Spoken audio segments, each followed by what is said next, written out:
And we are live. What is going on, everybody? Welcome to the stream tonight as we've got a double header of action coming your way. Buffalo versus Washington. Stream tonight as we've got kicking things off here with the Sabres and Capitals. And then late game tonight will be the Dallas Stars in LA against the Los Angeles Kings. A fun one out west as well. We've got a guest on again. It is Jeremiah. He was on last week. He's on again this week. Going to be joining us for this stream, and it's going to be a fun one. There's got some good matchups here. An Eastern Conference game, then a Western Conference game, and all between teams that are in the playoffs or in the playoff hunt. Buffalo has been playing really, really well recently. 7-2-1 in their last 10 games. They've gotten within 6 points of a playoff spot in the Eastern Conference. And don't forget, like a month ago, Buffalo was dead last in the Atlantic Division. They were 8th place in the Atlantic Division about a month ago, and they have pulled themselves up to be 6 points out of the playoffs. They're there in the hunt. Washington is in a playoff spot right now, 3rd in the Metro. Out west, Dallas and LA are both in playoff spots. So we've got some good matchups here tonight, and this should be a lot of fun. So Jeremiah, thanks for coming on, man. It's awesome to have you, and I'm excited for some hockey. John, I appreciate you having me, man. Always a privilege to be on Off the Wall. It's I just love talking hockey. I think we have that mutually shared hobby, and so and I get to do it watching my favorite team, and I watch a lot of Kings games being out here on the West Coast, so it's gonna be fun. Texas hockey, that has not been a boring team to watch this year. Yeah. So that's gonna be a fun doubleheader, so looking forward to it. All right, everybody, I'm gonna get the poll up in the chat so you guys can start getting your votes in on who you think is gonna win this one tonight. We've got the Sabres on the road, Caps at home. And obviously a big Eastern Conference battle here. So polls should be up in the chat. You guys can get your votes in. I'm going to start saying hello to everybody. We got a lot in the chat already, so want to make sure I say hi. We've got Justin, Robert, Cap. Let's see. Austin, BC4F, Mark, Cy, Hockey Legend, Sherry, Tyler, Aurelia, Seth, Diane, BC Transportation, Alex. What is going on, everybody? Welcome all. Thank you guys so much for being here. Really appreciate it. Let's see. I appreciate that, Hockey Legend. Thank you so much. Because I'm doing this game, Cy. I do whatever game I feel like. Let's see. What else do we have for... What else do we have here? I don't make Stanley Cup predictions this early. Nobody has any idea what the Stanley Cup final is going to look like when we're not even halfway through the season. So I do not have a Stanley Cup prediction. I'll make that at the beginning of the playoffs when we actually know where teams are at. I know who's not going to win the Stanley Cup. I'm going to say Anaheim Ducks. Yeah, I'm pretty safe to say that the Anaheim Ducks, the Columbus Blue Jackets, Chicago Blackhawks, and Montreal Canadiens will certainly not be winning the Stanley Cup this year. But there's still a lot of teams that are very much in it. I mean, we don't even know who the playoff teams are yet, never mind the Cup final teams. Yeah, I think I could live the rest of my life and not see Montreal win another Stanley Cup. They have enough. So 24 too many. It wasn't that big a deal when there was 5 other teams you had to beat. So Mr. C, what's going on? Welcome in. Yeah, I'm pretty sure the Panthers are not winning the cup. You know what? Philadelphia is not winning it. Ottawa's not winning it. I mean, if you want to go look at the teams that are out of the playoffs, San Jose, Arizona, they're not winning it. Vancouver's not winning it. Yeah, we have a list of teams that are not winning it, but we also have a pretty good list of about at least 16 teams, and then add in the teams that are just on the outside, and you've got about 18 teams that are still in contention. Hey, John, speaking of Montreal and Florida, Remember that Ben Sherratt trade last year? Yeah. That's an unprotected first rounder that Florida sent for Ben Sherratt. Yeah. But Montreal may have 2 shots at Connor Bedard. Oh my goodness. Yeah, it's looking like their own pick. It's like their own pick, and it's like Florida's pick. Both could be in the lottery. So I really hope Florida doesn't win the lottery without having the pick. That would be heartbreaking. That would be devastating for them. Yeah. But and I don't want Montreal to get Bedard. Nothing against you, Montreal fans. You did have the number 1 overall last year. So yeah, they don't need it again. No, I don't like when you see, like when Edmonton went on that run of getting like they have like 3 straight or something. Yeah, it was absurd. Yeah, I mean, I'm sorry. And you know what, man? I think it sets a bad precedence for your franchise, because look at Edmonton. They're struggling to be a playoff team, and they have the best player in the NHL, hands down, and Connor McDavid, and they might have the 3rd or 2nd best player in Draisaitl. And they had all those first overall picks and weren't even good again until like years later when they got McDavid. Yeah. So they missed with a bunch of those picks too. It was crazy. Yeah, there's no guarantee, Exactly. Yeah, absolutely. So Wrist Rider, thank you for being here. I see a lot of heavy hearts for DeMar Hamlin, absolutely. Yeah, I with you guys, just wanted to point out, John and I were talking about before the game, a lot of you aren't old enough to remember Chris Pronger. This happened to him. He got hit in the chest with a hockey puck in a playoff game against the Detroit Red Wings, 1998. I do not remember who shot the puck, but I remember who Chris Pronger cross-checked right before he got hit in the puck. That was Martin Lapointe. And he came back and played the next game. So let's hope to goodness that, and real classy by the Capitals to do a little tribute there. I'm watching the Caps broadcast. I don't know if Off the Wall has the. Yeah, I got the Caps one up. The MSG. Okay, yeah. So I got the Capitals broadcast on. Yeah, they're giving some props. I guess that was a pretty big deal. I cannot remember. Look, we went through a pandemic. They moved games, but I can't remember the last time they canceled a game because of like an injury or something. So no, not in the NFL. There's been multiple instances in the NHL with postponed games and players collapsing, and Pronger, Gerry Fisher, Rich Peverly, Jay Bomeister, I think was the most recent one. But they didn't cancel any games, though. Well, they postponed the game that they played at a later date. Yeah. Yeah, Jay Bomeister came to mind, too. I know his was a heart thing. He was on the bench, thank God. Yeah, him and Peverly died on the bench and had to be resuscitated in Dallas. Peverly played, was he on that 11 Boston Bruins? Yes, he was on the 2011 Bruins, but he was in Dallas later in his career. Well, that ended up being the end of his career, but it's happened in hockey. I can't remember another NFL instance like what we saw last night, though. I can't, not in football. I just can't think of anything else like that. So I wanted to say real quick, just for the hockey fans out there, if you're really interested in the Chris Pronger details, check out Mike McKenna's podcast. Mike McKenna, who does stuff for Daily Faceoff, Frank Saravelli's company. He did an interview with the St. Louis Blues trainer, and he goes in great detail about reviving Chris Pronger on the ice. Really good story. If you have some time to kill, check out Mike McKenna's podcast on all podcast forums.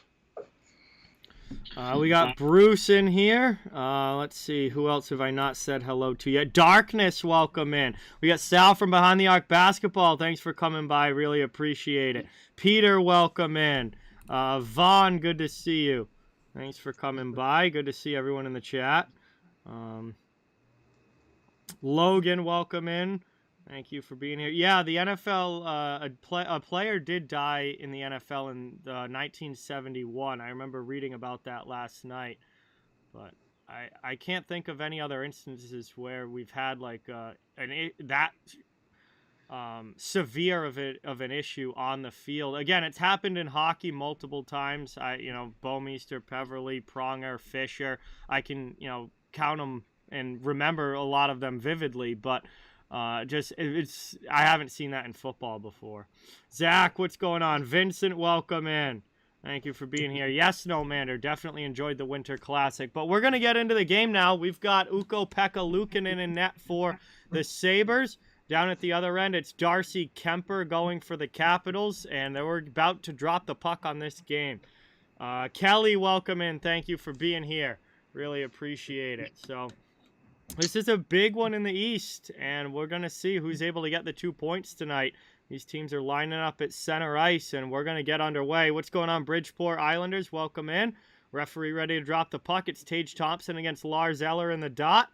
And kind of a stalemate eventually goes to the Capitals off the draw. They go D to D. And we have begun first period action here in Washington. Capitals are wearing their reverse retros with the Screaming Eagle, my favorite reverse retro jersey. Buffalo in their normal road whites. Buffalo also, since they switched back to this royal blue and yellow combination, some of my favorite jerseys. As Skinner goes in here, gets a shot off Kemper with a save. Rebound chance, scramble in the crease. And almost an early goal for the Sabres here, but the Kemper and the Capitals keep it out somehow. A wild scramble in the crease here. What are we, not even 30 seconds into this game? And I'll say Lars Eller got away with a hook there too. Probably should have been called. So Skinner was trying to drive to the slot there and did get the stick kind of up in the hands, but we've got an offensive zone draw for the Sabres now and a good early opportunity for Buffalo. But Kemper keeps it out along with some help with from his teammates who all just kind of piled into the front of the net there. Krebs at the draw. I wanted to ask you, he was part of that deal with Tuck, right? Yes. And he's supposed to be a top 6 guy, right? I mean, that's eventually, yes, he's supposed to be. Hasn't really done a lot this year, but he's still, I think, only 21. Yeah. As Capitals ice the puck here, 19-19 to go in the first. Still looking for our first goal of the game, obviously, as we're very early in this one. Ozone draw again for the Sabres on the way. Next year's Winter Classic is Kraken and Golden Knights in Seattle. No Mander. I think I got the green light to go to that game. Oh, awesome. That'll be a lot of fun. As Lyubushkin's shot gets blocked, that's kicked out to the neutral zone. And it's over now, played here. Sabres dump it back in. Washington getting back to get it. Taken there by Irwin. Irwin up the wall. Gets pressured, but gets it up to his teammate, to the blue line, but kept him by Lyubushkin out high. Good job here. Capitals have to try again as Fehervari sends it over. Here's Protas now into the offensive zone. Protas with it. Back to the point. Nobody home for the Capitals, and then Gustafsson will have to regroup. Passes over to Irwin. His pass attempt gets stolen. Good job there by Buffalo. Move to the middle. Here's an opportunity. And that one's just cycled down low. Trying to get it through to Olofsson. Caps D in there as well as they'll dig for it along the boards. Olofsson sends it back up the wall. There's Power. Power gets knocked down by Ovechkin. And the Capitals now finally going to get this puck up and out of the zone. Trying to go back the other way. Caps go off sides though as that puck drags behind. We'll get a whistle. And a neutral zone draw just under 2 minutes into this one. Still 0-0 between Buffalo and Washington. Welcome. I think this is Power's first game back, too, because he was listed as also. He was out for a short time, but he is back. And Oshie's back as well, if you didn't know, for the Capitals. Welcome back to hockey. Here's 6'3", 240-pound Alexander Ovechkin. It's like we've become so spoiled with these young kids coming in like Makar and McDavid that make instant impact. That's why I asked you about Krebs, because we're spoiled. When a guy takes a little bit of time to develop, I bring it up because I heard today about Ryan Merkley, a 2018 first-round pick by San Jose, requesting a trade, but he's defenseman. Yep. Back in the day, defensemen take a while to develop. So at least we used to think that way, right? Tell the Makars and Quinn Hugheses and stuff. So anyway, I'll let you back to the call here. My bad. Caps have it offensive zone. Van Riemsdyk out high. Fires one in. Blockered away by Luukkonen. And it's played now by Samuelsson up the wall. Chipped here out. Buffalo clears. Back to the neutral zone. Sabres with it. Trying to work this one around. What's going on, Brendan? Welcome in. I'm doing well. How are you? Thank you so much for being here. Really appreciate it. Earth Citizen, Ikeka, welcome in. Rick, good to see you in the chat. Thanks for coming by. We're just about 3 minutes into this one as Marcus Johansson can't get that one deep into the zone. Eller trying to. He does. Johansson will get it in the corner, looking for a pass in front. Not able to connect. Skinner gets it back now for Buffalo. Here's up to Tuck. Tuck into the offensive zone. Nice move there. Cuts to the middle. And just can't maintain control on the backhand. So many of these Sabres forwards are shifty. Tage Thompson, Alex Tuck, these guys are sick with the puck on their sticks, but not able to finish that one off as the Caps have it now. Just can't get to it to keep it in the attacking zone. Sabres come back the other way. Thompson in the corner, first on it with Jensen after him. Around it goes, played up the wing. There's Strome. Strome gets it to the blue line, but not out. Sabres keep it in. Still looking for an early goal as it's over now to the near side. Good shot there. Blockered away by Kemper. Taking it back and working it up the wall. That's out to the neutral zone. Now played to the middle. Here's Strome for the Capitals. Pass across. Chance there. Power kind of gets back to break it up and does enough to eliminate the scoring chance. Around it goes now. Played back. Buffalo holding in their own zone. Pass to the near side. Good step up there by Fehavari on Gergensons, but it's played down low by Krebs. Krebs takes a hit in the corner. Trying to work it back is Gergensons past Okposo. Pinching down the wall there is Samuelson to keep it in. Working it around. Good forecheck now coming from the Sabres as they look to keep this in the offensive zone.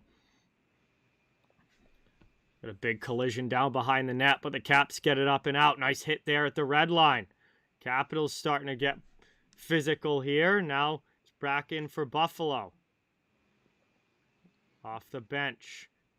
Played to the attacking zone, down to the corner. Caps get back. Buffalo steals on the forecheck. Looking for a pass in front to Olofsson, but not able to connect. Around down it goes. Middlestat cycles below the goal line. Played around to Olofsson. Olofsson sends it back to the near side. Middlestat will be first on it. He gets away from Milano's check. Pass to the middle of the ice. Now back to Middlestat out high. Over now. There's a shot that's blocked off a skate.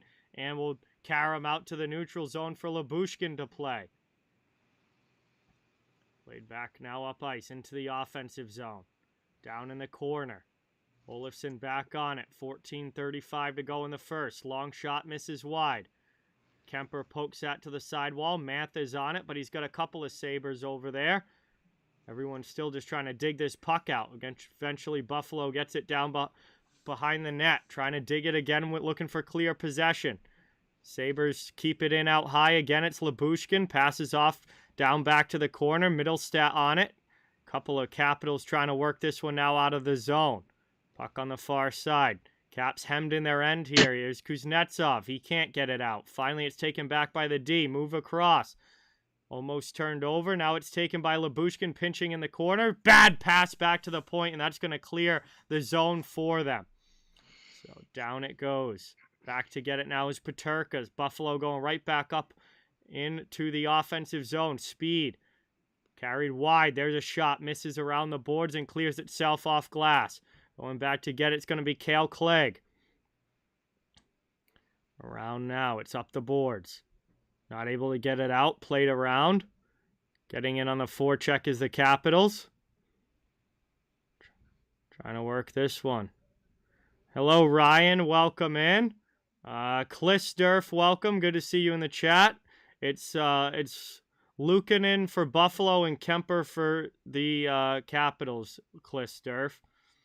Trevor, what's going on? Good to see you in the chat. Ben, thank you for being here. Good to see you. We are down now to 13 minutes to go in the first period. A long stretch of play here without any whistles. It's got to be like the last 4 minutes now. We haven't had a stoppage as Tage Thompson carries into the offensive zone. Played around. Caps still struggling to maintain possession outside of their end here as Buffalo's put on some pressure early. Shot still only 2-2 though. Caps come the other way. Here's Hathaway. Passes it across to the attacking zone. Yeah, the last game we did, we were missing Martin Feravari. That was the defenseman I couldn't think of that was out. Yep. And good to see him back. Yeah, they need him with Carlson still out, and he's a he's a very good puck-moving defenseman and has got some really good speed. I've really been impressed with his game since he's come in. I think that's why they could trade guys like Siegenthaler. And yep. So Kemper covers that long throw-in up, and that is going to make it a offensive zone face-off on the way for the Sabres when we get back from our first commercial break. But this is our first commercial stoppage of this one. We're a little over 7 minutes into this first period, and Buffalo and Washington still 0-0. A pretty fast-moving game, but nobody finding the back of the net yet. Yeah, you get to catch your breath there. That was a lot of back and forth hockey. Yeah. Was starting to remind me of the Winter Classic yesterday. No real sustained pressure, just back and forth, back and forth. Yeah, Nomander Holtby did retire, and he actually stayed in the DC area. I expect him to be an analyst or something at some point, or work in the Caps development. He'll be around. Brent Johnson still does games for the Caps, and Holtby's one of those guys where he's a good interview, and so I expect you'll see him. He's a DC area guy now, just like a lot of guys who go to play there. They end up liking that area a lot. Yep. So it's got a great fan base. Since they moved the team to downtown DC, it's really been a blessing for that fan base. So we've got some quite a bit of other action going on right now. A decent number of 7 o'clock starts tonight. The Panthers have taken a 1-0 lead over the Arizona Coyotes. The Hurricanes have taken a 1-0 lead over the New York Rangers. The Columbus Blue Jackets and Ottawa Senators are still 0-0, as is this game. And the St. Louis Blues have taken a 1-0 lead over the Toronto Maple Leafs. So those are your other games in the league going on right now. Yeah, I still don't know what to make of the New York Rangers. I don't know where your thoughts are on that.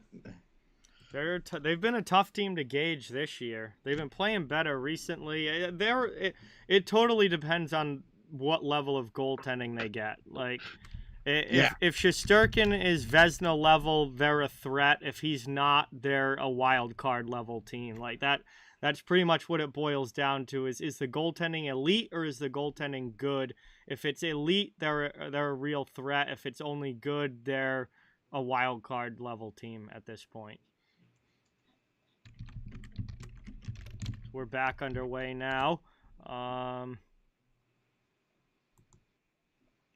Good chance here. Buffalo, that one rolled into the crease. Kemper's got to cover it. And he dives out and gets that one. Thank you. Good one there. Tyler, I'm trying to find an answer to your question. The longest winning streak in the NHL. Let's see. Pittsburgh won. Oh, that's, I think, just by franchises. I'm not sure off the top of my head what the NHL record is for consecutive victories in the NHL.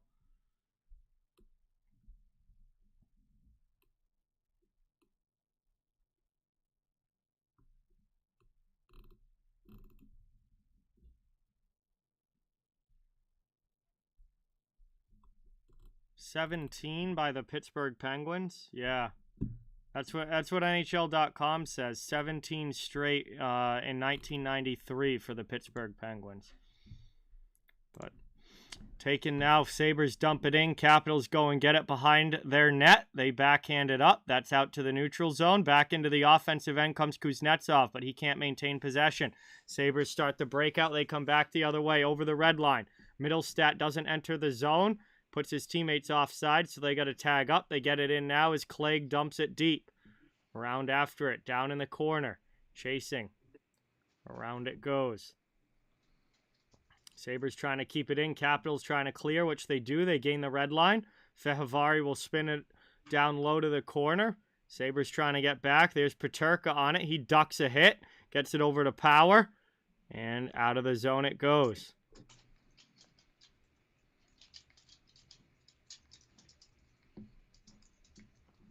Around now, good shot there. That one, oh, close for Buffalo. They almost had one again. Sabres have had some good chances in this one. But down Just wide of Kemper. Couldn't beat him that time, and it's back out now to the neutral zone as the Capitals clear. Here's Orlov up into the offensive end. He fires a shot. That goes off a leg. Sabres trying to get it. Back out. Orlov pinches to keep it in, looking for a redirection in front. Luukkonen able to keep that one out. That is a big one there. Working along the wall now. Johansson gets it down below the goal line. Sabres players getting knocked around a little bit. Cousins gets back up. Washington still has it in the offensive zone. Cousins answers by smashing one of the Caps players there. Now Orlov steps up, but the Sabres come back the other way into the offensive zone. One-on-one. Here's Peterka. He just gets pressured down below the goal line. Gets away from Gustafsson, looking for a play back in front. Can't get the puck there. Tuck comes in to help as the Sabres are in the midst of a line change. Around now it goes. Brandon, what's going on? Welcome. Thank you for being here. Back the other way. Here comes Washington. They fire a shot wide. Bounces back out into the front of the crease, but Luukkonen's paying attention, and he's able to cover that one as he gets a glove on it. 9:31 to go in the first period. We'll get a whistle. And this game remains scoreless. Certainly no shortage of chances, but nobody finding the back of the net yet. Buffalo putting on a lot of pressure. But so far, still 0-0 as we are halfway through the first period, and we will head to another commercial break. Exactly what I expected from the Buffalo Sabres. Good energy to start this game. They have come out skating very well. Yeah, just a emotional thing. The Buffalo area, they've been dealing with a lot with the snowstorms, and they have the incident on Monday Night Football. I just expected them to come out with heavy hearts and play with a lot of emotion. And they're they got to start winning to make the playoffs, as we talked about before the stream. Like, they haven't made up a ton of ground in the Atlantic because the Boston Bruins and Toronto Maple Leafs have been so good. And then, they're in the third spot as the, 3-time Eastern Conference, 2-time Stanley Cup champions in a row, Tampa Bay Lightning. So I see that Toronto is losing 1-0 to the Blues. Yes. Brandon Saad. Oh, wow. Brandon Saad. Yeah. I feel like he's been kind of quiet this year. He's getting towards the end of his career, don't you think? He's one of those guys. Yeah, he's not that old, though. He's one of those guys that feels like he's been around forever, but he's only 30. It's because he played in the postseason every year. Yeah, it's like he shouldn't be declining as much as he has, but he only has 11 points in 30 games this year. I guess now it would be 12 points with that goal, but I don't know. He's just kind of fallen off a cliff. I mean, this is a guy who had 49 points last year in St. Louis and only has 12 this year. I mean, I don't know. He's been really, really quiet. The Blues need him to kind of be a little bit bigger of a contributor, I think. Well, that entire Blues team is underperforming. We know that. Oh, yeah. Yeah. I mean, Doug Armstrong was on Real Kipper today, and he's so realistic. I still don't think they will try. I still think they're going to hold out and try to make the playoffs. I don't think they're going to dump that team, any of those players. So, Capitals. Hathaway drives it to the net there, but can't finish off the play. Brandon, I'm well. How are you? Thanks for being here. James Bardowski, welcome in. Appreciate you guys being here. As Buffalo comes up ice, we get a shot here and a goal. Our first of the game. All Tage Thompson. Buffalo Sabres strike first. 9:12 to go in the first, and after they've really controlled the play for the most entire of this first period so far. Finally get one in the back of the net. Tage Thompson with a beautiful spin around pass to Tuck, and Tuck goes blocker side on Kemper. It is 1-0 Sabres. Thompson with a gorgeous assist. Tuck with the goal. And the big young stars for Buffalo strike again. It's a 1-0 hockey game. Yeah, Nick Jensen has actually played really well this year for the Caps. Look just ordinary. What a great pass. Unreal. And a sick spin around play from Tage Thompson, who's made a lot of plays like that this season. Continues his spectacular year. Capitals now off the ensuing faceoff, trying to keep it in the offensive zone. It's back out to neutral ice. Caps are trying to work this one up into the attacking end. They're looking for an answer here. Down 1-0 in the first period. We've ticked under 9 minutes to go. Daredevil, what's going on? Welcome in. Thanks for being here. Good to see you in the chat. Rebecca, welcome in. This is Jeremiah Bardowski. Back up now into the attacking zone. Sabres carry it behind the net. Played in the corner. That one's taken away. Olofsson, his pass attempt gets knocked down. Ovechkin gloves it out of the zone. Sabres have to regroup back in their own end. Buffalo right back in on the attack. Here's Dahlin. Back the other way. Out of the zone, over the red line. Played across. Into the attacking zone. Buffalo looking to extend the lead to 2. Back out. There's a turnover. Here's a breakaway for the Capitals. Looking to tie it. Oh, what a goal from Milano. Sonny Milano pulls it to the backhand on the breakaway and goes up over the glove. We've got a 1-1 game as this is quickly tied by Washington. Again, I keep saying not bad for a waiver wire pickup, you know. Oh, he's a talented scorer. He had a good year in Anaheim last year. And, yeah, why they didn't bring him back? I don't know, but he's done really well. And an important depth piece here for the Capitals, who, you know, have had a lot of injury issues, a lot of guys out of the lineup. And Milano's a guy that stepped up offensively and chipped in with some secondary scoring as we are right back underway. The Sabres are right back into the offensive zone. This one, after a kind of quiet first 10 minutes on the offensive front, all of a sudden now looks like we could be seeing some more goals as these teams start to get it going in the attacking zone. That shot's deflected up into the netting, and we get a whistle there. 7:27 to go, and an offensive zone faceoff for Buffalo on the way. I'm getting a 5-6 vibe. John, I'm getting a 5-6 vibe game. I definitely could see it for sure. And I hope for the sake of the stream we get a game like that. Oh, that would be a lot of fun, no doubt. Yeah, it would be great. Bardowski, thank you for subscribing. Let's get some sub hype in the chat. Welcome our newest subscriber to the channel and give a warm welcome. Thank you so much. Appreciate it. Cheers, Bardowski. This is liquid death. It's water, but cheers. Ozone draw now for Buffalo. Shots are 5-4. Scoreboard is 1-1. We have 7:27 to go in the first period. Playing it around in the corner. Buffalo trying to get it back to the point. To the middle for Skinner, but that pass deflected up and out of play. Gotta say, before I lose it, I just absolutely love Darcy Kemper's reverse retro pads. He's got He's got the bronze color for his pads. Just ridiculous. I'm with you. I love these Caps reverse retros. I'd be wearing it if it wasn't overly hot and tacky to do so. Plus, got to represent the off-the-wall merch. Go get your off-the-wall merch. This is a limited edition Halloween shirt. Click the link in the bio. Go get your merch. Thank you. Appreciate it. Around now, Caps have it in the corner. Jensen up the wall, trying to chip this one out. Get some help from Dow. That's out to the neutral zone. Hathaway can't maintain. Tuck takes a hit to move the puck. Thompson back across the ice. Clay goes D to D with it. And Buffalo starts again as this one's played up. Owen Power passes through the middle. Sabres now into the attacking zone on the left wing. Carrying in across through to Thompson. Thompson with a rip and a great glove save by Kemper. He sees it the whole way. And grabs that with the glove. 6:42 remaining. Wilson, what's going on? Riley, welcome in. Thank you for being here. Not sure if the recipe for success is leaving Tage Thompson open in the high slot there to get shots. Even if Kemper can see it, that might not be a recipe for the Caps winning the game. I wouldn't want to give him too many chances from that area. No. Especially with the shot that he has. Ozone draw again now here for Buffalo.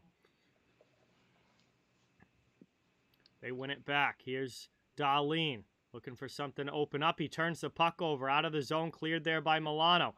Capitals now into the offensive end. Pass for Kuznetsov's deflected, and that's going to get chipped up into the net again. We'll get another whistle. Stoppage here with 6:31 to go in the first, and an offensive zone draw for the Capitals on the way. So Washington here has tied this game. Now they're going to have an ozone face-off. say for the most part, Buffalo's had a lot of good pressure, but the Capitals haven't panicked and really, haven't let it get to them too much. And overall, still keeping this a very even game. Yeah, I don't know the age discrepancy here, but I think Buffalo is one of the youngest teams in the league, and Yes. Washington is the second oldest, so yes. probably not a lot of panic in their game, but, Buffalo is young and exciting, and they're playing like it. Mantha over now. Van Riemsdyk takes it back. Back up to Mantha, who gets knocked down by Okposo. They're in front of the benches. Buffalo gets the puck back. They're going to hold in their own zone. Cross now. It's played there by Bryson to Lyubushkin. We tick to 5:50 remaining in the first. Up now to Jost. Tyson Jost into the offensive zone. He's trying to dig it out there with Olofsson. They get it back to the point. Buffalo keeps possession. Capitals getting aggressive with their coverage here. Buffalo trying to find some open space. Owen Power loses that one in the corner. It's taken back by Strome, who gets it over to Irwin. Irwin up the wall to Sherry. Sherry back to Strome, who eventually muscles it out of the zone, gets it to neutral ice. Buffalo trying to carry back in. They'll dump it deep, and the Sabres will get a partial line change as Tyson Jost goes in on the forecheck. What's going on, Jared? Welcome in.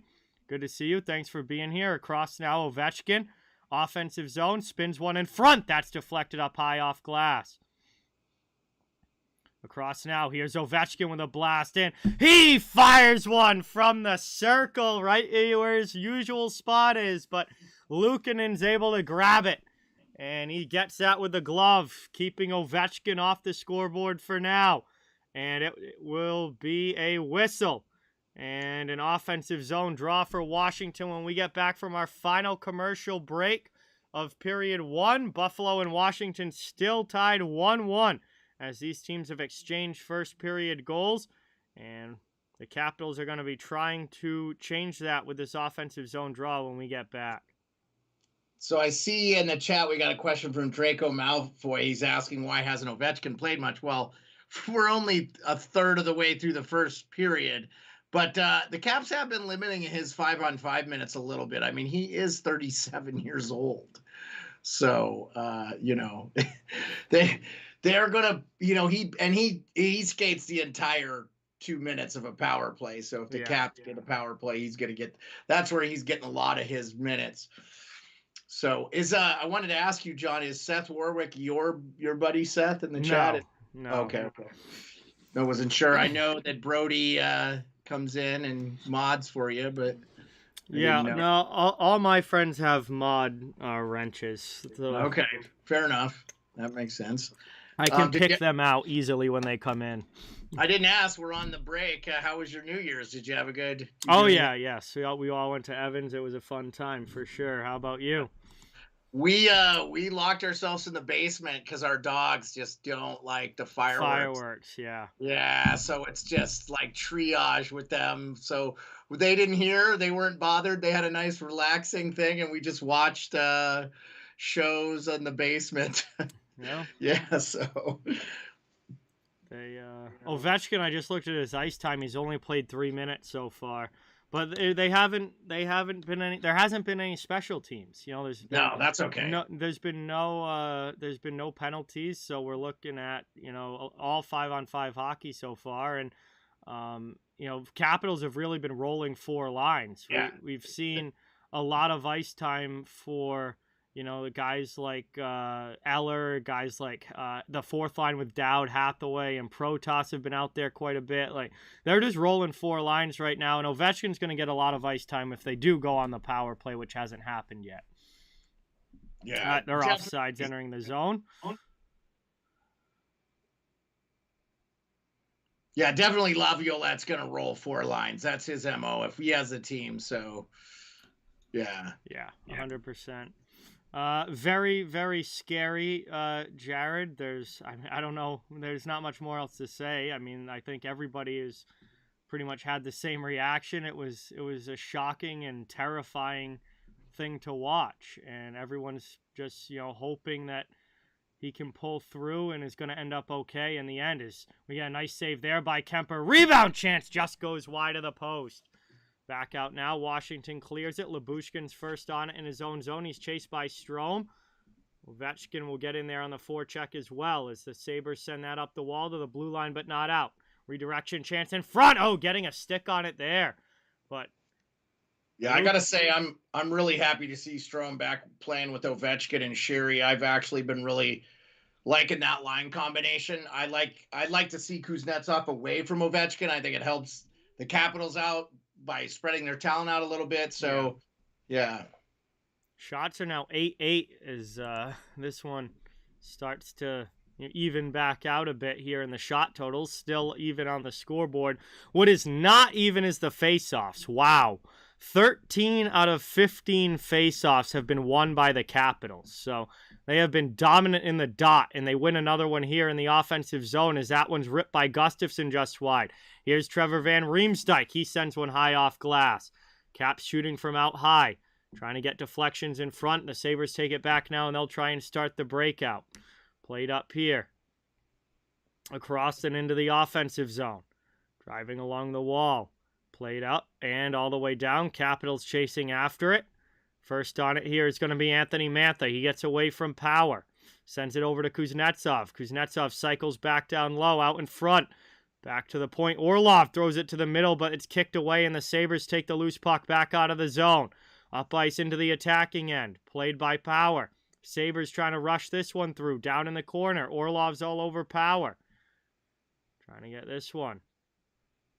Out the other way, over the red line. Here's Ovechkin driving, passes one in front. Diving deflection there by Peyton Krebs. Getting back defensively to break that up. Oh, we've got an injured Sabre now. That's Kyle Okposo. And he's... side of his head here. Looks like he might have had a stick yet up here. Okposo went down. Luckily got right back up, but he looks a little shaken as he goes to the bench. I think he might have caught Oshie's stick. Yeah, Oshie whacked him in the side of the head. Not intentional at all, but definitely a penalty. Definitely careless with the stick there, getting it up. That's going to be our first power play of the game. It goes to the Buffalo Sabres, as it will be a high-sticking penalty against TJ Oshie. And with 3:03 to go in the first, the Sabres get a 2-minute power play. Also, John, let's go. Dropping a 10 on the stream. Let's get that dono hype in the chat for John, everybody. Thank you so much, man. Really, really appreciate that. It helps a ton, as that is cleared by the Capitals early on this penalty kill. All the way back behind Luukkonen. Played by Rasmus Dahlin, and the Sabres will carry back up. Waiting for the drop pass. Taken now over the red line into the offensive zone. Here's Thompson. Passes it off. Tuck spins back. Over now to Cousins. Cousins to the point. Dahlin over to the far side. There's a blast. And a goal! Guess who? Tage Thompson on the power play. Just absolutely hammers one on the slap shot through Darcy Kemper. And it is a 2-1 lead for Buffalo as they take advantage of the power play opportunity. Yeah,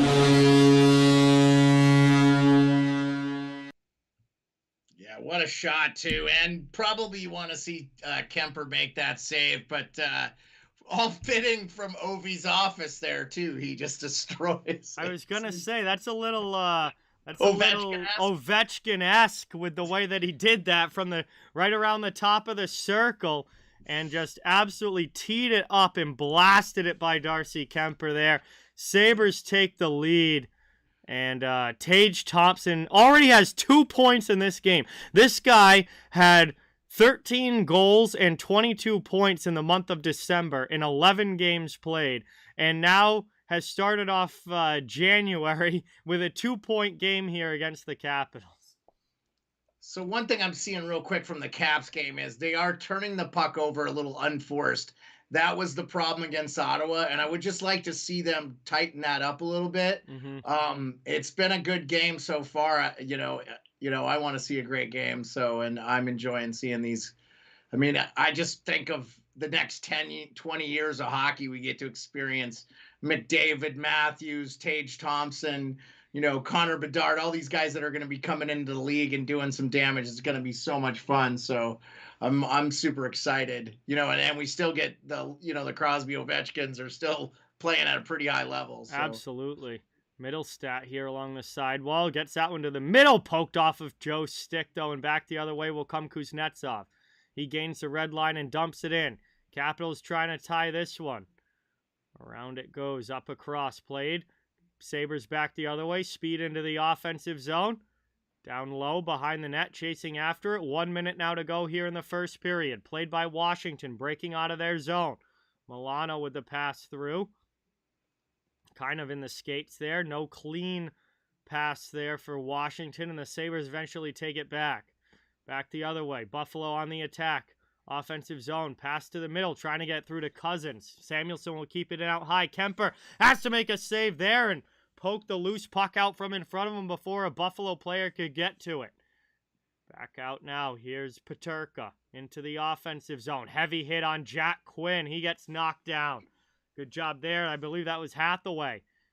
Now it's out to the neutral zone. Capitals trying to carry it up. Oh, what a hit there by Dowd on Dahlin. Absolutely plants him. Nick Dowd lit up Dahlin. And around it goes. Buffalo going to try and carry it back into the offensive zone. Peterka passes in front of the Capitals bench. Around it goes. Here's Lyubushkin, and that is going to do it for the first period. So a very physical last shift there for Washington, trying to get the momentum swung back in their favor. But the first period comes to an end with a 2-1 lead for the Buffalo Sabres as they have finished the first 20 minutes on top on the road here in Washington. Still a lot of hockey to be played. 20 minutes down, 40 minutes to go. We'll have some time now here at the break to chat it up while we wait for the second to begin. Thank you guys all so much for watching. It's great to see you all here tonight. Appreciate you coming by. Please don't forget, it really helps the channel a ton if you can hit that thumbs up button and subscribe if you haven't. I cover the entire NHL, so fans of all teams are welcome and wanted here. We're just trying to build a hockey community where everyone can come together, enjoy hockey, and have some fun. Double header on the channel here tonight. We'll also be doing the Dallas Stars against LA Kings coming up later after this one. That game will actually be on ESPN if you're in the United States tonight. And as you can see, we have a special guest on. It is the Sports Beard, Jeremiah. He was on last week. We had him having him on again, having a good time enjoying this one. Appreciate you guys all coming by. Ike, welcome in. Wilson, good to see you. RS Games, what's going on? Welcome. And pretty good first period there. We saw 3 goals. We saw some big hits. It was a great hockey period across the board, and we come out of it with a 1-goal game.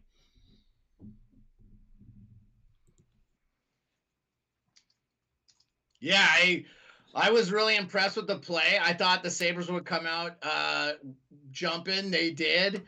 They're coming off a loss, I think, to the Senators. I think anytime you lose to that team, you want to reevaluate where you were. The Capitals had a really rough game against them, looked really terrible, and came back and dominated Montreal. So I expected every bit of that from the Buffalo Sabres.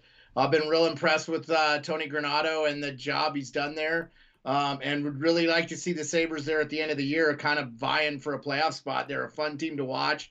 They got a lot of young talent, and it's going to be they're just, they're a team you can't root against. They've been so bad for so long. I just would love to see them, do something this year. Yeah, I mean, it's been over a decade now since Buffalo's made the playoffs. 2011 was the last year they were in the postseason. So to see them back in the playoff race, and they're still on the outside as of right now, but they've been playing pretty well recently. And they're 6 points out of a playoff spot, which certainly still has them in the hunt for the wild card. Just to see the Sabres be competitive is great to see, because it really feels like it has been a while since they've been this competitive and have been a team that you can still watch and keep up with and worry about possibly being a playoff team, because there's been some brutal years over the past decade in Buffalo, but they certainly are headed in the right direction and are much improved this season. Yeah, it's just we want to see these teams that have been scrounging at the bottom for a long time and just get out of the doldrums of the NHL basement. I can't help but root for the Coyotes and the Sharks and some of these teams. Well, now the Sharks made a cup run a few years back, but I mean, they were good for like a decade or 15 yeah, years. Like, yeah, Anaheim. It's been a minute for Anaheim. I like we can put them in the mix. Anaheim, they haven't won a cup since 07, but yeah. Yeah, Seattle, I want to see them do something. They're sort of our regional team up here in Alaska. We get all the Mariners and Seahawks games. So, I have a little bit of an affinity for them. I like to see them. Plus, I thought, they got panned a little bit for their draft, but I was like, look, a lot of the general managers learned, how to protect players from the Vegas. When you go through these expansion drafts, very in short succession, it just feels like a lot of GMs maybe overthought the process with Vegas and exposed some players they probably would have some do-overs. I mean, you can't tell me Columbus wouldn't want William Karlsson. There's some things I think there's some players they could probably expose that maybe Vegas might not have jumped out and been the dominant team. But I'll say this, Seattle has very much not traded anybody, where Vegas, I think they had all this instant success. Yeah. They found themselves in a Western Conference that was wide open. Colorado wasn't ready. The Sharks were kind of on the downslide. Edmonton hasn't put it together like we were talking about. I mean, I know you probably were with a lot of hockey pundits. I thought Calgary was a cup team last year. They played like it. They had the coach. And they just woefully disappointed in the playoffs. I mean, so it's, and I was happy to do the last doubleheader. You and I were together. We got to do Calgary. Yep. That Battle of Alberta. Correct me if I'm wrong. Edmonton did win that game. Edmonton won that game 2-1. Yep. Yeah, it was a good game. It was probably one of the better games Calgary's played this year, but they still haven't found their footing this year. They're obviously not as strong as they were last season. So it's still, I think the Western Conference is wide open. You look, Nashville is down now. They made a cup run and stuff. So, yeah. So, Rick, I love your question. I don't know if you see John Rick asking. Rick, I believe Doug Armstrong was on Real Kipper and Born today, and I did not get the impression he's going to sell. So, I think that they're going to hang on to O'Reilly. If they're out of it by the trade deadline, maybe they get something for him. But what he's been in and out of the lineup, and really, I'm not sure they could get a lot for him right now. Yeah. If he doesn't get a GM like Kyle Dubas panicking for because I think we all know that there's one team in the National Hockey League that's going to pressure, put a lot of pressure on their fan base, is going to put a lot of pressure. Yeah. It's going to be Toronto. They haven't won in forever. I think they're in win now mode. They're 2 seasons from losing Austin Matthews potentially. So we'll see where that goes. Yeah, let's see. Hang on, guys. We got to get the dono hype in the chat here for Jeremiah dropping a 20 on the stream. It says 2023, perfect for the new year. So we got to get the dono hype in the chat for that. Bruce asks, how did Tage Thompson drop to 26 in the draft? He's extremely skilled. This is common in hockey. I mean, just because you go later in the draft doesn't mean you can't become a great player. And just because you go early in the draft doesn't mean you're going to be a good player. How many guys taken in the top 10 don't even make it in the NHL? I mean, the draft is extremely unpredictable, and you're drafting these kids at 18 years old. You don't know what they're going to be 5 years down the line.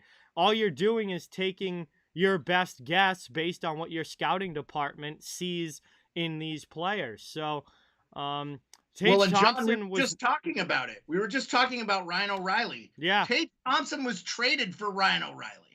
Tage Thompson had very little production in St. Louis in his early NHL games. That's who drafted him, St. Louis Blues. Yeah, he was drafted by the Blues, and he was a first-round pick for them, obviously, but he was a later first-round pick.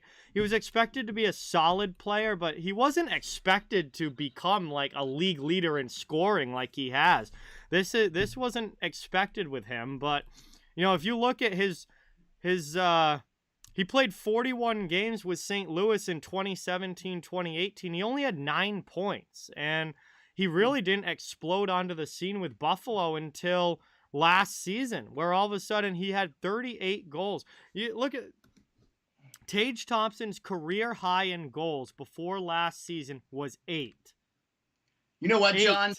I have to say 2 things. One, being an American hockey fan as an American and knowing what our U.S. development program has been doing, and Tage Thompson, for those of you who don't know, played in what I now consider my hometown, Anchorage, Alaska. He played in his high school hockey up here. Him and his brother Tice both did. Yep. And I'll just say, I think a lot of times the American kids get slighted a little bit because they don't get scouted as heavily as the Canadian kids do. Yep. Because the Canadian scouting system is so much more enveloped. You already have these, 100 more years of like junior level hockey play at the Canadian level. Yep. And a lot of American kids go and play in the OHL and stuff like that. I believe he did actually do that. He went to UConn. He played. Okay. He played college hockey at UConn. I forget for how many years. I'm not sure if he was a one and done or if he actually stayed there for a while. But Tice Thompson played at Providence College, and Tage played at UConn. He played 2 years. He played 2 years at the University of Connecticut. He wasn't even a point per game player. I think it's just growing into your body too. Yeah, he's a big kid that obviously took a while to grow into, that body and using that body properly and whatnot. Like, he's a later developed, like this.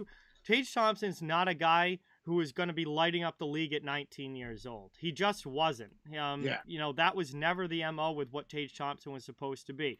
He was never going to be a top 5 draft pick. He was never even going to be a top 10 draft pick. Like he was a more of a developmental player with a big body and a good skill set, but everyone knew it was going to take some time for that to really take off. And we're seeing it here over the past 2 seasons. After a career high of 14 points in 2020, he popped off for 68 last year and already has 51 this season. Or actually, if you count the 2 points tonight, 53 this season. I mean, he's on pace to have a 100-point season this year.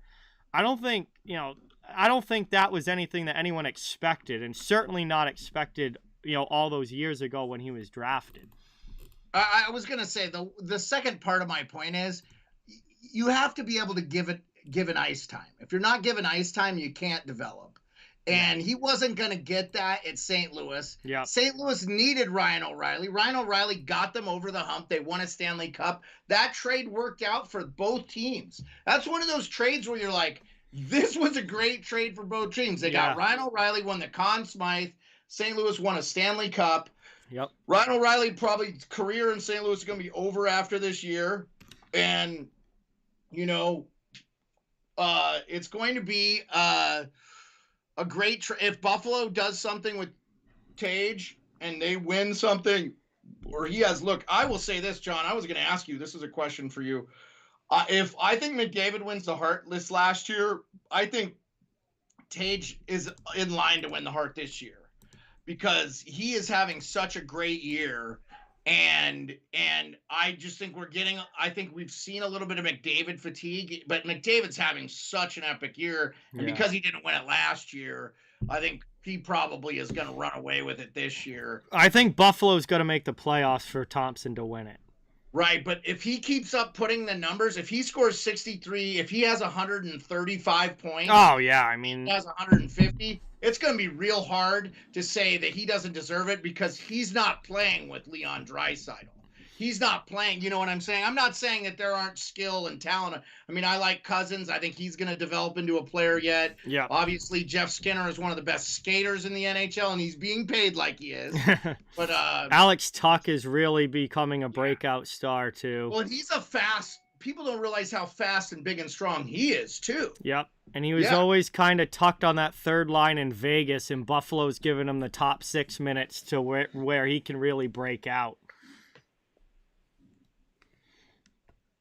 Yeah, there's a lot of good things happening in Buffalo with these youngsters, and Oh, yeah, this is going to be a team that, still has a little bit of growing to do and a little bit of filling out the roster, but all in all is headed in an extremely good direction and is very fun to watch. They score a ton of goals, and they're going to be a team that sooner rather than later is going to be making an impact as far as the playoffs are concerned. They just need those young D. Dahlin already looks like a generational player. They just need, if power develops into the guy, I mean, they're going to be so, I thought they might consider getting a Chychrun guy. I heard his name a little bit to there too, because he might be a guy that would fit in there on a nice contract that, could kind of stabilize them on the back end a little bit there. And I like Ukko-Pekka Luukkonen, and obviously they have Devin Levi coming up. Devin Levi is going to be an X factor for them. If he can become a star goalie, then all of a sudden Buffalo's got the pieces. Yeah, and I don't think Buffalo took it too bad with the Eichel trade. I think that was a good move for both sides. And Eichel has had some injury problems here again this year. Yep.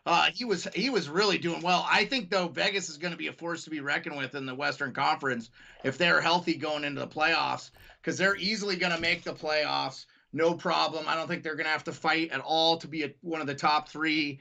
And I think they're better than everybody else, except for maybe a healthy Colorado. Yeah. I mean, if St. Louis makes it, maybe, but who scares you in the Western Conference if you take out Colorado? If they don't have, I know if Colorado's not healthy come playoff time, and then we still don't know how will Georgiev do for them in net. It looks like Colorado hasn't needed that because of, they look so good defensively with their defensive depth. But yeah, the teams in the West, I think, to watch would be Dallas and Winnipeg because of goaltending. Well, Minnesota, too, though, is sneaky. They're physical. I just think they lack the center depth. I don't trust the Wild. Like, they're a team that I don't trust. Like, they've got the talent, but they're not a team that you trust in the playoffs, where Dallas worries me and Winnipeg worry me because of goaltending. And we know how important hot goaltending can be in the postseason. Jake Ottinger in Dallas is good enough to carry a team 2 or 3 rounds in the playoffs by himself.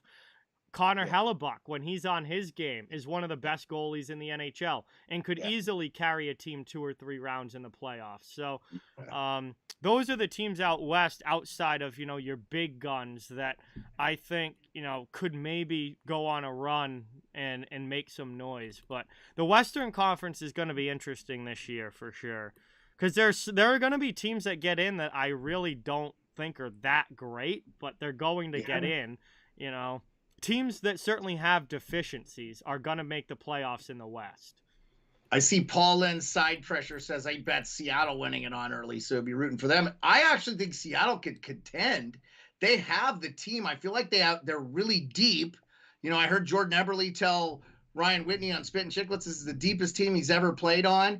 But they just aren't getting the goaltending that I expected them to get. Grubauer is not it. Grubauer stunk since he signed, and, I mean, Martin Jones is Martin Jones. Come on. But he's had a great year for them. For his standards, he's had a very good year, but from a league-wide standard, he's still a very average goaltender. It's not good. I don't see Martin Jones out-dueling Jake Ottinger in a playoff series.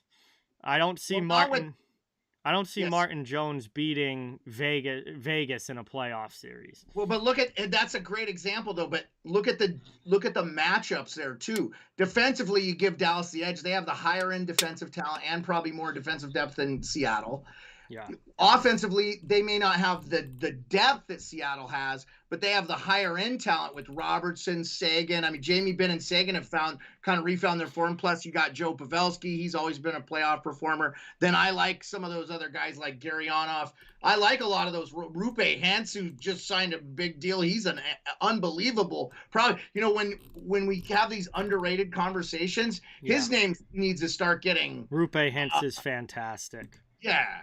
So Dallas is the 3rd highest scoring team in the NHL this year, which is like not what you think of when you think of the Dallas Stars. Because for so long, like under Rick Bowness, they were that shutdown defensive team that won the game 2-1. And they're the third highest scoring team in the league this year. Ken Hitchcock years too. Yeah, they were always kind of a defense first team, and that's just not the case with this Stars team. That team scores a ton of goals, and I think they're going to be a scary team to try and beat in the playoffs. I agree. I could see them going all the way to the Cup Finals and winning. I'm going to take a quick break while the period starts here. Yeah, we're getting ready to start the second, so we're going to get into the action as these teams line up in the center ice dot. So we get ready to go. Buffalo leads this one 2-1.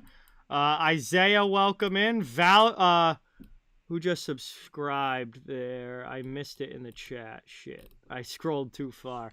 Valerie, thank you so much for subscribing. Really appreciate it. Thank you. Brandon, welcome in. BC4F is here. Paul, what's going on? Thank you guys all for coming by.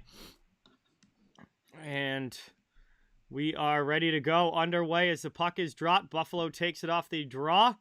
And that is off glass, up and out to the neutral zone. Here's Skinner through the middle of the tuck. Tucks into the offensive end. Played around now. Trying to get the cycle game going. Capitals on it first.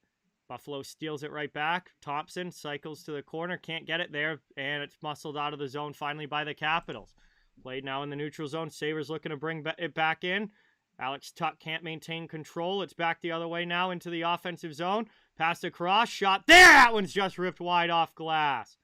Around it goes up the boards. Trying to chip it out. Blue line kept in there by the Caps again. Played around. Knocked down there. Thompson takes his man out, but the Caps keep it in. Here's another shot. Luukkonen with a nice save there as Strome walked in. Played up the boards. Chipped out to the middle. Here's a chance now for Skinner. Into the offensive zone. The rest of the line gets a change, so he doesn't have any help. Eventually just loses it. And the Capitals will come back the other way as Washington with speed. Connor Sherry passes that one in front, but Cale Clegg's the first one on it. And he's able to clear it up and out there for the Buffalo. Just over a minute and 15 now into the second period. Game remains 2-1. All the goals coming back in the first. Tight one here between the Sabres and Caps in Washington. Around now, it's dumped behind the net. Played to the corner. Taken by Power. Power passes off for Dahlin. Rasmus Dahlin having a career year for Buffalo this season, as so many of these Sabres are. Into the offensive end. Okposo gets on it. He cycles to the near side. Peyton Krebs back to the point. Power. Owen Power just sends it back down low for Okposo. Around now.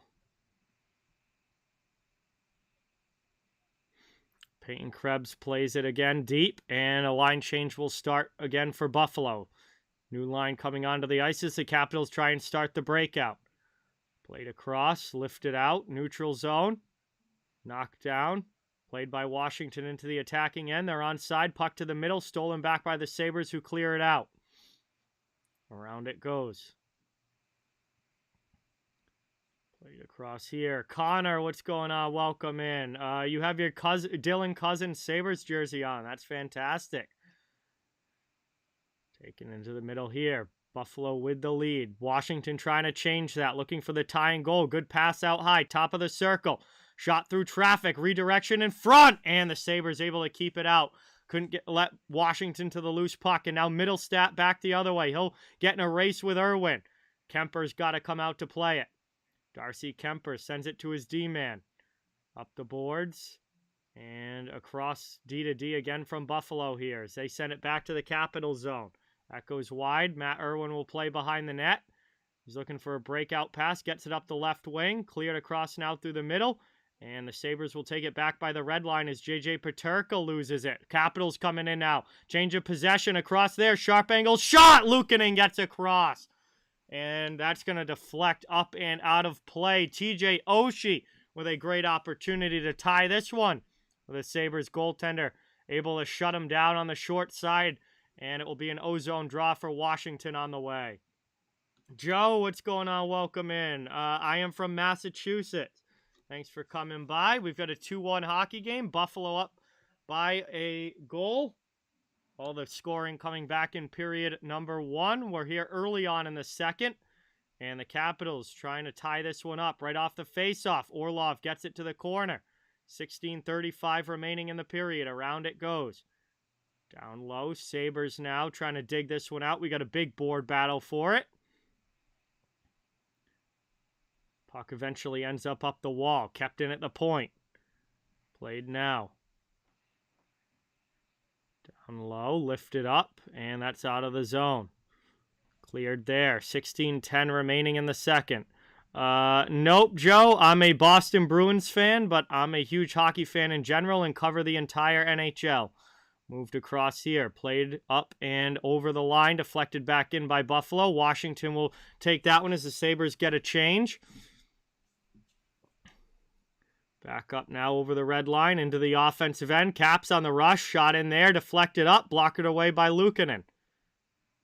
Ukko-Pekka Luukkonen trying to find this one. He's going to grab it and cover. 15:41 to go in the second. And an offensive zone faceoff coming up now. Washington again will have one in the attacking zone. Cowboys Nation, what's going on? Welcome in. Rick, thank you for the update. 2 quick goals in the Leaf game, and now it is a 3-2 Blues lead in that one. Got a lot of games going on tonight in the NHL. 8 o'clock games should be dropping the puck anytime now, if they haven't already. And a bunch of 7s tonight as well, Eastern time. So lots of action across the league as this one's played down low. Samuelsson will take it. Lifted to out of the corner. And that's cleared up to the neutral zone. Eller gets it back for the Capitals. 15:25 remaining here in the second. Carried up across. Here's a chance in front. Johansson trying to tuck it. Oh, not able to get that one by the pad. Buffalo comes the other way into the attacking zone. And they're offsides. Sorry about the break there. No worries. That was a close one there on the counterattack for Buffalo. First of all, Johansson almost scored. But wasn't able to finish the playoff, and then back the other way, Buffalo comes, but they go off sides, and not able to get a chance out of that. Yeah, brutal miss there by Johansson. If he just tucks at 5-hole, he's probably good there. Yeah. Rich, what's going on? Welcome in. Dan, good to see you. Burnt Chicken, welcome. Thanks for coming by. I do not know when the next Bruins game I'm doing RS games is. It's not this week. I haven't looked ahead to next week's schedule yet. As we get another shot there. Ovechkin gets it on goal, but Luukkonen keeps it out. The Sabres clear the zone. Middlestats over the red line and will dump it to the corner. Back to get it's Fehervari with Olofsson all over him. Cycles with Jost. Jost looking for a play in front. Puck below the goal line. Out high. Long shot there, and that's gloved by Kemper. 14:36 to go in the second, and we'll have a whistle here. Ozone draw on the way now for Buffalo, as Kemper is able to grab that one. Life of Cruz, what's going on? Welcome. Thanks for coming by.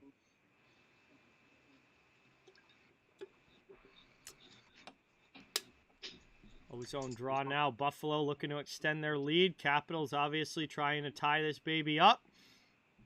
Caps still have a distinct advantage in the face-off dot. 14 and a half about minutes left. So closing in now towards the halfway mark of this game. Still 2-1. Buffalo takes it now in the neutral zone. Dowd not able to maintain possession. Buffalo's back in their own zone. Played the other way. Lifted over the red line. Now into the offensive end. Buffalo drives wide. Tuck gets knocked down off of a skate. And we get another chance in front here. Thompson, and they score again! 3-1 Sabres. Tage Thompson. Unbelievable. This guy does not stop scoring. And it is now a 3-1 lead for the Sabres. Another goal for Tage. It's his second of the night. This time it's a great pass from Tuck to Tage, who then snipes it blocker side. And it is a 3-1 game now. Sabres on top by a couple. I'd say this, though, Vernon, there really hasn't been a bad goal from Buffalo. It's just been some great plays. I mean, that's a perfect shot. The power play goal was a great shot, the power play. And then this one here was just like, you couldn't see that. Snipe. Just like Buffalo has earned all 3 goals. Sonny Milano's was a beautiful goal.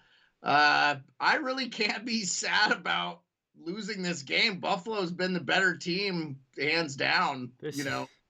I cannot, like, Tage Thompson looks like a generational player right now. Like Tage Lemieux. Nick like, Kiprios keeps calling him Tage Lemieux. The production for Thompson this season is absolutely unreal.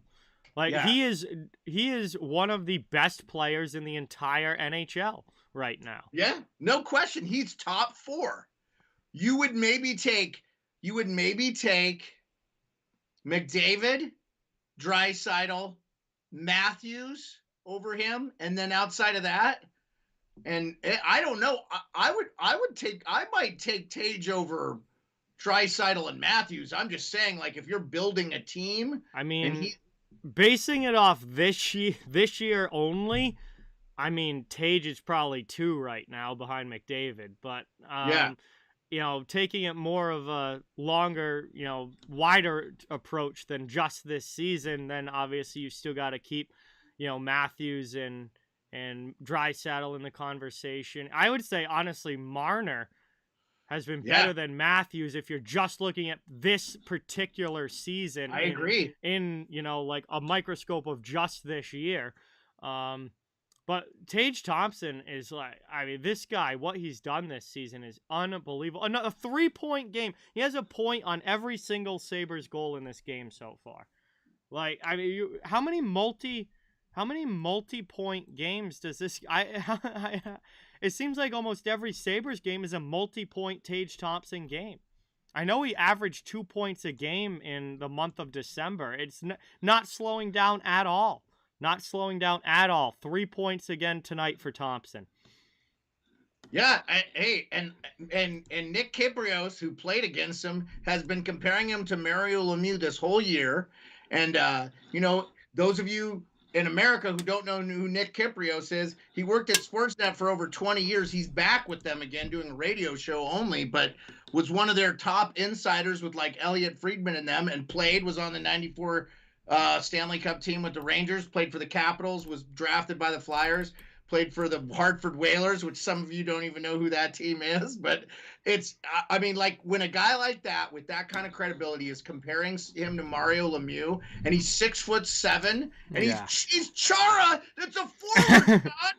He's massive. He's absolutely massive, and he's got some of the sickest hands in the league right now. Yeah, and it's fun to watch, dude. I'm a Capitals fan. We're getting the shit kicked out of us, and I'm just smiling because it's like, he's good. You can't stop that kind of greatness, man. I just hope this isn't. I hope this continues for Tage Thompson. He's able to do this year in and year out.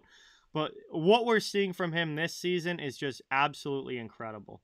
No, it's awesome. I'm telling you, like, I 100% believe he'd be the front runner for the Hart Trophy right now if he was not, if McDavid wasn't having the year he was having. Like, yeah, I honestly, I think if Buffalo makes the playoffs, Tage Thompson could win the Hart if Buffalo gets into a playoff spot. It will be like when in 2018 when Taylor Hall won it in New Jersey, because New Jersey somehow made the playoffs that year and Hall had 93 points. Like, Tage Thompson could easily have over 110, maybe even 120 points this year. If he does that and Buffalo makes the playoffs, I think he could be the MVP.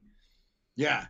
And I'll be straight up with this game. I know the game's back, but the Capitals haven't played particularly bad. They've had a few bad turnovers, but really Buffalo's just played really well. Yeah, it's not like the Caps have laid an egg in this one. Like, it's been on the ice, it's been a fairly even hockey game. It's just the Sabres are capitalizing on some of these chances, and obviously Washington only has the one goal.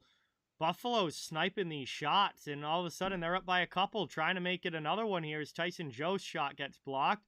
They're back in the offensive end, digging it out down low. Welcome in, Addy. Welcome in, Warriors Network. Gordon, welcome. Thank you for being here. Appreciate you guys coming by. I will say this. I don't know what it is about the Russian players this year, and I know what's going on, but we're playing a game. Evgeny Kuznetsov could get shot by the other player, and he wouldn't draw a penalty call. Like, he gets cross-checked in the corner there. It was completely a penalty, and the ref does not want to call it. I just do not understand it. Back out now. Here comes Ovechkin into the offensive zone, tries a cutback, then spin-around shot. And that one's deflected wide. Around now a chance again, and Luukkonen able to cover that one up. Caps digging for it in front. Not able to get one home. 11-11 to go here in the second. Make a wish if you're watching right now. Almost to the halfway point of this game, and it is 3-1 Buffalo. And a chance there for the Capitals as that puck was sent back out in front, but Luukkonen's able to cover it up before Ovechkin could knock that one loose, and we get a whistle here. Ozone draw on the way for the Caps. There, you definitely need the next goal in this game. You do not want to go down 4-1. Yeah, I mean, if you look, Mojo capitalizes on that one. He should have scored. This is a much closer game. The Capitals have had a couple of chances there. Ovechkin's had a couple of shots. You know, I mean, obviously not every one of his can go in, but, you know, they're in this. They definitely have to get the next goal. I agree. Taken now. Tage Thompson back on the ice with this top group for the Sabres as it's worked up out through the neutral zone into the offensive end. It's Okposo now out there with Thompson and Skinner. Back out. There's Power to Okposo. Back to Owen Power. He's waiting for something to open up. Just gets one in on goal, and Kemper wasn't really quite sure about that one at first, but he was able to find it and cover it before we got another chance at a loose puck, and we get a whistle here. It will be an ozone draw coming for the Sabres. Burke, what's going on? Welcome. Thank you for being here. Good to see you in the chat. Appreciate everyone coming by. Drillsy, welcome in. Thanks for coming. Michael, it's great to see you. So Kemper is one of those guys that I think, just because of his days in Phoenix, I feel like he's a guy that does well with a lot of shots. Mm-hmm. But tonight, the Sabres have just put some really great shots on him that he wasn't going to save. Yeah. No, I don't care if Dominic Hasek was on a couple of those Thompson goals were probably not being saved. So just blasting it as great shot. Get a shot in there from Eller that's blocked, trying to work it back the other way. Sparks, what's going on? Welcome. Thanks for coming by. It's taken now. Okposo into the offensive zone. Sabres trying to work it. Back out high. Long shot by Bryson. Misses wide. Yes, Henry. Talked about that a lot earlier. Very scary situation. Around now, it's taken by Krebs. That one's blocked, but it's kept in out high. Poked away now by the Caps. They can come the other way. Up into the offensive zone. Oshie's pass for Eller. Hops under his stick, and now it's back the other way. Buffalo's pass doesn't cleanly connect. Krebs goes after it in the corner against Van Riemsdyk, who gets it over to Gustafsson, up to Oshie. They're out of the zone. Around now, Alex, what's going on? Welcome in. Thank you for being here. We have just passed the halfway point here of period number 2, as well as the game. Sabres lead this one 3-1 as J.J. Peterka passes off to Dylan Cousins. His shot attempt gets deflected on the way in. Easily turned aside by Kemper. Sabres have it back, though, in the attacking zone. Oh, sneaky there by Peterka. Trying to tuck it in off the short side, off the back of Kemper, but he holds the post. Caps can't clear again. Moved across there by Quinn. Nobody else home, though. Milano will finally get it out. And Sabres have to carry in now back from the neutral zone. Here's Cousins. Loses one man. Moves to the middle. Shot there, and a great save by Kemper. A high-quality opportunity as Dylan Cousins gets into the slot area there. Kemper comes out, cuts down the angle, and makes a very good save to keep this 3-1. 8:54 remaining in the second. We'll get a whistle now and head to another commercial break as Buffalo leads this one by 2. They'll have an ozone draw when we get back from this commercial break. Yeah, I've made Dylan Cousins an honorary Alaskan because he's from Northwest Territories. So he's so close to Alaska, he might as well be from there. Let's see. We got a lot of other scores to here to catch up on right now. Coyotes and Panthers are tied 2-2. Man, Florida, what a huge disappointment this season's been for the Panthers. Hurricanes lead the Rangers 2-1. The Senators have a 2-0 lead on the Blue Jackets. The Blues are now up on the Maple Leafs 5-3. Flames and Jets are 0-0. The Predators already lead the Canadiens 2-0. And dropping the puck in a little over 10 minutes or so will be the Tampa Bay Lightning and Chicago Blackhawks. There's a few games coming up later as well. But very good night across the NHL tonight. A lot of action going on.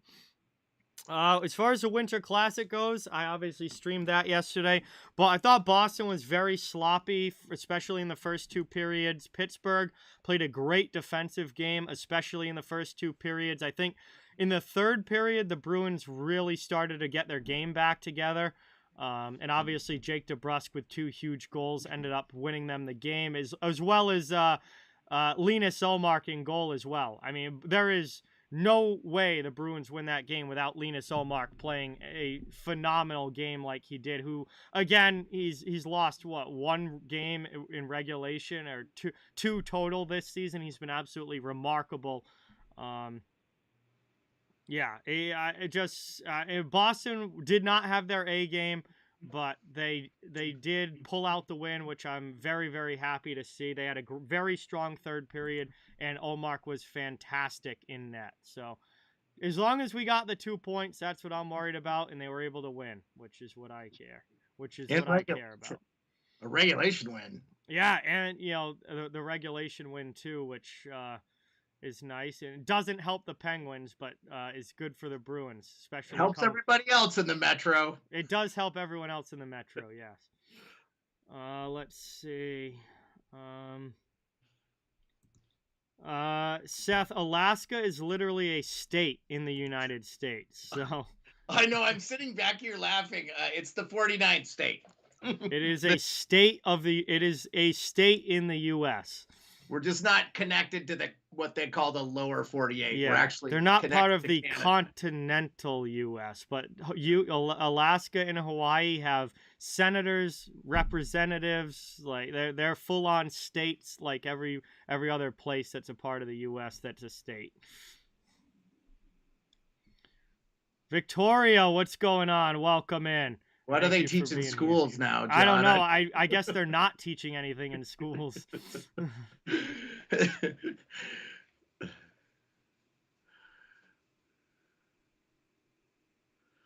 Every state has the same amount of senators as the House of Representatives is based off of population, and the Senate is 2 for every state.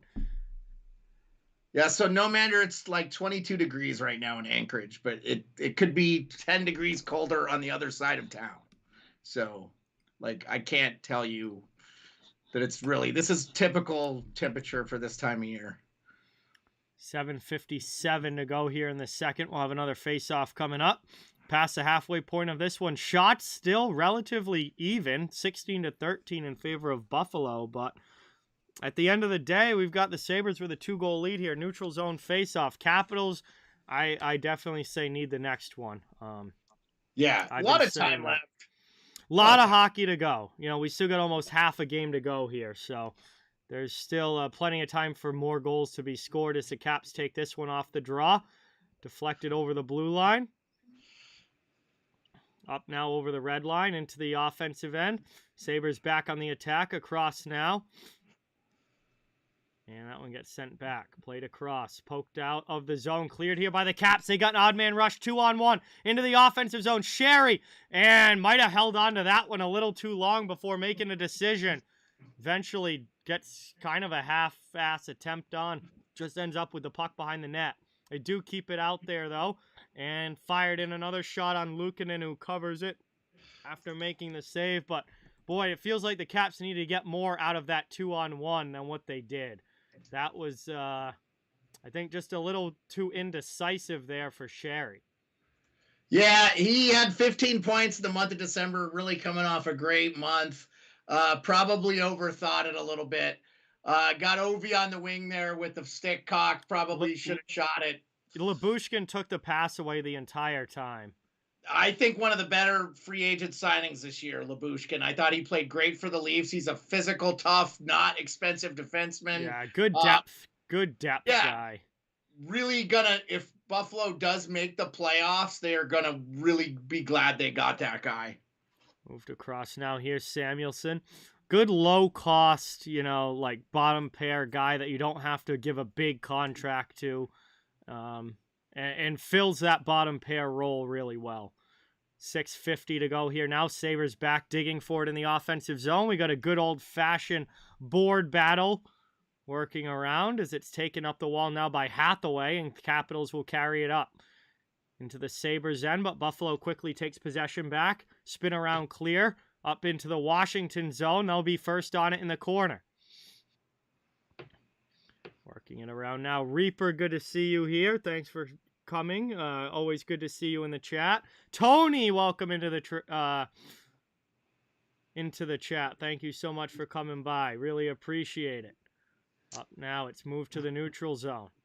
Capitals back the other way over the blue line into the offensive end. There's a shot. And a quality shot attempt there. Protas got in and ripped one, but Luukkonen's able to hold it under the arm and make the save. 6:06 remaining in the period.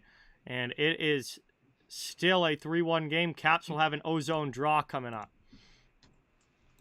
The leader in goals in the NHL right now is Connor McDavid with 32 goals. Yep, and Tage Thompson with 2 tonight is at 29. So McDavid has 32 goals, which leads the league. He is tied for the league lead in assists at 40, and he has the league lead in points at 72. Yeah, it's not even close. He's 72 and Draisaitl's 57. Yeah, so McDavid is leading the league in points by a lot. Yeah, he's winning the Art Ross unless he blows out his knee or something. Yeah, he's going to have to miss like weeks to not win the Art Ross this year. Yeah, and Draisaitl's missed, I think, the last several games for them. I think he's ready to return, though. He'll be back. Yeah. Much to Seattle's chagrin, who I think lost to them like 7-2 the last time. So yeah. But Tage Thompson is now second in the NHL in goals now with 29 if you include his 2 here tonight. As Sherry gets it out high, past to Kuznetsov, over now top of the circle. There's a blast that ripped wide. Loose puck, everyone trying to find it. Looks like it eventually deflected up and out of play. Gustafsson, who I believe has a pretty healthy point streak going. I think it's 7 games now for Gustafsson's point streak. He's been great. He's been so valuable for the Caps. He's looking to extend that tonight, but that one was just ripped wide and deflected up and out of play. We're going to go to our final commercial break of the second period, as we're down to about 5.5 minutes to go, and Buffalo still leads by 2. Let's see. Hey, what's going on? Welcome. Thank you so much for being here. Good to see you in the chat. So Tage Thompson is at 56 points. He's 1 behind Draisaitl right now. So he's in the top 3 now. He's past Jason Robertson with this 3.9. If he doesn't get another point tonight, which that's not saying anything. So yeah, Matthews does not have 29 goals, Rick. No, Matthews has had a pretty tough year goal scoring wise. Oh, you said 29 points. He's at 29 points. Oh, okay. Oh, really? I thought he had more than that. Yeah, I traded him to HTH and the thing for Makar just because I needed some defensive. And he just did not look like he had it this year. I thought he maybe partied a little too hard in the offseason with his Matthews has 40. Well, I'm not counting tonight because I'm not sure what his stat line for tonight looks like. I think he has a couple of points. That game is out of control. It's like 5-4 or something. So it's all offense there. Well, heading into tonight, he had 18 goals, 24 assists, and 42 points for Austin Matthews. So if he has a goal and an assist tonight, it would be 44 points now for Matthews, 19 goals.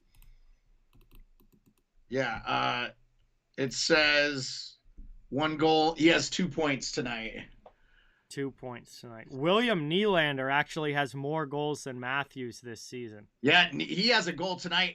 I believe, isn't he a free agent at the end of this year?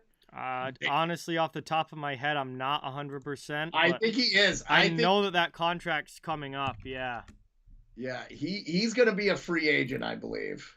I knew it was either this year or next year, because it's been a few since he signed that deal. No, he has next year on the deal, too. Okay. Next year will be the last year of Nylander's contract, as well as Matthews.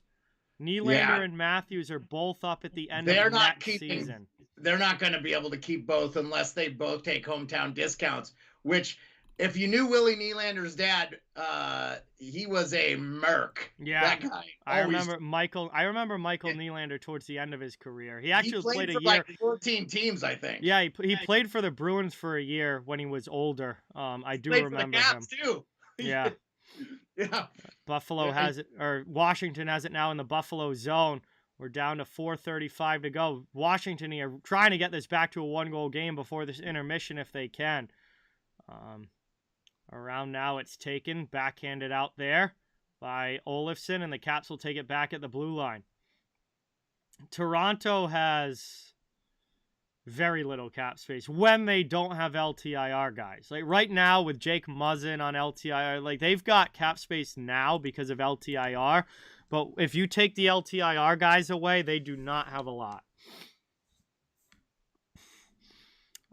Yes, I am doing a doubleheader tonight. No, Mander, we're doing the Stars and the Kings after this one. He knows. He's been in the chat the entire time. He knows. I think they just like to get you to say words. I don't know. Back now, rolled in, and Luukkonen's going to cover that. Is that just rolled into his glove? 3:43 left, and it will be another ozone draw for the Caps on the way. Like again, the Caps like have had possession, they've had shots. It's like, you know, they're not playing bad, but they're just not able to. They're not finishing, which obviously doesn't help when you're down by 2 goals and you're not finishing. And Buffalo has had those snipes from Thompson that have got them up by a couple now, and that's really the difference in the game. I will just say, scoring the first goal of the game is very important. It's like in the NFL when you can get a lead and run the ball and keep defenses out. It really helps, and if you get another team down a goal or two, it's huge. Trying to work it now down in the corner. Sherry can't dig it out. It's taken here by the Sabres. They get it up to Okposo. He clears that one out. And so that was an offsides. These linesmen, I'm for replacing with a 14-year-old with a laptop and an automatic puck dispensing machine. The Caps did not have possession of the puck. They could have kept the game going. I don't understand why they stopped it there. In fact, Buffalo was going to get that puck. If I was Sabres, I would be more angry. So it looks like the Leafs have $1.8 million in salary cap right now. Yeah. Let's see. So I'm looking at the spreads home and away. Washington's actually been very good at home this year. 12-5-2 on home ice compared to just 9-8-3 on the road. However, Buffalo is a very good road team. Buffalo's a 500 team at home, but they're 10-7 on the road. They're actually better on the road. So it's actually kind of both of these teams' strengths here with this being in Washington. And right now the Sabres are winning out. But it's funny, goal differential, Washington's been good this year, as has Buffalo. Buffalo's actually got a +20 goal differential for a team that's not even in a playoff spot right now. So we'll have another offensive zone face-off off the icing, and right away a blast by Ovechkin, and that could not be more classic as Alexander Ovechkin has the Capitals back within 1. And Ovi notches another one right off the face-off here. Just one fellow swoop, doesn't even stop to corral the puck, just right off the draw. Kuznetsov wins it back, goes over the glove, and it is a 3-2 hockey game. The Caps make it a 1-goal game before the break, and that is a huge goal for Ovechkin and the Capitals. I got KP up here. He's rejoicing with me. Huge goal there for the Caps. They needed that one, and they get it. And who else but Ovechkin? Yeah. I mean, and you know, these years, like, I'm sorry, 28, you could give Alexander Ovechkin could have 6 or 7 hearts, in my opinion. If you took him off the Capitals the last 10 years, we would be a bottom-feeding franchise. I just don't think people realize how significant he is as a player, even though he's a winger. And, you know, he's responsible for so much of the Caps scoring. Yeah, it's ridiculous. And then, you know, people say the stick. No, I'm sorry. It's not the stick. Goalies now wear so much gear too. It's so impressive what he's doing in the modern era of hockey. And if I don't know, man, he continues to blow me away with his ability. Oh, he's an unbelievable scorer, unbelievable shot, and he does it again here. His 27th of the season. So Alexander Ovechkin on pace for over 50 goals again this year. He is not slowing down. Here's another chance in. Oh, Luukkonen, what a save! Oh, boy, this was almost a tied hockey game. As the Capitals get in behind the D. Strome with a huge, huge thread-the-needle pass there to Gustafsson. Gustafsson pulls it to the backhand. And a monster save there by Luukkonen to keep the Sabres on top by a goal. Washington has the momentum now. Yeah, and I haven't been, like you said, they've been doing really well in the face-off, which is, I think a couple years ago they hired Michael Pekka. That's starting to pan out, which is funny. Buffalo Sabres legend. Yeah. To help. They were just terrible in the face-offs for years, and they're finally starting, and they looked really good this win streak. Oh, yeah, we got a penalty. Washington's going to be going to the power play here. Looks like Lyubushkin to the penalty box. It's going to be a slash, and this is going to put the Caps on the man advantage. A huge opportunity now with 2:11 to go in the period. So a chance here for Washington to pretty much close out the period with a power play. Obviously, it will end if they score, but this could be a real momentum swing here late in the second, as Washington is going to get the power play unit out there. And Peyton Krebs, early clear all the way down the ice. Good job for the PK. Caps go back to get it. Cousins races in on Gustafsson, who moves it up the wall. Buffalo's penalty kill not particularly good this season. I think it just said, 27th in the NHL. So a chance to capitalize here, no pun intended, for the Capitals. And they're going to try and get possession now in the offensive zone. Back out high to Gustafsson. He fires one in that's blocked in front. Taken back by Kuznetsov. Looking to play it to the point. Not able to get it out there was Krebs, and now it's to Strome down low in the corner. Oshie back out high again. Gustafsson over to Ovechkin. He fires away, and that one misses wide. Kept in by Kuznetsov. Gustafsson again to Kuzi. Kuzi top of the circle. Down low for Strome. Back to the middle. And that's out to the point. Still a minute to go on the power play. Kuznetsov takes a shot with a minute to go, and that's gloved by Luukkonen as it will be covered, and an offensive zone draw for the Caps on the way. It's amazing to me how much better the Capitals power play looks with TJ Oshie, and it doesn't matter. And they aren't, I don't even think they're top 20 in a power play right now, but they just had so many injuries. Ovechkin missed that one-timer by 6 inches. That's probably going top Oppo if he nails it there. Just amazing what one player can do for your power play. In that bumper position in that 1-3-1 that the Capitals run. Yeah, well, I mean, that's such an important position for puck movement and, getting the puck where it's supposed to be and to the open guy. And Oshie, obviously, has been a great player for so long. Has getting up there in age now. The body is definitely wearing down for TJ Oshie. He's had a lot of injuries the last few years. Yeah. But, you get him in that spot in the power play, and he is a crucial, crucial piece. Kuznetsov now down low. Gets it back. Will drive in towards the middle. Trying to get through. Sherry actually comes out now. And take him back. It's cleared out of the zone.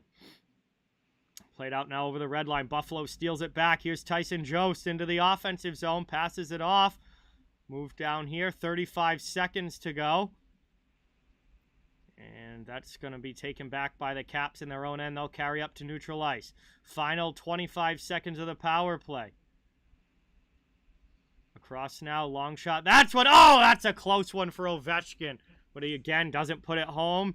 Getting a piece of it. Final 10 seconds now of the power play. 20 seconds to go here in the second. Capitals looking for this tying goal. Here's Connor Sherry. Over to Ovechkin. Ovechkin in front. That one off of a body into Kuznetsov on the near wall. Power play is over. We're back to 5-on-5. Final 5 seconds. Buffalo's killed it off. Second period almost over. Orlov, one last shot that's deflected wide, and that is going to do it as the horn sounds on period 2.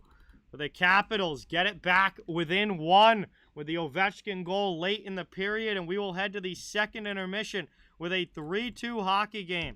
Buffalo on top, 40 minutes down, 20 minutes of action to go, and we will have some time now at the break while we wait for period 3 to begin. Thank you guys all so much for being here. Good to see you in the chat. Appreciate everyone coming by tonight. We have a good one going between the Sabres and Capitals. It should be a fun final 20 coming up. Please don't forget, it really means a lot if you can hit that thumbs up and subscribe if you haven't. I cover the entire NHL. Fans of all teams are welcome and wanted here. We're just trying to build a hockey community where everyone can come together, enjoy hockey, and have some fun. And this is game 1 of a doubleheader. After this one, I'll be doing the LA Kings and Dallas Stars from LA as the second game coming up. So that should be a fun one as well. So. That's going to be a sneaky high-scoring game too, I think, because the Kings cannot get any kind of goaltending. No, their goaltending's been tough. The Kings are in second place in the Pacific Division and have a negative goal differential. If they had a goalie. They have given up 138 goals this year, yet they're still in second place with 21 wins in the Pacific. And I got to be honest with you, they just need a save or two here or there. Yeah. Because watch a lot of their games, they're in the mix, and it's not terrible. It's not like they're bad. They got Dursey, they got Doughty's back healthy. They've got decent Edler. They've got decent defensive guys. They probably need another defenseman. I would think a Chychrun guy would fit really well with them. I've been saying that for 2 years that Chychrun, LA should be all over Chychrun. Yeah, and then they need a goalie. And if it's Bobrovsky, I mean, I think they thought Cal Peterson was going to be the guy. I wouldn't trust that. No, I know, but they got to find a bargain somewhere, right? Phoenix Copley right now is their best goaltender. Yeah. Phoenix Copley right now is their best goaltender. Jonathan Quick's been brutal this year. Kid. He's from Fairbanks, but yeah. If there's one team that is in a playoff spot right now that I'm looking at and go, they need to make a trade for a goaltender, it is the LA Kings. Yeah, I agree. Although I think you could say probably the same thing about Seattle, because I would not feel good about Martin Jones being my guy going into the postseason. Well, but they paid Grubauer. Doesn't he have like 3 or 4 years left? Yeah, they gave Grubauer, I'll look it up. 5 years and like $6 million per year or something like that. All right, here Grubauer was coming off that great season in Colorado, which, again, Colorado makes goaltenders look better than they are. That's a known. Seattle bit. They took the fake there. They bit on the fake there with Grubauer, thinking that he was a elite goalie because he had Colorado in front of him that year and put up these great goals against numbers. But don't forget too about Grubauer. He was the Caps starter for the 2018 season when we won the Cup. He really played for 2 games in the playoffs, and then he was out. During the season he played a good bulk of the games. Oh yeah, and then he was gone after 2 games in the playoffs. Well, then they brought in Holtby, and Holtby found his Vezina form, but Grubauer is owed $5.9 million through the 26-27 That's season. Going to be a brutal contract because they're not getting the best of that. They're going to have to cut him. He's got a no trade after the 2023-20 contract. He's got a no movement, no trade. A movement, no trade. That means a movement that can't send him down. Like he'll be gone. He'll be gone. I do not see how he's on that team after the 2023-24 season if he continues to play the way he's playing. And I wonder if it's injuries or something with him because, I mean, he played 55 games. He played 55 games last year. He had an 889 save percentage. But that whole team wasn't good. They couldn't get they were losing 1-0 games the whole year, Seattle was. They couldn't get a goal, but he scored. his save percentage is worse this year, and Seattle's good this year. Yeah, no, there's no excuse this year for Grubauer's play, but last year, 881 save percentage. Yeah, last year I give him a little bit of a pass. They had some injuries, and they just could not get a goal when Grubauer always had pretty solid numbers, but never had to be the guy. He played, he played his first real, I guess, big year at the NHL level. He played 17 games in 2013-14. 2015-16, he played 22 games. He had a .918 save percentage, very solid numbers, but played 22 games. Again, and the Capitals have been a consistently good team through this stretch. 2017, he played 24 games. Yeah. That 2017-18 season, like you said, he played 35 games that year, which was a career high for him at that point. He had a .923 save percentage, played extremely well. In the regular season, only lasted 2 games in the playoffs before they switched back to Holtby. But by far the best defensive year for the Capitals ever that year. Oh, easily. And he had a great save percentage that year, .923. Then he goes to Colorado, obviously with the presumption he's going to be the starter, but he only plays 37 games in 2018-19. Save percentage is still very solid, .917, but again, 37 games. Second year in Colorado, 2019-2020, 36 games, .916 save percentage. Pretty solid numbers, but again, low games played. Still, to this point, has not played 40 games in a season in his career. Final season in Colorado, 2020-2021, 40 games played. First time in his career he plays 40 games in a season. .922 save percentage, 1.95 goals against. Vezina candidate. Obviously had a ridiculously good Colorado team in front of him that year, and they made him look really good. And he's a good goaltender. Yeah, he didn't have great save percentage in that playoff, so like .914, Yeah, no, He played 10 games in the playoffs.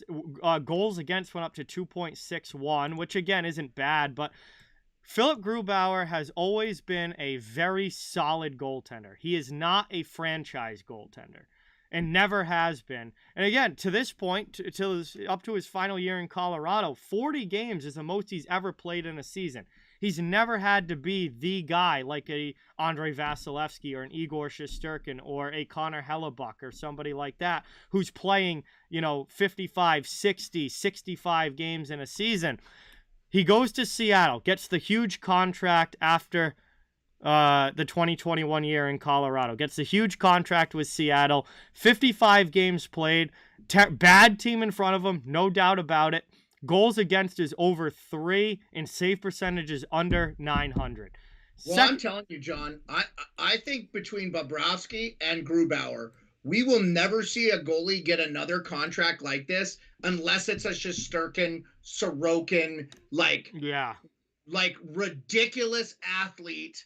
Because I know Vasilevsky's going to be on like an $8 million deal coming up. That starts next year, right? For him, Vasi's at 9.5 this year. Is that this year that he's on that? He's been. I forget exact what year. Hang on, I got cap friendly up, so I got all the. He's on. Yeah, he's at 9.5. He has 6 years left. It goes through, I think, 2027, 28 is Vasilevsky's deal through. He signed that deal. I want to say. This is the first year of that 9.5, though, right? I think last year might have been, actually. Let me see. And he's 28. Yeah, 2021 was the first year he hit the 9.95. So this is the second year. This was an 8-year deal. 8-year deal signed July 29th, 2019. Right. So then I think he had 1 year left at his old cap pit, and then this deal kicked in the 2020-2021 season. This deal kicked in for Vasilevsky, $9.5 million. Obviously, he's won 2 Stanley Cups, and he has a modified no trade clause kicking in the 2025-26 season too. So he's a guy I wonder if even as great as he is, does he get to the end of that contract? Now, hopefully the cap goes up and you don't see these deals damaging. But look, I mean, Florida. I was listening today. Florida is going to have to trade either Hornquist or Anthony Duclair. When both of those get healthy, they don't have the cap space to bring both of them up. This is Florida, who traded away Weegar and Huberdeau and signed Tkachuk to the deal, but they're not going to have space. Yeah. They also lost Marchment and free agents, right? And then they had they obviously they made the trade for Sherratt. Florida's over the cap without guys on LTIR. They have to move. Cap. I think Reinhart is a guy they are going to trade. I think you're going to see him get moved. I would Montour, even though they can't afford to get rid of defense. I think there's such a need in the league. I could see him. They're a team that I think is ripe for picking. And if they retain some cap, what's Bob got left on that deal? Because they have to get rid of him. I mean, that to me is a buyout. That just reeks buyout. I think he's got 4 years left, if I'm not mistaken. Yeah, if you don't count this season, he has 4 years left. No, it's 4 counting this season. It's 3 after this year at $10 million a year. It's a flat 10. Brutal. 10 million. Oh my God! If you want to talk about underperforming, I'd rather have Grubauer. Yeah, enough about Grubauer. Bobrovsky here. Save percentages for Bobrovsky since signing with Florida. 900 on the dot, 906, 913 last year, which was kind of a getting somewhat back to decent. Yeah. 894 this year, giving up over 3.3 goals per game. He's basically getting paid $1 million for each percentage.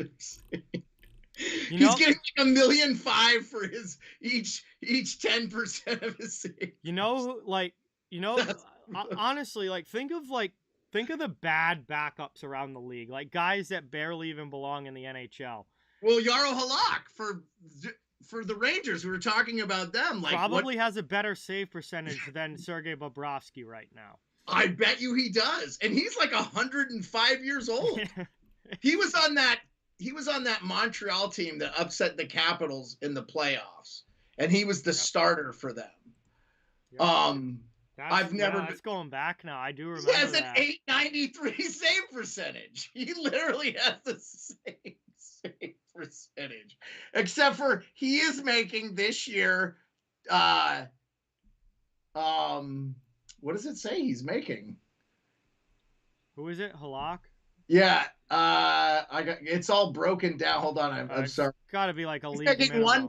1.5. He's making 1.5 for Halak. So that's what you pay for a backup that's going to give you an 8.9 save percentage. Yeah, pretty much. 1.5. I don't even think I'd pay 1.5 for if I don't want a goalie on my team that can't have a 900 save percentage. Well, I have to say, Boston got extremely lucky with Ullmark because everybody and their mother thought Swayman was going to be the starter, and he's just not ready.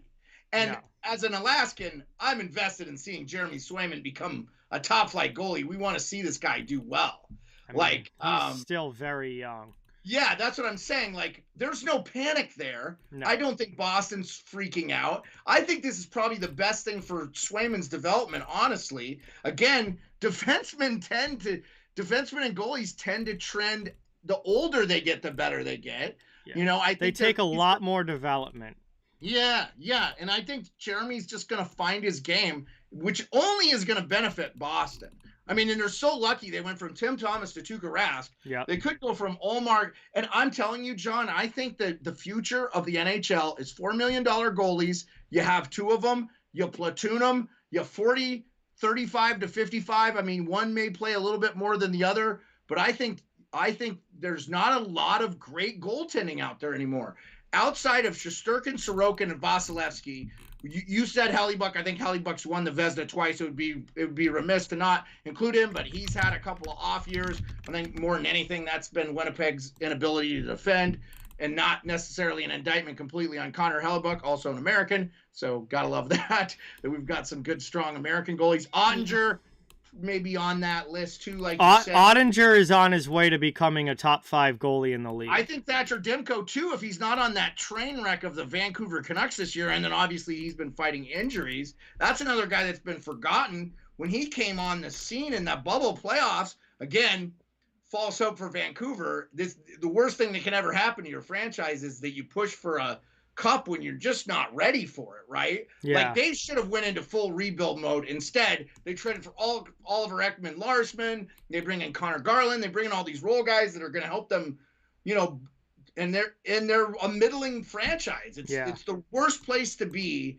is right down the middle. You have to be you gotta either be getting really terrible or really great. You want top 5 picks or you want to be in the playoffs. Like, but that gray area in the middle is a horrible place to be. You know who's a really, really good young goaltender and is stuck on a terrible team, but his individual performance has been outstanding? Is Karel Vejmelka in Arizona. Oh yeah. They have never not had good goaltending. He is 4th in the NHL in goals saved above expected. Yeah. His individual performance has been unbelievable this year. He is up there with it's Ullmark, Sorokin, Hellebuck, and Vejmelka, top 4 for goals saved above expected. So when you take the team away and just look at something that looks at individual goaltending performance from that player only, Vejmelka has been outstanding this season. Well, there's your trade for LA. They get Chicharin. I'd be all over that. If I'm Arizona, though, I'm not giving up Vejmelka. I wouldn't say him. I'm looking at him as my goalie of the future. I mean, he's still only 20.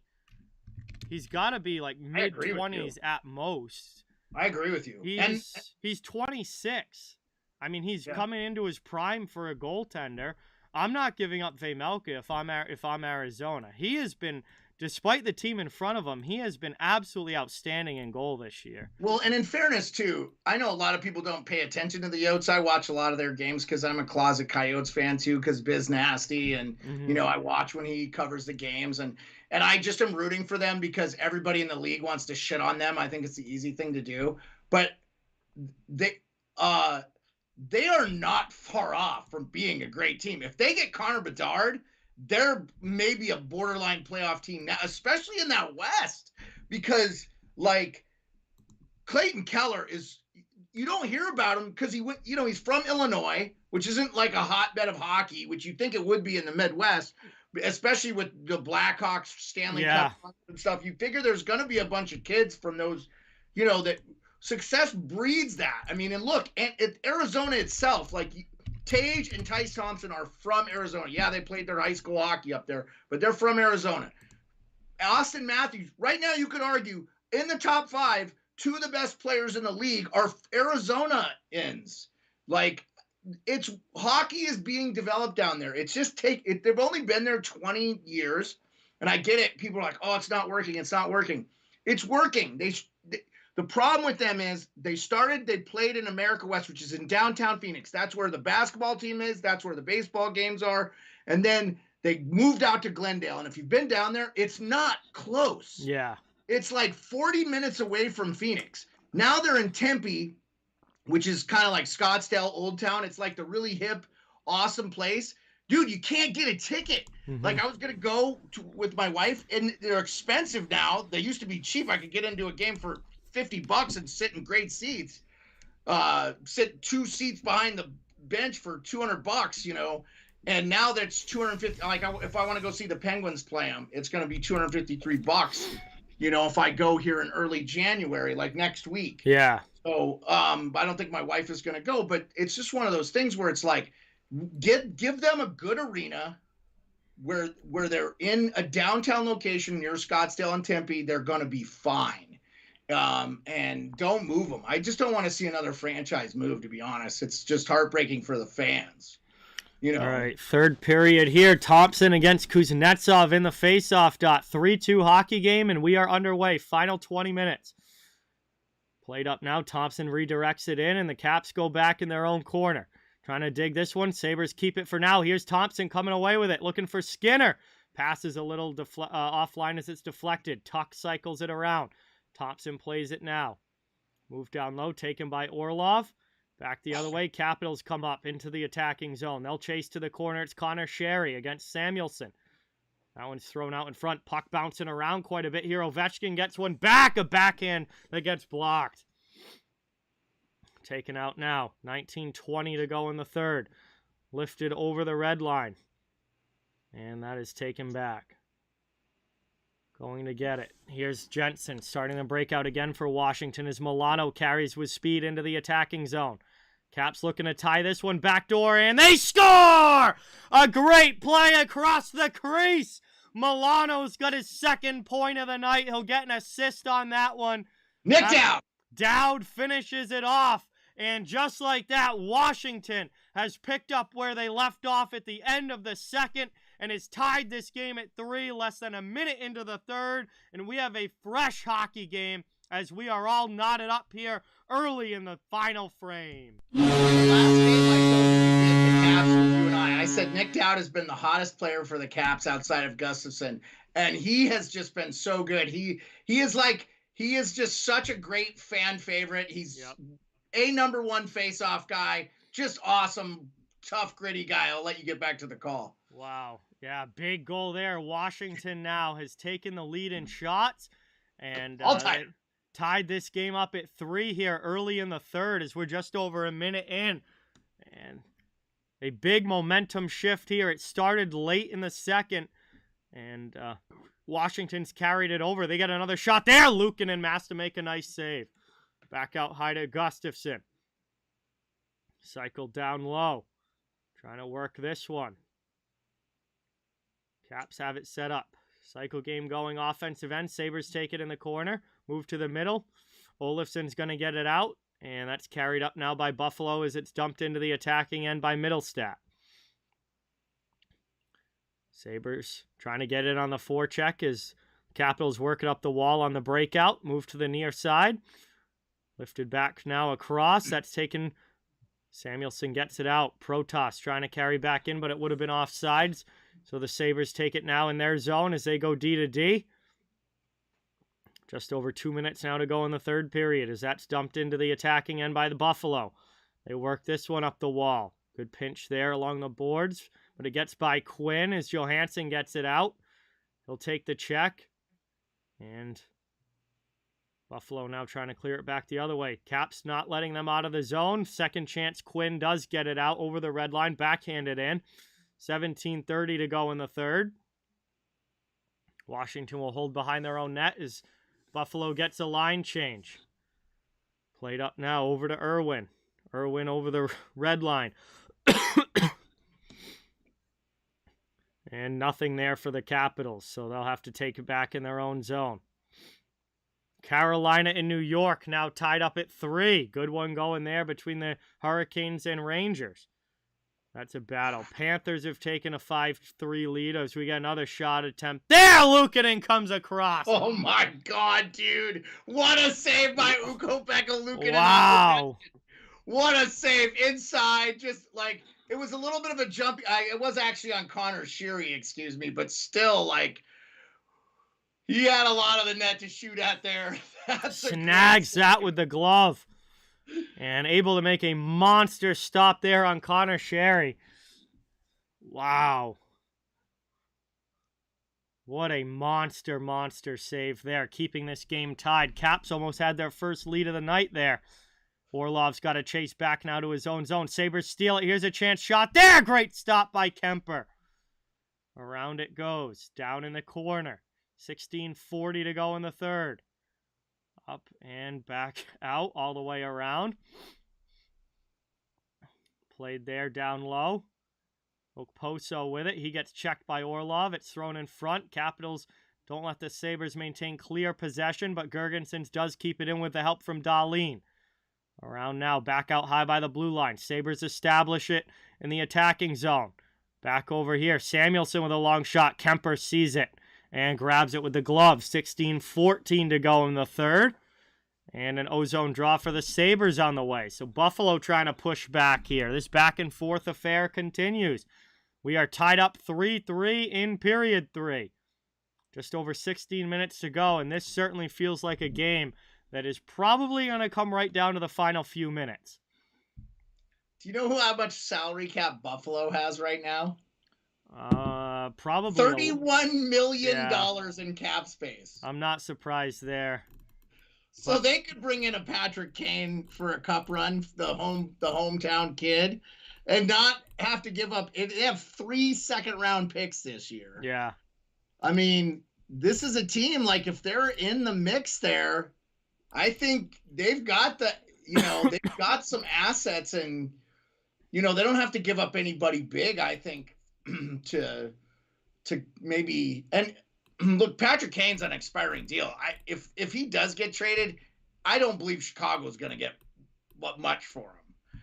I think we're going to look back at these deals where, like, Toronto gave up a first-round pick for like Nick Foligno, and Florida gave up a first-round pick. You're not going to see those deals anymore. Those deals I don't think so either. No, those are terrible trades. Yeah, like the Sherratt deal for Florida last year now looks absolutely horrible. Everyone dragged that deal through the mud when they made it. Never mind how bad it looks now. Way too much. I thought right away did they even need him? He didn't even fit their team. He doesn't. That's the thing, is he doesn't fit Florida's style whatsoever. Well, he'd fit him more now with Maurice as the coach there, but just, good God, just be what you are. Taken in there. Caps shovel one just wide. Here's another chance for Milano. Luukkonen gets a piece of it. Wow, Leafs have tied the game at 5 now against St. Louis. What a wild one there. That's a one Toronto can't afford to lose. I agree with you, Bruce. Buffalo is very much headed in the right direction. This is a significantly improved team that is going to be very, very good in a couple of years, as it's taken now up the boards. They have a shot to be a wild card team this year, but I think they're going to be a force to be reckoned with in a couple of seasons.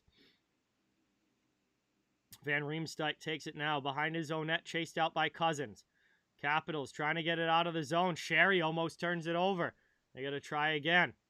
Brought up here through the middle. Kuznetsov now into the attacking zone, over to Ovechkin. His shot goes wide. Ooh. 14.5 to go here in the third. Oh, back the other way. Here comes Buffalo. And, big hit there on Peterka.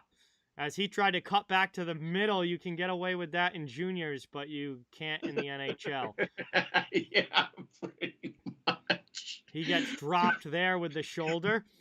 Shot goes high for Washington. They'll regroup now in their own zone. Both teams fighting forward to neutral ice. Possession taken by Buffalo. Cousins off of a skate. Yeah, that's a guy I like in JJ Peterka too. I really like his game, but you could tell they still have a lot of learning to do there. Yeah. He's put up good numbers this year, though. He's been a solid scorer for them. He's a second-round pick that honestly is playing more like a first-round pick given his age. Yeah. Oh, I agree. If you hit on these guys too, I mean, that's how you win Stanley Cups. Brought around now, taken along the half wall, 13:30 to go. Good shot there. Buffalo keeps it in, cycling in the attacking zone. Up the boards. Around down behind the net. Lifted up to the middle, taken. Buffalo gets possession back. They chip it up the wall, out of the zone, cleared to neutral ice. Krebs can't get it in as Jensen comes the other way, up to Johansson, who goes cross corner. Strome off the bench trying to get to it. Forces the turnover. Shot there, and Luukkonen has got to make another save. 12:56 remaining. We're going to head to our first commercial. Just another high danger scoring chance for Anthony Mantha, which I think he is in like the top 10 in the NHL, and he's just not getting goals. It's so funny to see him. This guy is snake bitten.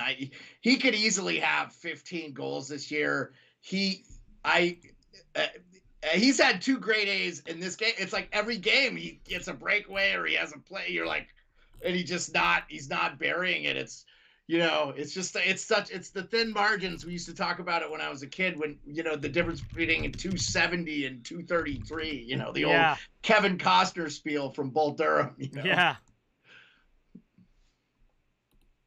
Yeah, I mean, I'm looking at Buffalo's roster. They're gonna have to pay Dahlin, but he's after the 2024 season. He's an RFA, but that's not gonna be a problem. And Okpozo's a UFA after this year, but they probably could let him walk. He's 34. Yeah. I mean, I like what he does. If he comes back, he's not coming back at $6 million. No, he'd be a team friendly veteran contract. I do think he might be back though. I think. Yeah, they named him captain. I could see him just staying in Buffalo on like a $2 million a year contract and like a 2 or 3 year deal. Yeah. I mean, they gotta be, they gotta realize that, so these young guys who are developing very well, they are gonna have to pay down the line. So I don't think they want to spend all $31 million that they have, but they certainly have cap space to make some moves, and they've got guys coming off of the books here over the next couple of years. So, well, they've got Tage Thompson locked up long term at 7.1. Yeah. Like, that's a steal. He's a $13 million player right now. Yeah, I mean, if he can keep up the way that he's been playing, 7.1 is going to be an absolute steal for him. Imagine if he's becomes consistently a 100-point player and they have him at 7.1. That is just absolutely ridiculous. Well, it if he can him keep too up because he got paid early, right? Yeah.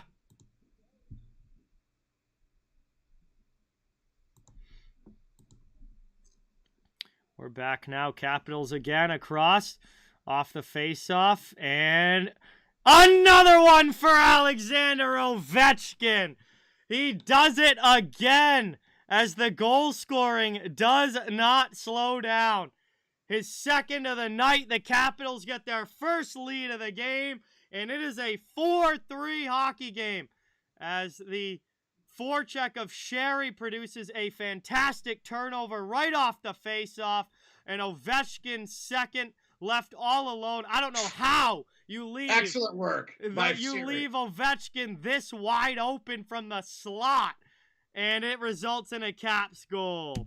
If 71 Frederick Olsen, he was effed. Just a complete defensive zone breakdown there by the Buffalo Sabres. And yeah, he did not have 4-3 lead now. Yeah, and I was just gonna say right before Ovechkin scored that goal, Ukko-Pekka Luukkonen was keeping the Sabres in the game, and because the Caps were humming, and they are humming. All the momentum here has switched to the Capitals' side as it started late in the second period and it's carried over here into the third. Seth Warwick, he will not get $13 million next year. He's signed long term for 8 years at $7.1 million. He just signed an 8-year extension. His contract is not changing. Yeah, you don't allow players to renegotiate deals. You need to get on Cap Friendly, man. Do some research, buddy. So Thompson's got 2 goals in this game, and Ovechkin has 2 goals in this game. As we see 2 ridiculous goal scorers going at it here tonight, and 12:05 to go here in the third. Capitals dump it back in. Ovechkin's 28th of the season. Ovechkin might score 60 this year. Would that be insane? He's already has the record for Morse goals over the age of 36. He had 50 last year. Yeah, he might score 60 this year. He has 248 and 49 goal seasons too. He'd have 16 years, and he scored 50 his rookie year, 52. And he missed his real rookie year. I mean, I keep telling people. Buffalo back in. Nice save there by Kemper with the pad. Worked around there. Peterka with a shot. Kemper gets a blocker on that one. And the rebound, able to find it along the post. Covers it with 11:25 to go.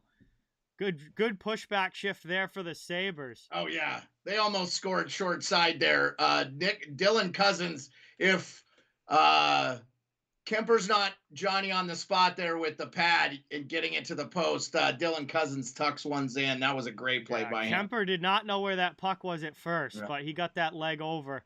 Just held the post there. And it stays a 4-3 game. Oh. 11:25 left. Ozone draw for Buffalo. Skinner wins it back right off the face-off. Thompson with another shot. And Kemper able to make the stop on that one. The last guy you want shooting it. Deflected into the offensive zone. Kicked around now. Caps don't have it, and they'll have to regroup again. Glove down by the Sabres. They'll come up to neutral ice. Dumped in by Tuck. Caps first on it, though, behind the net. Thompson chases out the D. Washington will move it to the sidewall and clear out of the zone. 10:50 remaining here in the third. Around it goes. Trying to work this one around. 10:45 left here in the third. Nope. Ovechkin had 50 goals last year, Bruce. As we get a stoppage there with 10:38 to go. And Ovechkin is not slowing down whatsoever. So I love the theory that he's on steroids. Steroids does not prolong your career. If anything, it shortens your career. If you know anything about human physiology, Barry Bonds took so much steroids, he blew out his tendons in his elbows. Steroids don't help a guy, okay? You know what helps a guy? Your mom is a 2-time Olympic gold medalist in basketball, and your dad was a pro soccer player. That's why Ovechkin has good genes. It's absolutely ridiculous. He's never been under the whiff of any NHL disciplinary stuff. Absolute trash that people would say he's a fucking steroid user. I mean, I hate it. And when you, like, he's been in the Olympics and everything, and the internationally, the Olympic Committee does massive steroid testing and drug testing. Like, there's no way. Also, steroids just don't help you in hockey. Like, it's a unicorn. That's what it doesn't help you in hockey. It's pure jealousy. Why do you think that you never hear about hockey players doing steroids? Because they just doesn't help you. In baseball, where you could stand around and wave a stick, it worked really well, or throw a ball. Or football, where you could be an O-line and D-line, and there's not a lot of running involved. And it's all about, your bench press, being able to shove a guy, 5 yards down the field. Like, it's not going to help you in hockey. If anything, it's going to make you slower, and it's going to worsen your skating. There's so much legal stuff you can take now that helps you recover. That just over-the-counter really good stuff that's not detrimental to your heart and all these. Ovechkin is just a once-in-a-lifetime player. He's a strong dude. It's just so hard for some people to comprehend that people work hard and have an innate ability. It's like Michael Jordan. Michael Jordan was cut from his high school basketball team. He must have been on steroids. It's like, give me a break. Protoss now across. Taken down low. Clegg plays it to the corner. Olofsson on it. Sabres trying to get out of their end here. 8:40 to go in the third. Moved up now. Played there. Over the red line. Dumped into the offensive zone. Down to the corner. Trying to work it around. Oh, nice chance in front there. Kemper gets a pad on the redirection.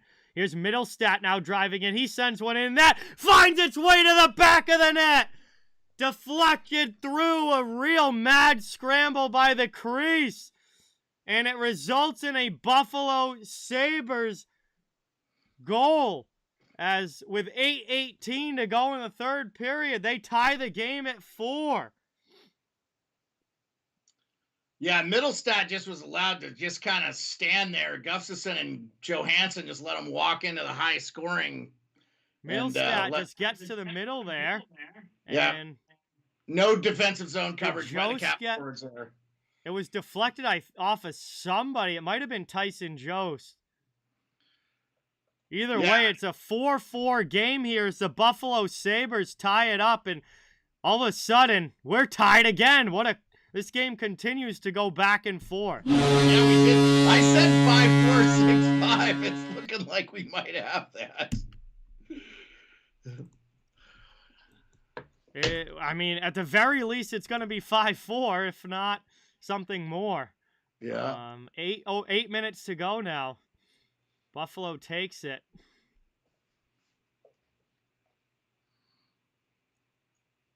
They're trying to work back out of their zone. Here's Rasmus Dahlin. Played over up the wall. Thompson gets it out. Yeah, we have 3 games that have gone over 8 goals today. Panthers and are 5-3 on the Yotes, and this is a 4-4 game, and the Leafs Blues is 5-5. Around now, 7.5 left as the Sabres get it up through neutral ice. Peyton Krebs into the offensive zone, trying to get through Van Riemsdyk. Some help from Okposo. Big push down in the corner. Around now, taking up the wall. And back the other way, here's Ovechkin. He'll backhand it in. Luukkonen will get it over to Power. It's taken back to Ovechkin. Steals possession back to the Capitals below the goal line. Power in the corner now trying to work it out. And it's played up by Krebs, who will carry to the red line. Cross-ice passes too far behind. And it's taken up now. Back the other way. Over the blue line into the offensive zone. Top of the circle. There's a shot that's ripped wide. Glove side on Luukkonen, and he doesn't have to do anything with that as it misses the far post. Buffalo back in on the forecheck now. Keeping this one out in the offensive zone. Off of the end glass from the corner. Played up the wall. Taken around.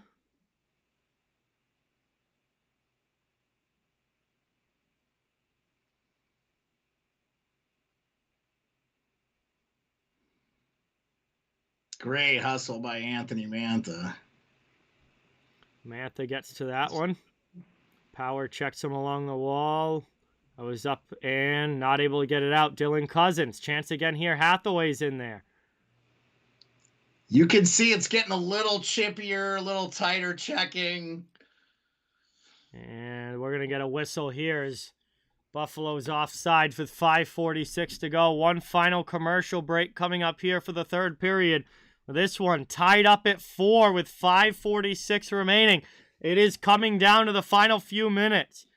And this is going to be one heck of a finish here between the Sabres and Capitals. Both teams playing very well as of late. Washington 8-1-1 in their last 10 games. Buffalo 7-2-1.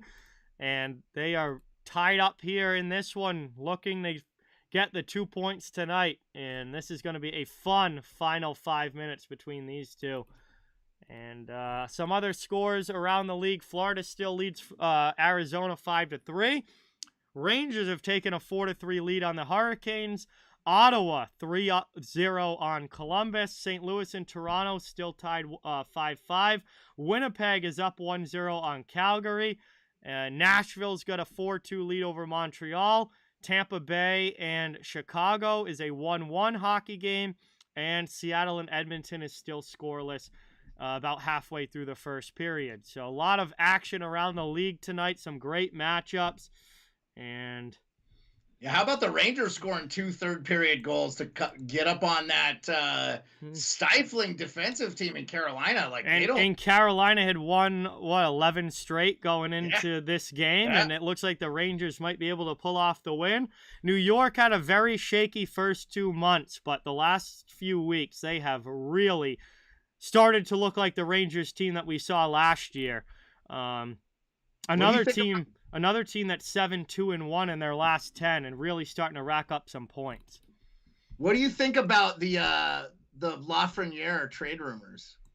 The trade rumor, the media wants to drum up trade rumors every chance they get because it gets clicks. And people read the articles and go, oh my God, this guy's getting traded. And 95% of the trade rumors that you hear on Twitter or on some website like NHL Rumors or something like that are absolute BS, never happen. We're never even close to happening. And like 95% of it is just media garbage. Yeah, I agree. I think Elliot Friedman's the king of making shit up. It gets clicks and gets them engagement on their Twitter accounts. So they're going to have, it seems like every week there's a new hot player in the trade rumors, and then these trades never happen. Yeah. Well, I think a lot of it just has to do with the salary cap, and so many teams are so tight. Yeah, I was looking on Cap Friendly. 12 teams are over the salary cap if they weren't using LTIR right now. Like, they would not be cap compliant if it wasn't for their LTIR usage. So 12 teams. That's like about a third of the league. Yeah. I mean, there's yeah. really not a lot of teams with cap space to make any sort of major moves. Yeah. If the Caps were 100% healthy, they would not even be close to the cap, I don't think. No. Yeah, but they've been decimated. I think their LTIR, I'll have to look at their LTIR cap right now. They're actually really high. I'll let you get back to the call here. You got 4 minutes left. 4:45 to go. Kuznetsov dumps it into the offensive end. And almost steals out and away from Luukkonen, but the Sabres do get it up the wall and eventually out of the zone. Skinner cross ice, dumped into the attacking end. Sabres go back on the forecheck. Hockey Studios, what's going on? Welcome. Thanks for being here. here. Caps have $9 million in LTIR cap space. Yeah. But they've just been decimated, like, with injuries. Kuznetsov gets one through. That pass just a little too far in front. It's back again to the near side. First on it, Sabres. They get it out. Back the other way. Brought up now through the neutral zone. Glove down by Skinner. Skinner's shot deflects well wide to the corner. Capitals will come back. 3:55 to go here in the third. Here's Ovechkin looking for the Hattie. And his shot attempt gets blocked. Second chance again on the backhand. Grabbed by Luukkonen. And we will get a whistle.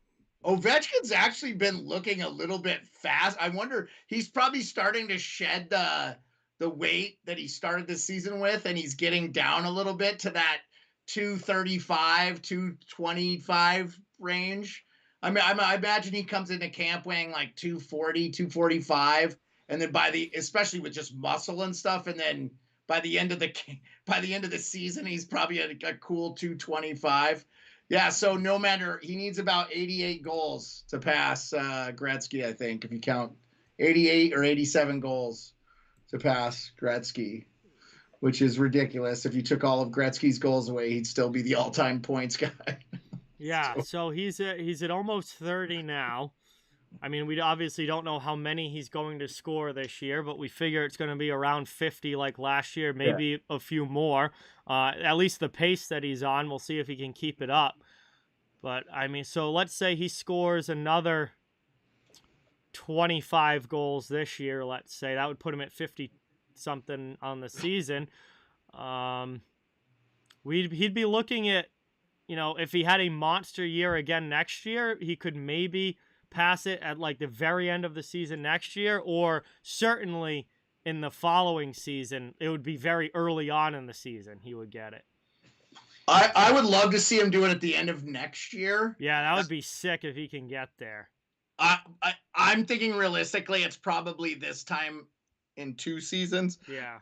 You've got to figure at some point he's going to get a little bit of aid, but he has said, like, he's on the record, like, he will not be a third line. Yeah. He's going to be a first line top tier player. And when he feels like he can't play that, he's going to retire. So wow. I wanted to see him get to 800. I'd love to see him, and he's done that. And I'd love to see him win another Stanley Cup. That would be brilliant. I feel like stranger things have happened. A down year for him would be like 40 goals, which is still a fantastic season. So I don't see him, dropping off to the point where he's not a top 6 player ever. Gustafsson now top of the circle, rips that one just wide. Nate, what's going on? Welcome. Luke, welcome in. Good to see you guys in the chat. Thanks for coming by. We got 3.5 minutes to go in the third. The Capitals have it in the offensive zone. Sabres trying to clear. They will get this one out. Over the red line, dumped in around the wall.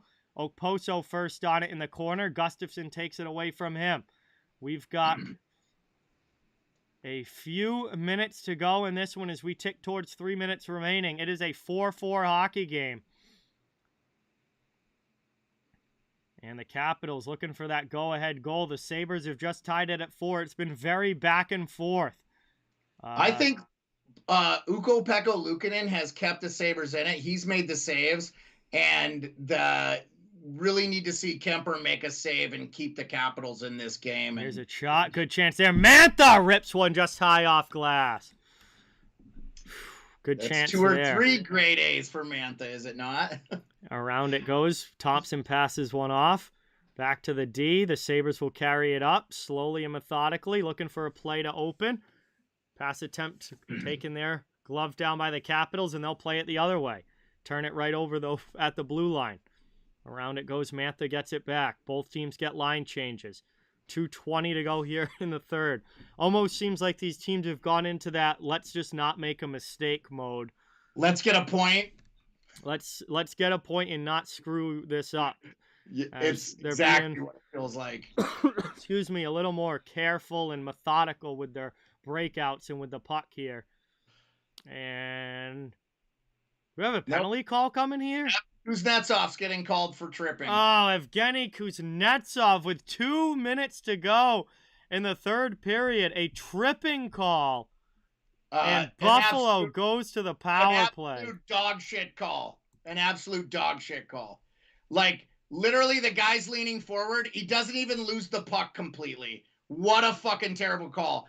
I know Steve Kozari hates. Oh, he just does not like Evgeny Kuznetsov. I think he's not liked in the league anyway, but trash call. I have heard Kuznetsov is not very popular among... No, refs do not like him. Like I said, he could be shot in the face by a guy and will not get the call. So, late power play here for Buffalo with exactly 2 minutes to go. For a pretty clean game, that was an unnecessary penalty call. Each team has had power play opportunities. I feel like that was not a necessary call. Well, they've let they've let so much else go in this game. There have not been a lot of penalty calls in this game, which is fine. I like it when the refs kind of just let the boys play. I do too. As opposed to a game with freaking 12 power plays in it. Like, well, I if like you're when gonna call ticky-tack stuff, call ticky-tack stuff the whole game. Yeah, it's the consistency that's the problem. As Buffalo tries to carry into the attacking zone there, Tuck gets it around. Final minute 15 of the power play. Sabres finally setting up in the offensive end. Here's Cousins to Dahlin. Far side across D to D. Back to Dahlin out high. This is Kozari imprinting himself into the game. Yeah, Cousins Skinner in front gets gloved by Kemper. And he's going to cover that with 58.9 to go here in the third period. This power play will be pretty much right to the end of the period. Unless the Sabres score. Yeah, it will not carry over into overtime, I don't believe. No, it was exactly 2 minutes to go in the period when they called it. So it'll be an offensive zone draw here for Buffalo. Another chance in the attacking end on the power play. But it's the consistency that's the problem. If you're going to let them play for call it the same the full game. You don't... It just wasn't a tripping penalty, John. I saw way worse get uncalled in this game. Exactly. It's the consistency that's the problem. Call. It's infuriating. This is what frustrates fans about the officiating in the NHL. Buffalo took a timeout, by the way. Yeah, Buffalo's on a timeout here. They're trying to set up a play for this power play face-off. We got less than a minute to go in the third. And a tied hockey game with Buffalo on the power play.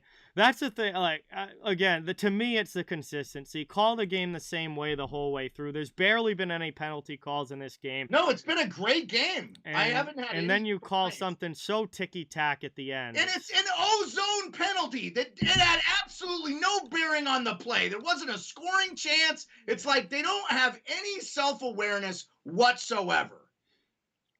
Around now, back out. Sabres set up top of the circle. Out high. Here's Cousins. Out to Dahlin. Sabres with it here. Looking for a shooting lane. Through to Dylan Cousins. Back to Rasmus Dahlin. 40 seconds to go. Around now to the far side.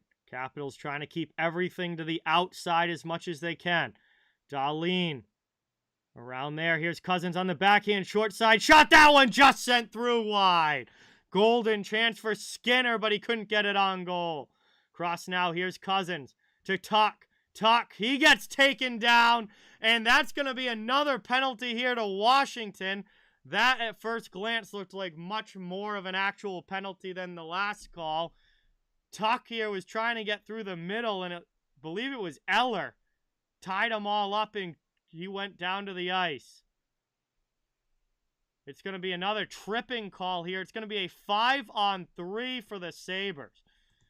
And he lets go of his stick. I, again, don't agree with this penalty call either. If you can opener a guy between the legs, that's gonna get called every time. If the first call's not made. That's gonna get called every time. He got the stick right between the skates. He did let go of it, but it still tucked down, and that was the old can opener. And that's going to be I have less of a problem with that call than the ozone tripping call where Kuznetsov's foot hits the guy while he's trying to make a play on the puck. That was much more of a clear call than the first one, no doubt. Kemper with a nice save on Skinner there. This one's going to overtime. The 5-on-3 has come to an end, but it will be a regular power play for the Buffalo Sabres. Actually, because it's overtime, obviously it will be 4-on-3. For the Buffalo Sabres here, but both teams get a point. It remains tied up at 4, and we will go to OT action here. And all of a sudden, boy, after the referees don't really call anything this game, we get a couple of late penalty calls against the Capitals, and now we're going to have overtime power play. Atrociously gave this game to the Buffalo Sabres. If they don't win, they don't deserve the win. I wonder if there's like a record of there's a website called Scouting the Refs. Yeah, they track everything with officials, like so much analysis of officials and how many calls per game they make, how they call certain teams, things like that. This is easy. The Caps have had one power play. Buffalo, before the atrocious trip on, had one power play. We could have just left it at that and finished this game the way it should have been finished. Now Buffalo will have had 3 power plays, and unless they commit larceny against the Capitals, they're not going to call it. And it's atrocious. I want to see Steve Kaczary because he's not great. He's a veteran referee. He has been around a long time. However, he's done 3 Stanley Cup Finals. He's done over 100 career playoff games, over 1,000 games in the NHL. I wonder if he has a particular bias against the Capitals or anything. Well, I can tell you as a Caps fan, he's one of the guys that I'd like to punch in the face. Because it typically feels like we're very much slighted in his games. So Steve Kaczary generally calls, he's pretty middle of the road as far as penalty calls per game. Well, you know how most fans feel too, right? I could be completely off base. Actually, there's kind of a big switch with Kaczary. Capitals were 4-0 in Kaczary refed games in 21. Or no, that's last year they were 4-0 in games refed by him. Anyway, we're going to be starting overtime here. Again, it's a 4-on-3 power play for Buffalo. Off the draw, they get it right into the offensive end. Here's Skinner. OT and a huge chance. Played back now. Taken. In the attacking end. 1:20 to go on the power play. 4:35 to go in OT. Setting up out high. Across here. Thompson with it. Top of the circle. Can't get the pass through to Tuck. Big clear there by Washington as they send it all the way down. Minute still to go on the power play. But Buffalo's going to go back and regroup. Played up now. 4:10 to go. Buffalo back into the offensive end. Taken across. Here's Dahlin with it. Quarterbacking out high. Gets one over to the far side. Trying to work it. 40 seconds left on the advantage. Buffalo trying to take advantage of the call. There's Thompson. Oh, great save by Kemper coming across. Great save. It's scoutingtherefs.com, Nate. Fantastic website to look at referee stuff. And they have all kinds of analysis, statistics, analytics on referees and how they call the game. How many penalties per game, penalty minutes per game, how they teams records when those refs call the game and stuff. Like, awesome website. Yeah, off the just draw. when in doubt, I shouldn't be critical of the refs. Like, when in doubt, just don't make the call. Taken up now. Thing. Buffalo back into the offensive end. Here's Thompson. 20 seconds to go on the power play. Across now. Dahlin back out high. Buffalo here. They got to get something to the net. Cross to the faceoff. Got shot there. And a nice save again by Kemper. No real traffic in front. Middlestat was at the top of the crease, but he was not in the sight line. And that takes it to down to the final few seconds here of Buffalo's power play. And we still have a tied game, and Capitals have almost killed this off. This would be a huge kill if they do. 3:25 to go in OT. Blues win in a shootout. Wow, so St. Louis gets a couple points tonight. Taken up the other way over the red line, right back in. As we go back to full strength, it becomes a 4-on-4 as Buffalo's power play is over. The Capitals have killed it off. Around now, shot goes well wide. Even strength now in OT between these two. And it's 4-on-4 until the next whistle because we had to get Eller out of the box. So 2:53 remaining in overtime. Caps hold behind their net. Game is tied, working it up over the red line now into the offensive zone. Here's Kuznetsov.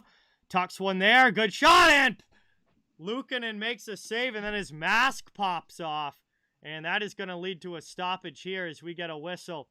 And Luukkonen's got to get his mask back on, as obviously we don't want goaltenders taking 100-mile-an-hour shots without a goalie. Well, Kuznetsov's stick hit the back of it. Oh, yeah, he did. I see here on the rebound, he hit him with the stick, and then the buckle just popped when he hit him with the stick. He's lucky he didn't get called high stick again. That's more of a penalty than the trip he called, honestly. I mean, at such a high pace, that was probably a tough one to see, especially where the ref is back tucked in the corner, but he's lucky that nobody saw that. Well, I think Kozari wanted to get out of the building alive. I think he might have been found in the parking lot or something. Kuznetsov has it, 2.5 to go. He's just going to skate all the way back to his own zone. Derek, what's going on? Great to see you here. Thanks for coming by. Caps back into the offensive end. Here's Ovechkin with a shot. Luukkonen covers that one with the glove. And a great 16. I'll say this, Bruce Harper, a great many Capitals fans are very frustrated with Evgeny Kuznetsov. He can be one of the best players on the ice given night to night. It just never shapes up exactly the way we'd like it. All right, now we're actually going to go to 3-on-3 overtime, so. Yeah, we've been that way since the face-off. Back to get it now. Aries, thanks for being here. Great to see you. Yeah, big win for the Rangers as they knock the Hurricane streak back to 0 as we get a shot there. Stolen on the doorstep, and they score! It's Thompson again taking advantage of a turnover. A hat trick for Tage Thompson and the OT winner as Buffalo takes it 5-4 in overtime. Just terrible D-zone management of the puck. It just handed him the game. Horrific turnover there. Horrific turnover in the defensive zone by the Washington Capitals. That was all Lars Eller. Lars Eller goes to dump it. Instead of trying to skate it out of the zone, he dumps it back. Tage Thompson is the recipient of a great forecheck from Alex Tuck, and just puts it on a tee for Tage. Eller just gives it away. Tuck steals it. Awful from Eller. Gets it out in front. He takes a terrible penalty and then has the giveaway of the game. Thompson puts it home, and that is the OT winner for the Buffalo Sabres as they take this one. Yeah, brutal. 5-4 win. And they get the second point. Oh, my God. Tage Thompson with a hat trick. Yeah, I should not have complained about the refs. I think it's a Bush League thing to do. The refs are going to be refs. It's just frustrating in a game where it was one power play to one power play. In the final 2 minutes, they get 3 penalties. It's just infuriating to me that the guy, like, just let him play. Like, let him play the game. I would have liked to seen that game play out without the penalty kills. Lars Eller is one of our penalty kills. So, yep, that's 30 for Thompson, 30 man. goals on the season for Tage Thompson. That's a 4-point night tonight, including the hat trick. Holy cow. What a great game. What a phenomenal performance here for Tage Thompson. And the Buffalo Sabres come away with a 5-4 win in overtime. That is going to do it for our first game of the doubleheader here tonight. And what a finish. And Buffalo gets the job done. So thank you guys, everybody, for watching. It's good to have you in the chat. Again, I am doing 2 games tonight. That was just the first one. But if you're not going to stick around for the second game, thank you guys so much. Please don't forget to hit that thumbs up and subscribe before you go. It really helps the channel. I cover the entire NHL, so fans of all teams are welcome and wanted here.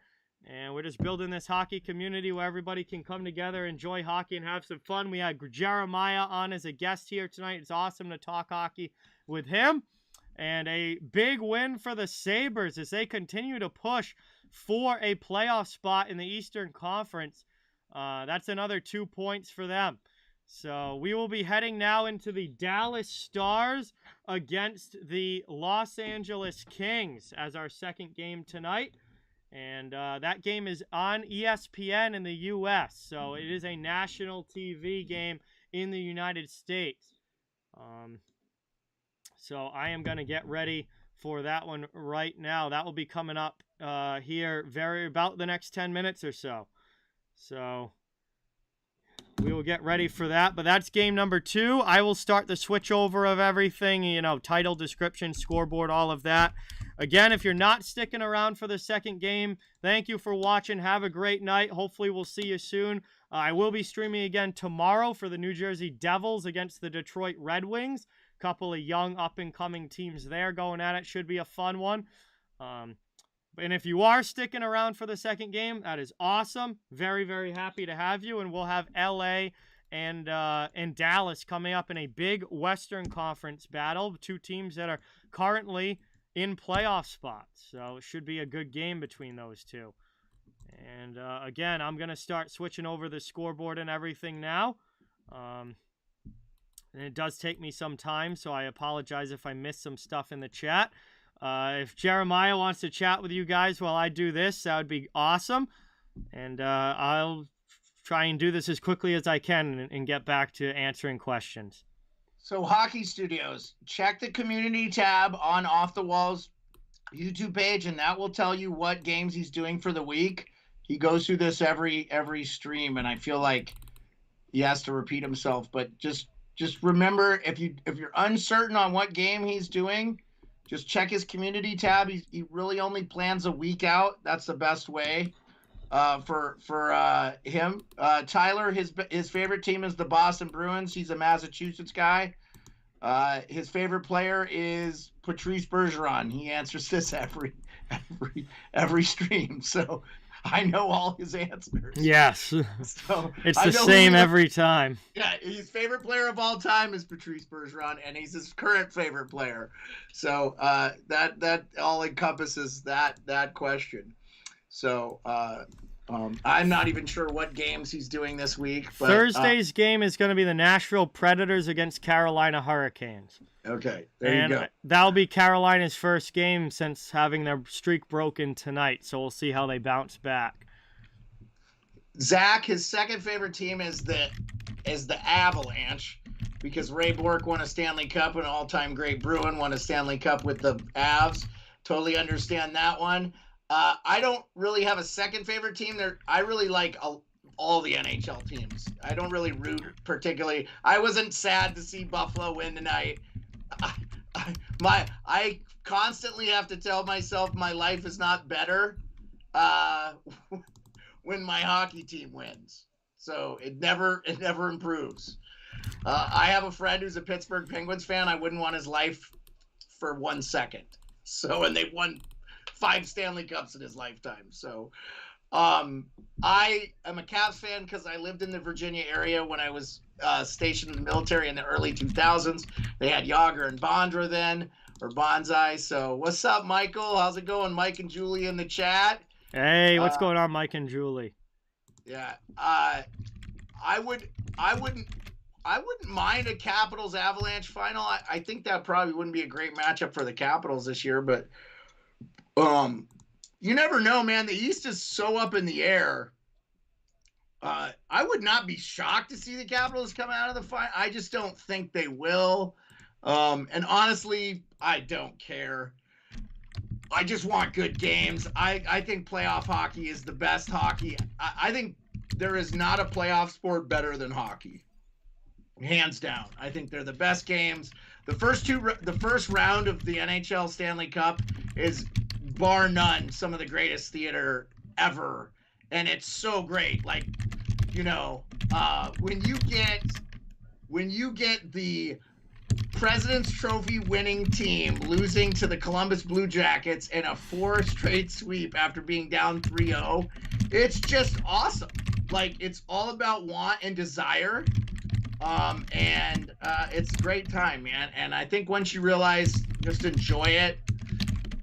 When you stop caring about it is when your team probably wins the cup for you. So all you Toronto fans, just Lucas, the Leafs play down to the competition though. Traditionally, they don't play well against bad teams. They just never do. I think Arizona has a 7-15 win percentage against the Leafs since 2005. It's and the Leafs have been pretty good since 2005. So it is what it is, man. It's I think a lot of kids are from that Ontario area. They go back home and they put on their A game. I think it's very common. So I'm gonna mute for a second. I don't know if you can hear my dog. Yeah, that's all right. Almost done here with the changeover of everything, title, description, all that. Just one last thing to do here, and then we will be good to go for game number 2 of our doubleheader. Again, that will be coming up. Puck drop is coming soon. And it is an ESPN game. They've got college basketball on right now, but that game has 25 seconds left, which still might take 5 minutes to play because it's basketball and they have a million timeouts. But should be getting into puck drop here pretty soon. Everything. Let's see. Lucas, welcome in. Thank you for being here. Zach, welcome in. Do I think that the Bruins can hit 120 points? I mean, they've got over 60 already. I definitely think it's possible. I still think there's going to be a rough point at some point for Boston. Like, this is not going to be smooth sailing all year long. There's going to be a bump in the road at some point. Not sure when, but I just feel like it's got to happen. But 120 is certainly realistic and within reach with where they're at right now. I just want to double check, make sure I did everything right here. I believe so, yeah. All right. No, John, I'm not in a basement. I'm in my office. My wife is probably home. My dogs are barking. Let me figure out what's going on here. Yeah, Might be a moose. So we're getting ready for puck drop here between Dallas and LA. Again, it's a 10 o'clock start time, which means puck drop probably won't be until probably like 10:10 Eastern time or something like that. But I'll check. Well, obviously all the early games now are over, so we can go through the scores from all the earlier games that have finished. The Panthers beat the Coyotes 5-3. The Sabres, the game we just did, won in a overtime, 5-4 over the Capitals. Rangers beat the Hurricanes and broke the Hurricanes' 11-game win streak with a 5-3 win. Senators shut out the Blue Jackets 4-0 in another brutal Columbus loss. They've been horrible this year. Blues won in a shootout over the Maple Leafs 6-5. Games currently still going on. Calgary and Winnipeg is 1-1. Predators have a 5-2 lead over the Canadiens. Lightning and Blackhawks are 1-1, and the Oilers have taken a 1-0 lead over the Kraken. So 10 o'clock games that are starting. Islanders are in Vancouver against the Canucks. and Dallas is playing LA here in the game that we'll be covering as the second of our doubleheader tonight.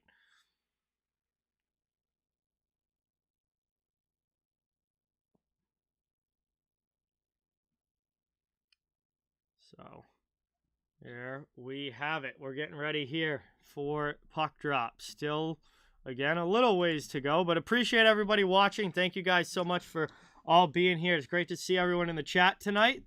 This is my one doubleheader of the week. Baker, what's going on? Welcome in. Tage is incredible this year. Just up now to 30 goals already on the season. Appreciate you guys all watching. And again, should be a fun one here. Tomorrow I'll be doing, it is New Jersey against Detroit at 7 Eastern time. And then Thursday, my last stream for this week will be Thursday. And I'll be doing the Nashville Predators against the Carolina Hurricanes on Thursday night. Before we get puck drop in this one, there's still 9 seconds left in this basketball game.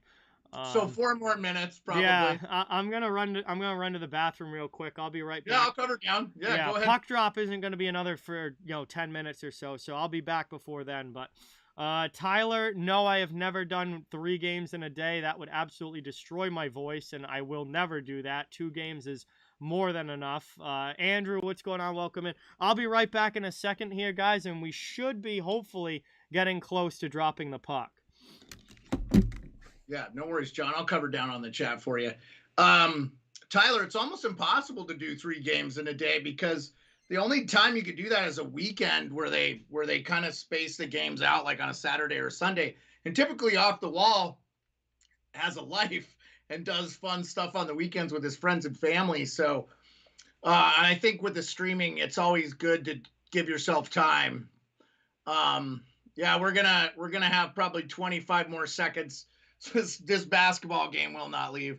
So Lucas, I would not be shocked to see the Leafs win a Stanley Cup. They're really committed to team defense this year. I think the biggest thing with them is, are they going to be able to add the holes in their, they need probably like some tertiary scoring and maybe one more defenseman, especially if they don't get Jake Muzzin back. But their commitment to team defense this year, I've been impressed. I mean, they beat really good teams.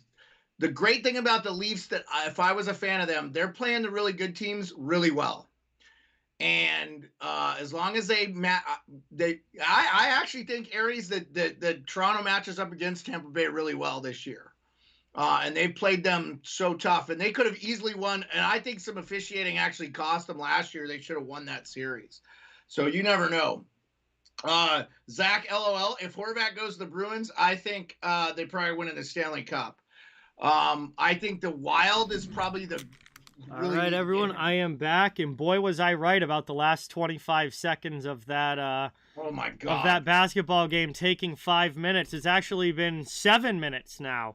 And there's still time left on the clock. Zach, I do not think Horvat to the Bruins will happen. No, I don't. They don't have the cap space for him, really, do they? No, and they've already, I mean, now they are, that could be a move that I would like for next year, like to look at for next year. But right now they've already got Bergeron, Krejci, and Coyle down the middle. So they need a winger. Yeah, I don't know exactly. Well, right now, I don't know what they're, I mean, obviously maybe try and trade away Craig Smith. But other than that, I don't think there's going to be a lot of moves made with the way the Bruins are playing right now. But listen, assuming that you don't have Bergeron and Krejci next year, obviously getting Horvat would be massive for the Bruins if they could. I just don't see how they could do it with this year's team and fit that under the cap. They'd have to get... Well, and the thing is, you have to have the assets to trade too, right? Yeah. And yes, I know we talk about the 2015 draft, but they're not going to take those guys that haven't made the NHL. No. I mean, that draft, those aren't even really prospects anymore. I mean, those are guys that are now in their mid-20s. Career AHLers at this point. Yeah. I mean, other than DeBrusque, but I don't know. I just don't see how a Horvat to Boston trade would work. Like, what would be the package going the other way? How would the Bruins pull that off cap-wise? I just don't see it happening. I think Minnesota gets him. They need the center down. Minnesota needs a center so bad. Yeah. I like Eriksson Ek. I just think he's not a number one. Sam Steele's not a number one. Sam Steele, I think, is playing number one for them. Yeah, he the last Wild game I did last week, he was the top line center with Kaprizov and Zuccarello. But you're not going to win a Stanley Cup with Sam Steele as your number one center. Like they have got to get more of a high-end offensive player somewhere in that lineup down the middle. Because Eriksson Ek's a great two-way guy. Sam Steele has played well and has been a solid middle six-level player. But they don't have a high-end offensive center in Minnesota, and they need one to play with Kaprizov. Kaprizov put up 108 points last year without that. Imagine if you got a high-level center to play with him. If Horvat's on that team, they're so good. Yeah, the goal scoring there would be monstrous. Isn't he on pace for like 100-point season this year?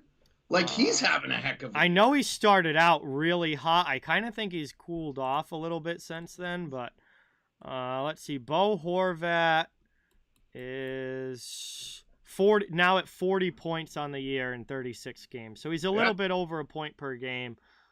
26 goals though. He's been a big time goal scorer this year. Yeah.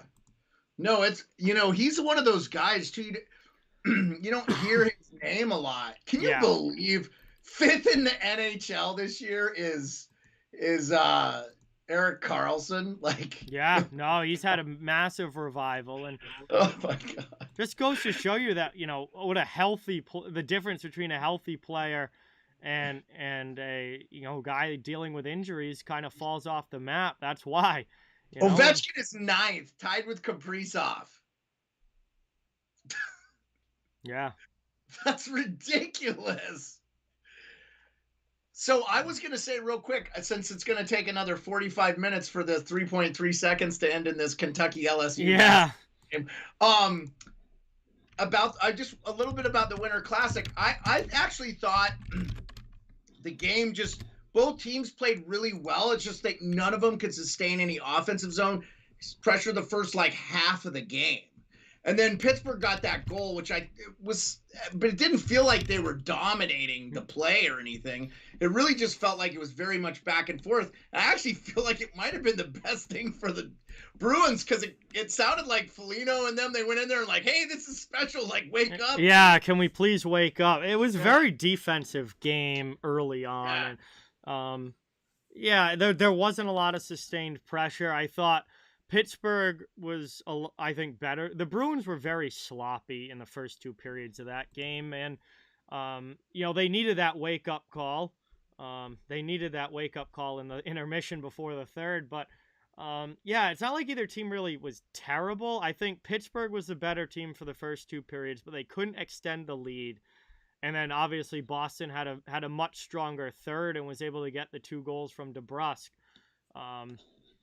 But yeah, it was a pretty even game. I think it was just a real lack of offensive pressure, or any sustained offensive pressure, and it was very back and forth. Dump it in, dump it out, dump it the other way. Then they dump it out, and it was just what. The ice was great though. The weather was great. It might be the best Winter Classic weather-wise I ever remember.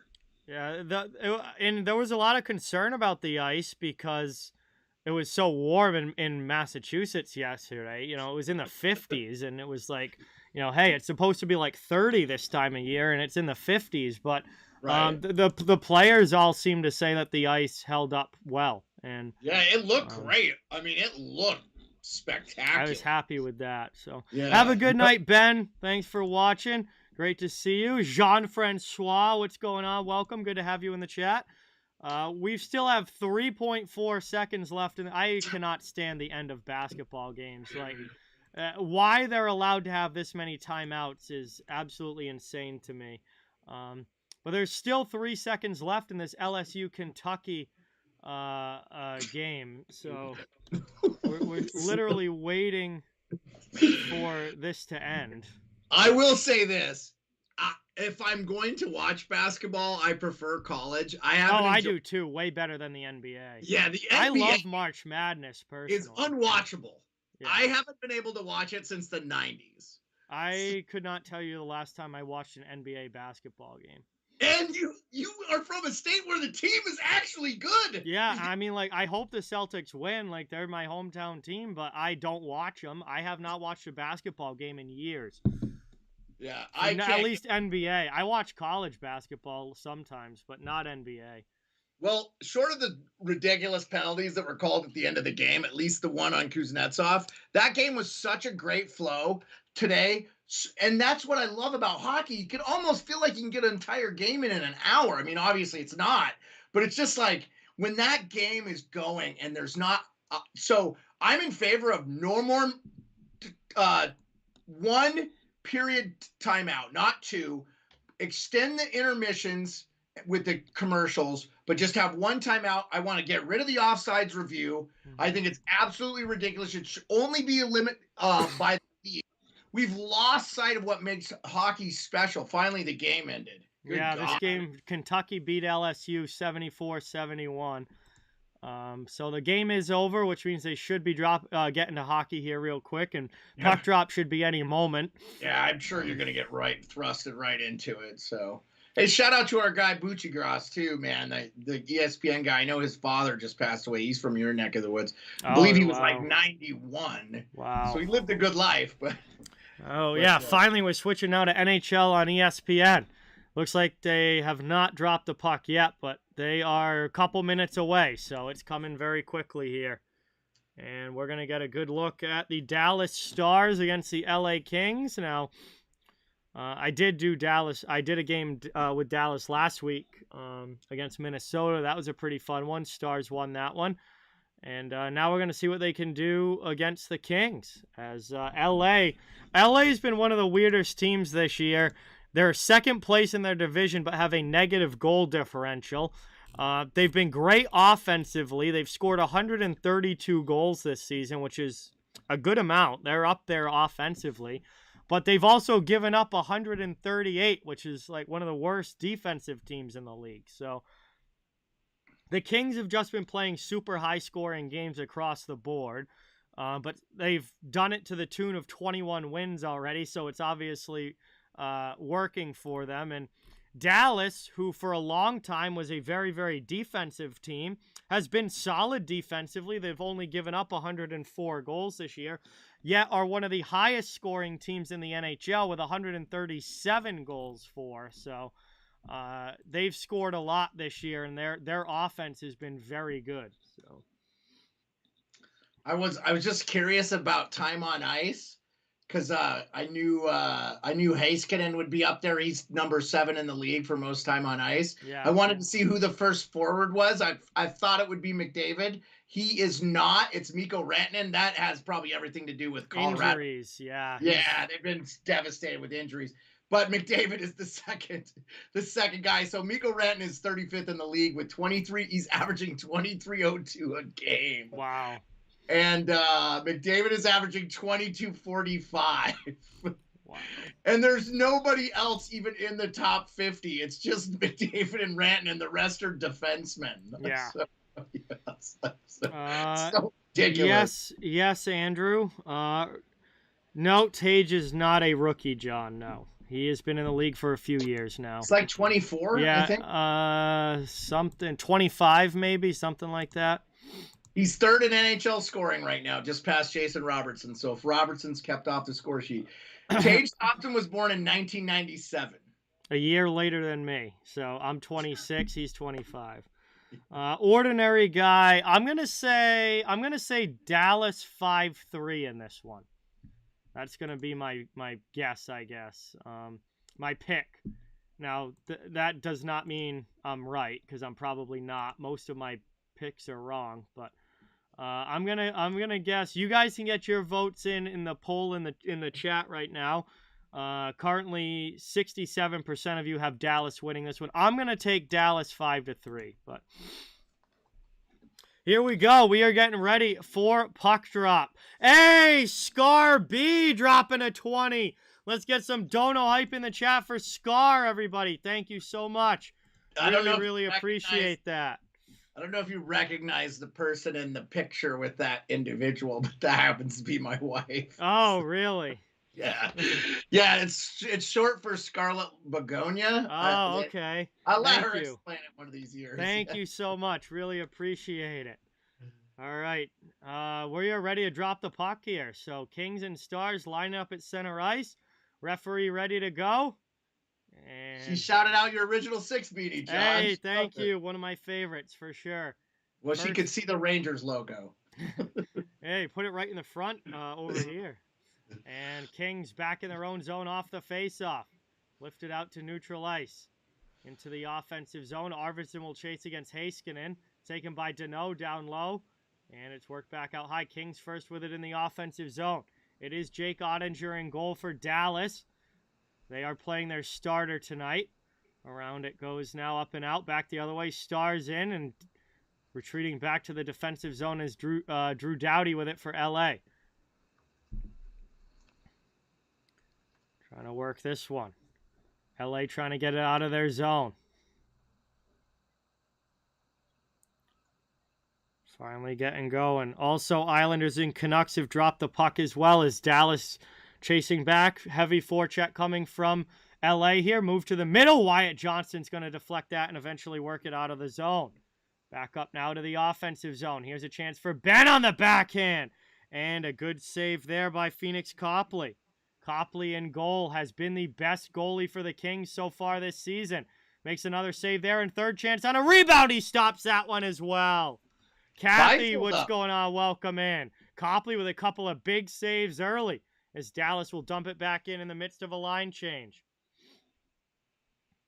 And eventually it deflects up and out of play and we'll get a whistle. Phoenix Copley in goal. I haven't seen a lot of the Kings this year. This is only my third Kings game. Yeah, Byfield back up. He's been down in the Always Hungry League for quite a bit of the season here. Yeah, Byfield's been down, but he is back. Wow, Copley is 8-1 in his games this year. He is. Hey, another Caps goalie from the goalie system was originally a part of that TJ Oshie trade. Then the Caps got him back in their system. Yep. Fairbanks kid. You know, I know Bennington had sung his praises. He played in that a little bit in that Chicago Wolves organization too, I think. I'm thinking he could really be the guy for them. Another shot there that gets blocked. Dallas with good pressure. A save there from Copley. And eventually it's going to be carried out. Fiala clears for LA. Kings come up into the attacking zone, wearing their normal black home uniforms while the Stars have the road whites on. We are just over 2 minutes in here from LA as Fiala loses it to Miller along the boards. Sagan will backhand it out of the zone. Nashville is winning, ordinary guy. Doughty regroups back in the end for the Kings. Around up into the attacking zone. There's a long shot. And it will be gloved by Ottinger as he grabs that from Anderson Dolan. Where are you at on the timestamp? Just 17:33 to go in the first period. Offensive zone faceoff on the way for LA. All right, have a good night, Cap. Thanks for watching. Awesome to have you here. Really appreciate it.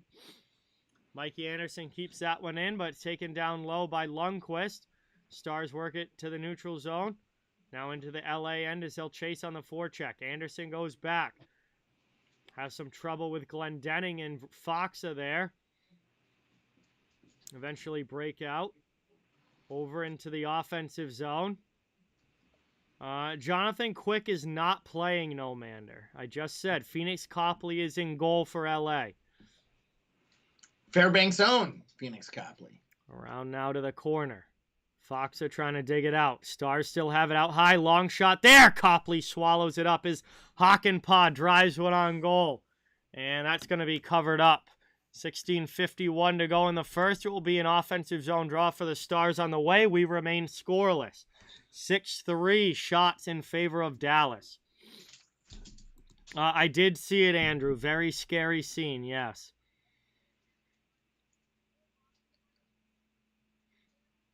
So Ovechkin's third in goals this year already. Like 38, so ridiculous. Darkness. Phoenix Copley is 8-1 on the season and has by far been the LA Kings' best goaltender this year. Like, yeah, not even close. They put Cal Peterson on waivers. Peterson got waived to the AHL. Jonathan Quick has been one of the worst goalies in the league this year. And Phoenix Copley is 8-1. He's been outstanding in goal for LA. I saw a stat on the broadcast. They just said he's allowed 2 or few goalers in 6 of 9 starts, it said. Wow. So 6 out of the 9 starts, he's given up 2 goals or less. That is a very solid mark for a goaltender. I saw that the goals against average was low for Copley. Like the rest of the Kings goalies, goals against are horrific, and Copley's is like actually reasonably good. They might have found their guy. I still think they should trade because I wouldn't want to go into the playoffs with Phoenix Copley as my starting goaltender. But I think the Kings need a goalie if they're going to make any sort of playoff noise. 2019 Blues probably. People said the same thing about Bennington, too. You never know. Bennington was like Vezina level, though, in the regular season when he came up. Yeah, but this is around the time, right? Isn't this around the time that he came up was January? Yeah, but I don't think Copley's been at that level. Taken now. Played. Johnson gets it out. Played across, and that's blocked away by Ottinger.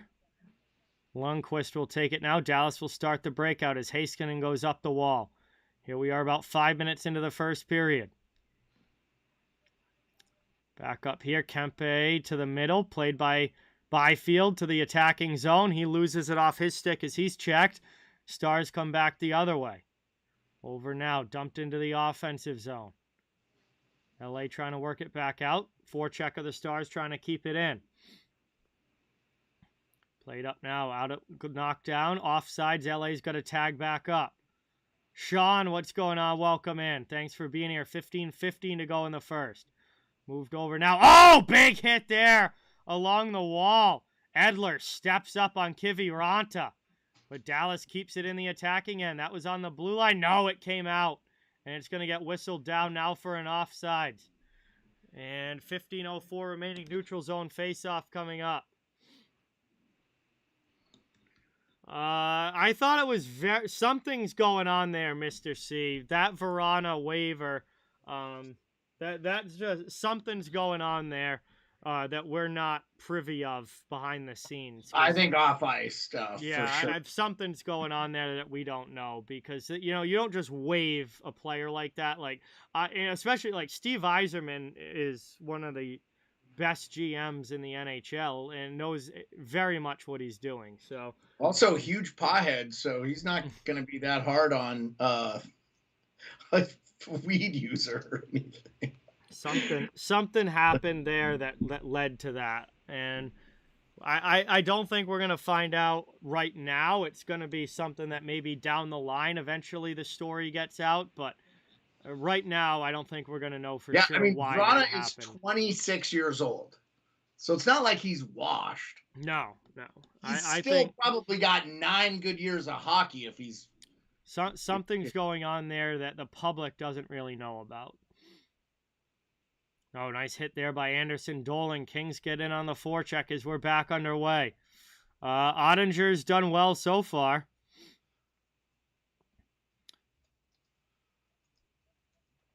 Pretty big honor to compare me to Don Cherry as soul searching gurus. Dallas, ordinary guy, as it's brought up now into the attacking zone. Dallas is first in their division right now. They've been one of the best teams in the Western Conference this year.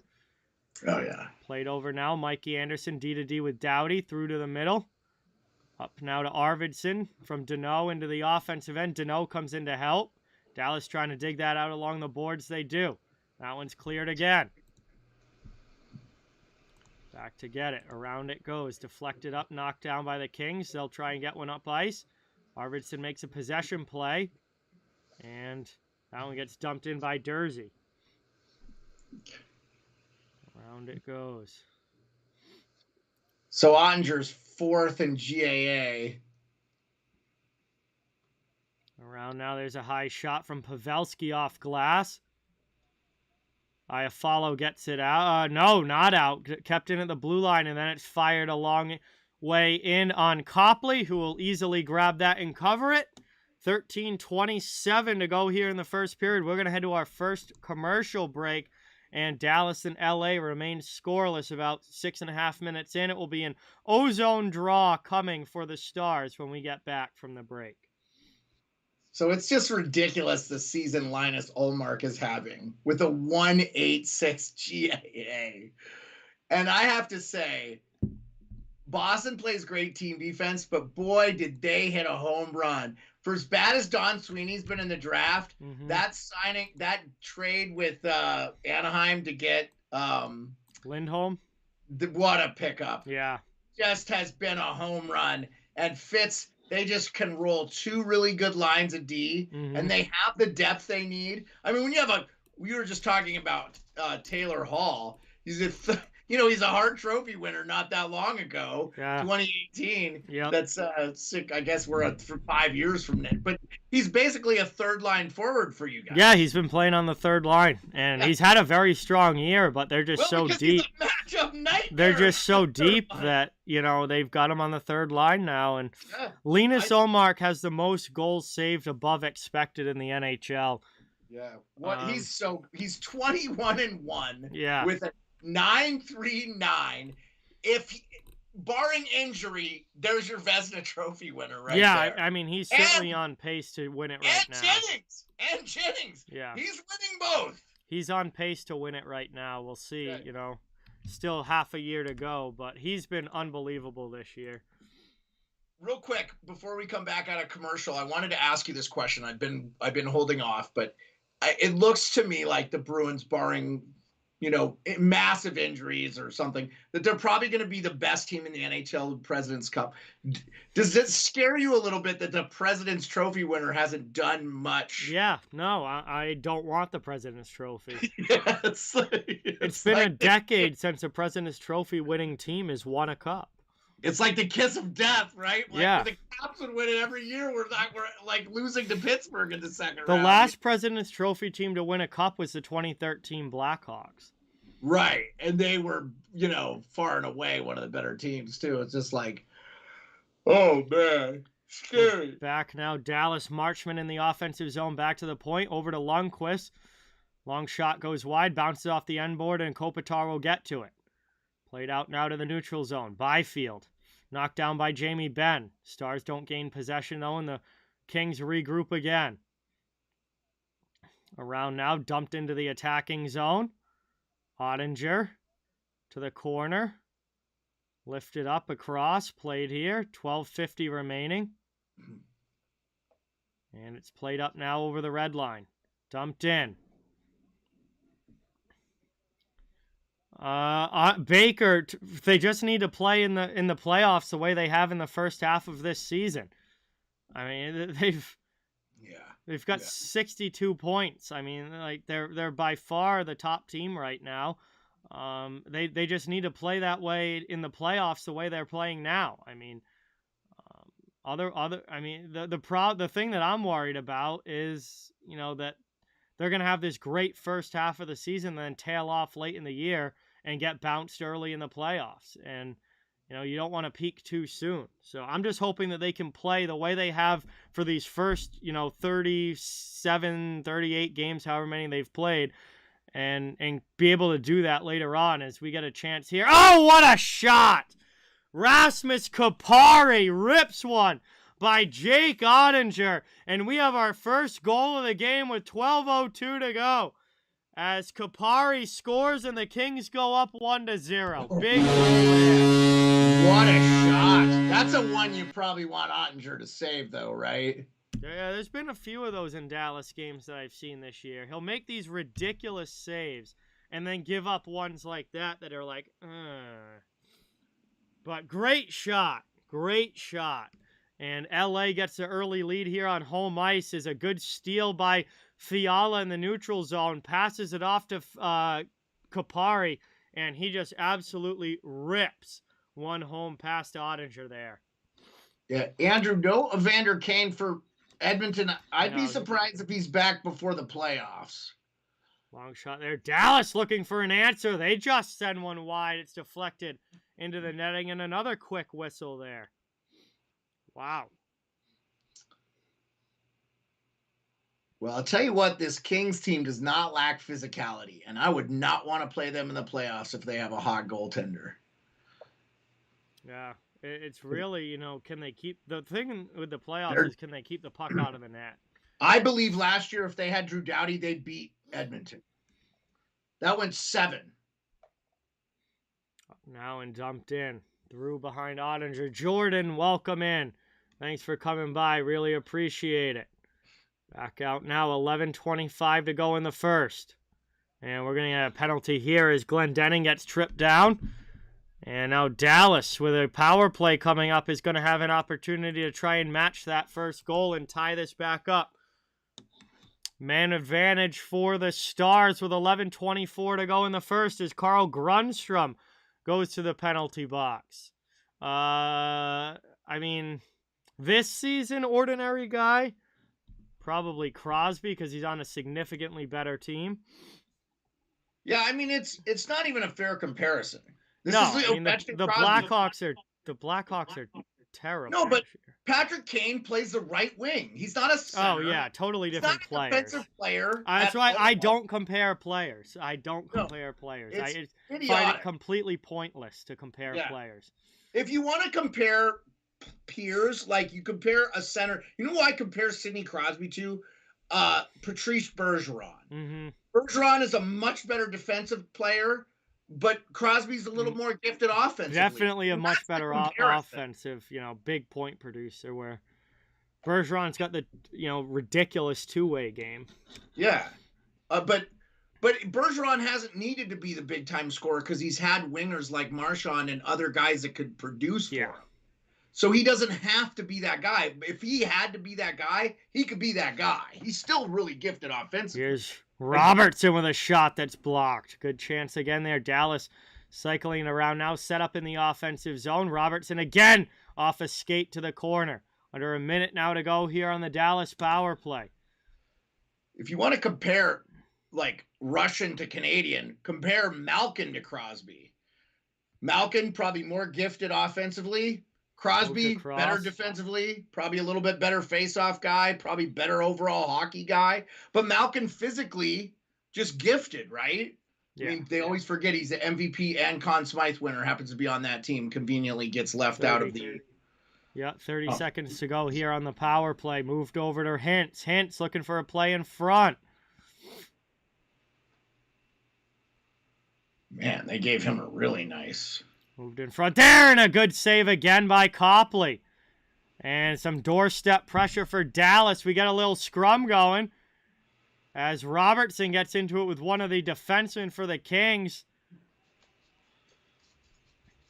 And 9:39 to go here in the first. LA continues to lead by 1 as Dursey and Robertson acquaint themselves with each other. And Dallas remains on the power play for another 15 seconds or so. This is a good opportunity here for Dallas to try it. You could ask 5 different players or 5 different people to compare players, and you get 5 different answers as far as who's better than who. So I find absolutely no point in doing it. Yeah, I just refuse to compare players who play different positions. Like, who's better, Patrick Waugh or Wayne Gretzky? It's like makes no sense. Yeah.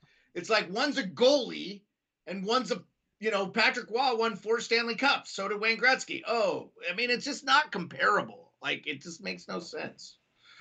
This is Jeremiah from the Sports Beard, Jordan. That's why I say, make the comparison Crosby to McDavid or Crosby to Malkin or, center Crosby to Bergeron. Centers that are around his age or came around in his time frame or are considered generational players. Are we going to compare Connor Bedard to McDavid? Yes. Right? There's going to be massive comparisons for Connor Bedard and Connor McDavid. Isn't Connor Bedard like 5'9"? He is 5'9", but yeah, like McDavid's like 6'5" or 6'4" or some shit. There will be massive comparisons between Bedard and McDavid, especially if Bedard ends up being a franchise level center. Tyler Seguin to the box here for tripping, so that's going to do it for the power play. It was almost over anyway. There's going to be 1 second of 4-on-4 time, and then the Kings will go to the power play here. So right off the draw, the Kings have it in the offensive zone, and they'll get set up on the power play chance as they look to work this one around the offensive zone. Taken down now. Played across. 1:40 to go. Long shot there gets blocked. 9 minutes to go in the first period. Moved back out to the blue line.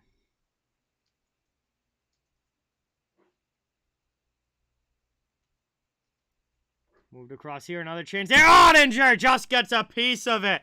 What a chance there for Kempe driving in. Huge opportunity for Adrian Kempe. But getting a piece of it is Ottinger in goal. And that is going to keep this game 1-0 with 1:25 to go on the power play now for the Kings. Offensive zone draw now.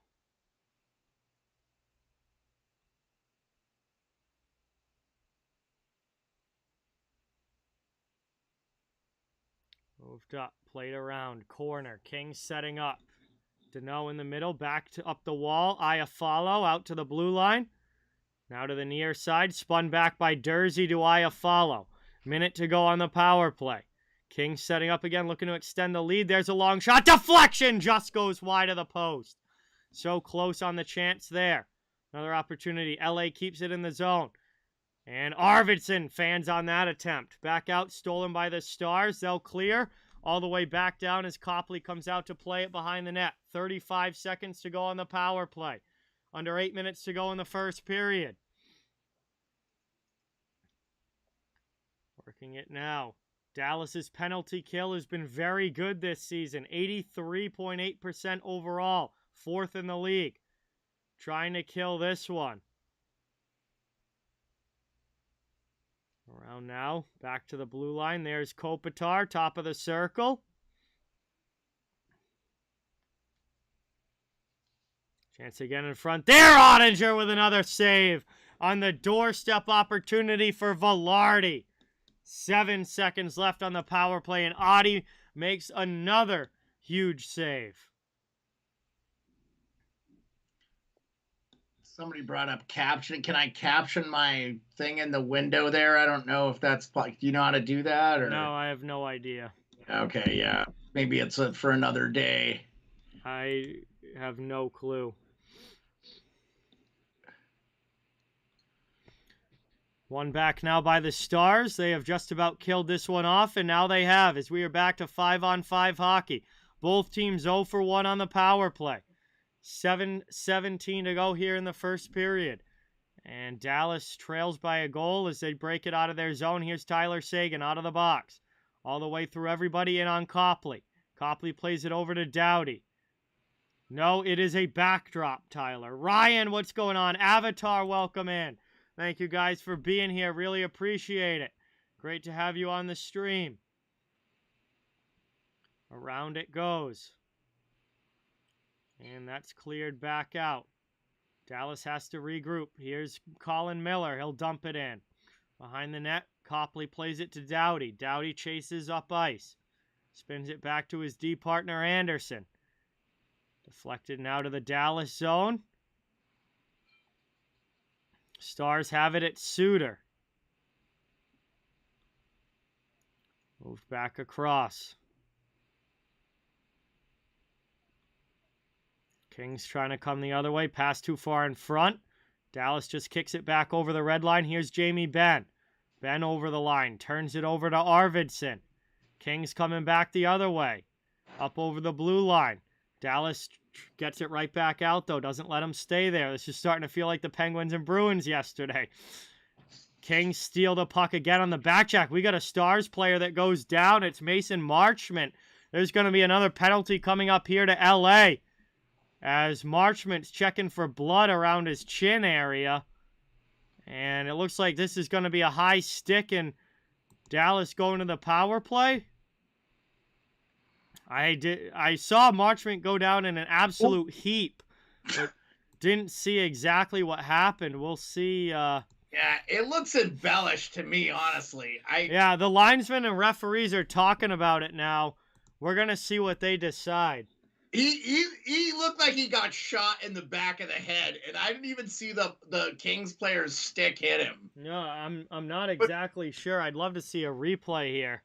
But the way these guys react now, they're just taught to throw their head back. Are they calling embellishing on this? Boy, I would love to see a diving call get called here. Yeah, I would love to see more diving calls in the NHL in general, because we just... I think if you sell the call, you should go off. Yeah. The way these guys fall, because what you're doing is if a guy actually does get hurt and you fall like you were shot, he reenacted the Kennedy assassination there. That's how bad it was. Yeah, he went down in an absolute heap. I mean, if he actually did get hit in the face with a stick, I get it. That's no fun, but now they go to commercial, so we don't know. The way he fell, he should have had like a comic book cut down his face. Yeah. He fell. That's how badly he should have been injured, and he didn't have I bet you his visor got touched. That's the way these guys react now. I can't stand it. And they're calling the ticky-tack stuff, and they're not calling penalties they need to call, and like cross checks and boardings and stuff. I just feel like they're missing the boat on the real penalties. They just don't seem to call embellishment very much anymore, and they need to, because that's the one thing, big thing in hockey is that you don't dive like it's a soccer game. And they let that creep in, and these young players love to do it, and they need to start soccer's kind of weeded it out of their game because it got so terrible. They're like, we're done with this. Yeah. And they've stopped calling it.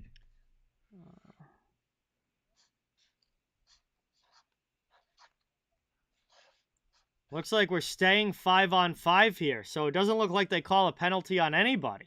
Well, I mean, I don't think they deserved one, honestly. No penalty. I mean, I don't think LA really did anything there. If anything, they should have just called embellishment against Marchment there. I don't know why he went down like that if he wasn't hit. Well, it might have been his own stick, too. Honestly, yeah, it could have been. And of course, ESPN doesn't show a single replay of the actual play. The production has been atrocious on a lot of hockey broadcasts. They spend 30 seconds showing the referees huddled up by the bench area, but they don't show the replay of what happened. Yeah, I mean, we get to see the coach looking like he's taking a crap in a diaper. We don't see a replay of the actual play. I'm with you on it. It's just atrocious. Here's Lundqvist dumping it in. It's because we have too many millennials working behind the scenes now. Not like television professionals. They're more concerned about how the coach looks than the actual play on the ice. Moved across. Kings breaking it out of their zone now. 5.5 to go in the first. LA with possession. Levi, I don't know. That's what we're going to find out here over the next 2+ periods. Right now, LA's got the 1-0 lead, but a lot of hockey left to be played. Both teams can still win this game. This is Jeremiah from the Sports Beard avatar. I tried to make a sign. Around now. It's on my Boba Fett there. Star's going to break out. Knockdown in the neutral zone. 5 minutes remaining in the first period. Game is still 1-0. Edler falls down but gets the puck over to his D partner. That's Walker. And here's Olofsson with a spin-around shot that gets partially blocked and easily rolls in on Copley, who covers it. And with 4:47 remaining here in the first period, we're going to have an offensive zone draw for the Stars on the way. They lead shots on goal 15-9, but trail by 1 on the scoreboard as we head to our final commercial break of period number 1. Is that Edler tripped over himself? Yeah. Not the greatest skater, never has been. That's about as good as I skate backwards, so I'm not going to be critical. I was going to say, before the season started, Perlo and I did like a thing together where we, kind of reviewed the teams. And well, I don't think we got through the whole league, but I don't have my own merch, Soul Search, but my channel's not popular enough to warrant my own merch yet. But I was not sold on the Kevin Fiala stuff, but he leads the team in scoring 37 points. Oh, I love Fiala. Yeah, Fiala. He's been a good fit, man. He's kind of one of those enigmas to me. He felt very streaky to me. Oh, definitely a very hot and cold player for sure. But when he's hot, he just rips points. Yeah, and he's like second in penalties minutes for them too. Like he's definitely one of those gritty kind of. He's not like he's a tough guy though. So like that, LA doesn't have anybody that. They have Brendan Lemieux. And he never plays. He's been a healthy scratch most of this season. Yeah, he's only got 17 games. Hey, Brendan Lemieux leads them in penalty and minutes. He's played 17 games. Yeah. He never plays. I think I've done this is all the Kings games that I've seen, Lemieux hasn't been in the lineup. I think he's been a little bit banged up.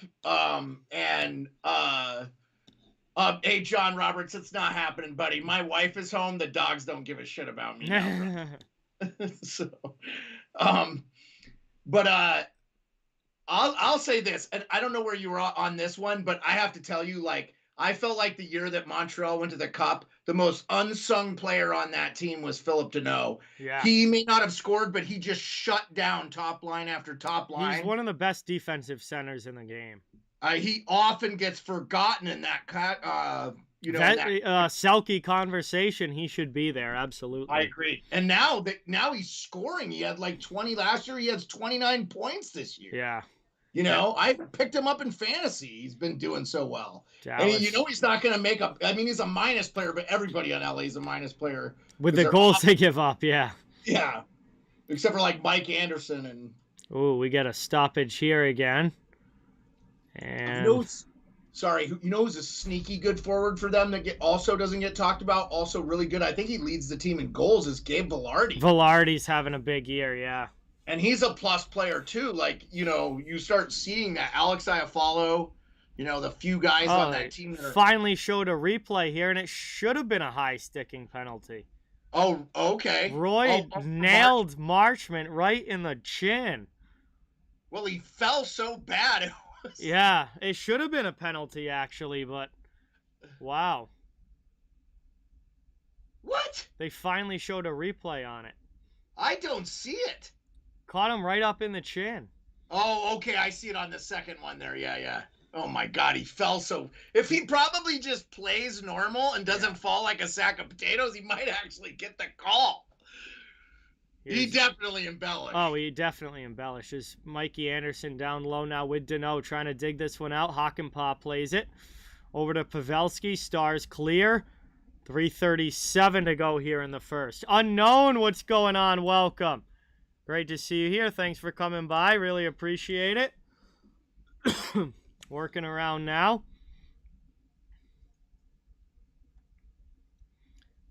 Played back to get it. Down low.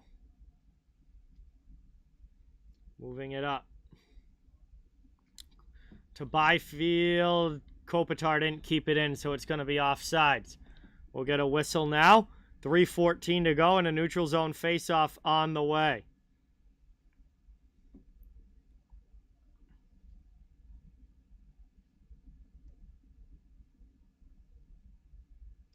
Yeah, I'll be honest with you. I feel like this has been LA taking... I know that Dallas has way more shots, but it feels like LA's been the more physical team. It feels like they've had the more ozone time. I'd have to look at the numbers, but I've liked LA's game over Dallas's.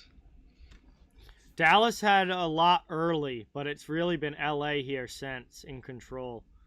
As that one's over to the far side. Nice step up there by Roy on Ben. And the Kings keep it in the attacking zone. Deflected back to the corner. Around it goes.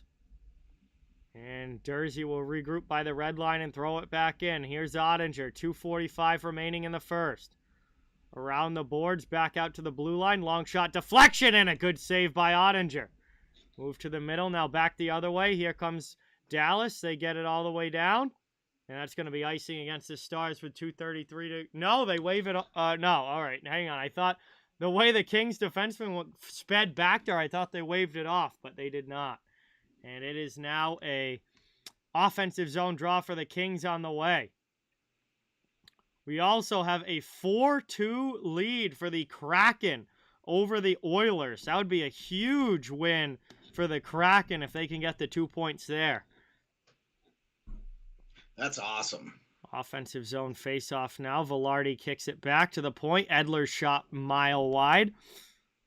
Off the boards, though. Kings keep possession and work it around the offensive zone. Around trying to get it back in front. Through to Fiala. To the blue line. Here's Edler. D to D. Walker. His shot attempt gets blocked, and it's played by Heiskanen out of the zone for Dallas. Up through to the neutral zone and bends into the offensive end as he gets around Edler. Edler comes back and throws a good check on him. Going the other way. There's a deflection. Dallas gets it back. Brought up through the middle. Here's Dellandrea. Can't carry it into the offensive zone. Dumped in now on the second chance. Stars will go on the forecheck. 1:40 to go here in the first period. Around it goes below the goal line. Dallas here looking for the tying goal before the intermission. Kings trying to get it out of their end. They're up 1-0 on Rasmus Kupari's goal. Here's Grundstrom into the offensive end. He drives wide. Hit by Miller. Down low it goes. Kupari takes it. Back up the wall. Played there by Kiviranta out of the zone to the LA end. It won't reach for icing. Mikey Anderson throws it quickly back up to Iafallo. He dumps it in with 1:05 remaining here in the first. Around by the Stars from their own end. They get it up into the offensive zone. Olofsson first on it. He's checked by Doughty. Final 50 seconds here of period 1. And back it goes. Across, long shot from the point, well wide. Played by Olofsson down low. Fredrik Olofsson in the corner. Looking for a passing lane. Checked by Doughty. Nothing there. Just works it up the wall. Foxa to Hakanpää. His long shot attempt goes wide. Kings get the puck back, go off glass with it, and chip it out of the zone. 25 seconds left here in the period. Dumped in by Dallas. Around it goes. Trying to get in possession on the forecheck. They do. Here's a chance in front. Spin around by Robertson. Rebound off of a body into the corner. Trying to get it now. Here's Pavelski. Misses on the pass out to the neutral zone. And that is pretty much going to do it here for period 1 as the horn sounds. And we've got 20 minutes of action down, 40 minutes to go. It's a 1-0 lead for the LA Kings on Rasmus Kupari's goal here in the first. We'll have some time now to hang out and chill in the chat while we wait for period number 2 to begin. Thank you guys all so much for being here. Great to have everyone watching.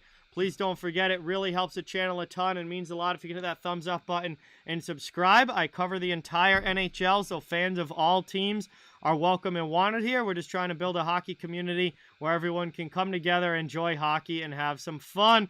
Jeremiah is my guest here, the sports beard, and we are in game 2 of a doubleheader tonight. LA up 1-0, and we still got 2 more periods to go in this Western Conference battle. I forgot to mention, we missed some news about one of the teams we're playing. The Dallas Stars signed an extension for one Joe Pavelski. Yeah, it was. I really, like, that was not talked about much. It was just kind of a blip on Twitter, but they did re-sign Pavelski for another year. So he's starting the team in scoring with 37 points. He'd be tied for the top in the Kings if he was playing for the Kings in points. That's pretty impressive to see a 38-year-old player. And I'll say this about Joe Pavelski, American guy. I know he's in that storied 2003 draft, which I know Bergeron and Marc-Andre Fleury, who are still playing, were in that draft too. It's widely considered as one of the best drafts ever in the NHL, in the history of the NHL. I would love to see that guy win a Stanley Cup. You know, he's come close. He's been to 2 finals, but hasn't been able to finish it off. He was in San Jose in 2016, lost to Pittsburgh, and Then obviously 2020 Yeah. went with Dallas and lost to Tampa. So I still contend if Jason Robertson was a year ahead of schedule yeah, and could have been a game on changer. and that Dallas team was 100% healthy going into that final because they were so decimated with injuries. I just wonder if they put up because didn't they lose in 6 to Tampa? Yeah. I mean, it was still fairly close. Like Tampa didn't like blow. It wasn't like a sweep. No, it was a Just good series. yeah, and they were. I think they were missing. Like Jamie Benn was not healthy. Tyler Sagan was playing on like one leg. It's Yeah. just like oh, it was. It was like, man, if they just had that team healthy, you just wonder. They probably still don't match up with that Tampa team top to bottom, but I mean, it's just a break here or there, and they could have won it. And man, that would have been cool. I wonder if Joe Pavelski's even playing if we have that. I'm going to take a quick break, my man. So, all right, yeah. I mean, guys, Pavelski, great player still, 38 years old, but still 37 points in 38 games this year. Like, he's still a point per game player at 38. He had 81 points last season, and he took a $2 million pay cut. His cap hit next season is only $3.5 million. So, very good re-signing there for the Stars to bring Pavelski back. But we're here at the first intermission of this one. Dallas and LA, 1-goal game. I can take that off while Jeremiah's away. Give my ears a break. Wearing the headphones for 4 straight hours is not overly comfortable. So, again, appreciate you guys all watching.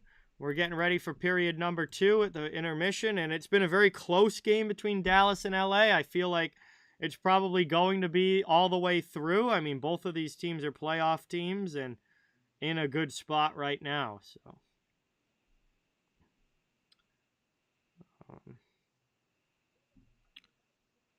I know all the early games around the league are now over, but we do still have some other games going on. Lightning have taken a 3-1 lead over the Blackhawks, so it looks like Tampa taking care of business right now against Chicago. Kraken are up 4-2 over the Oilers, and the Canucks have taken the 1-0 lead over the New York Islanders. Also, games that have finished, the Jets beat the Flames, and the Predators beat the Canadiens 6-3. Jets won 3-2, so those are the most recent games to finish, and then all the 7 o'clock games we've already talked about, those have been over for a while. Oh, get the headphones back on now. And again, Phoenix Copley here, 8-1 this year for the Kings. Their starting goaltender tonight has been their best goaltender this season. I'm just irritated I didn't pick him up in fantasy.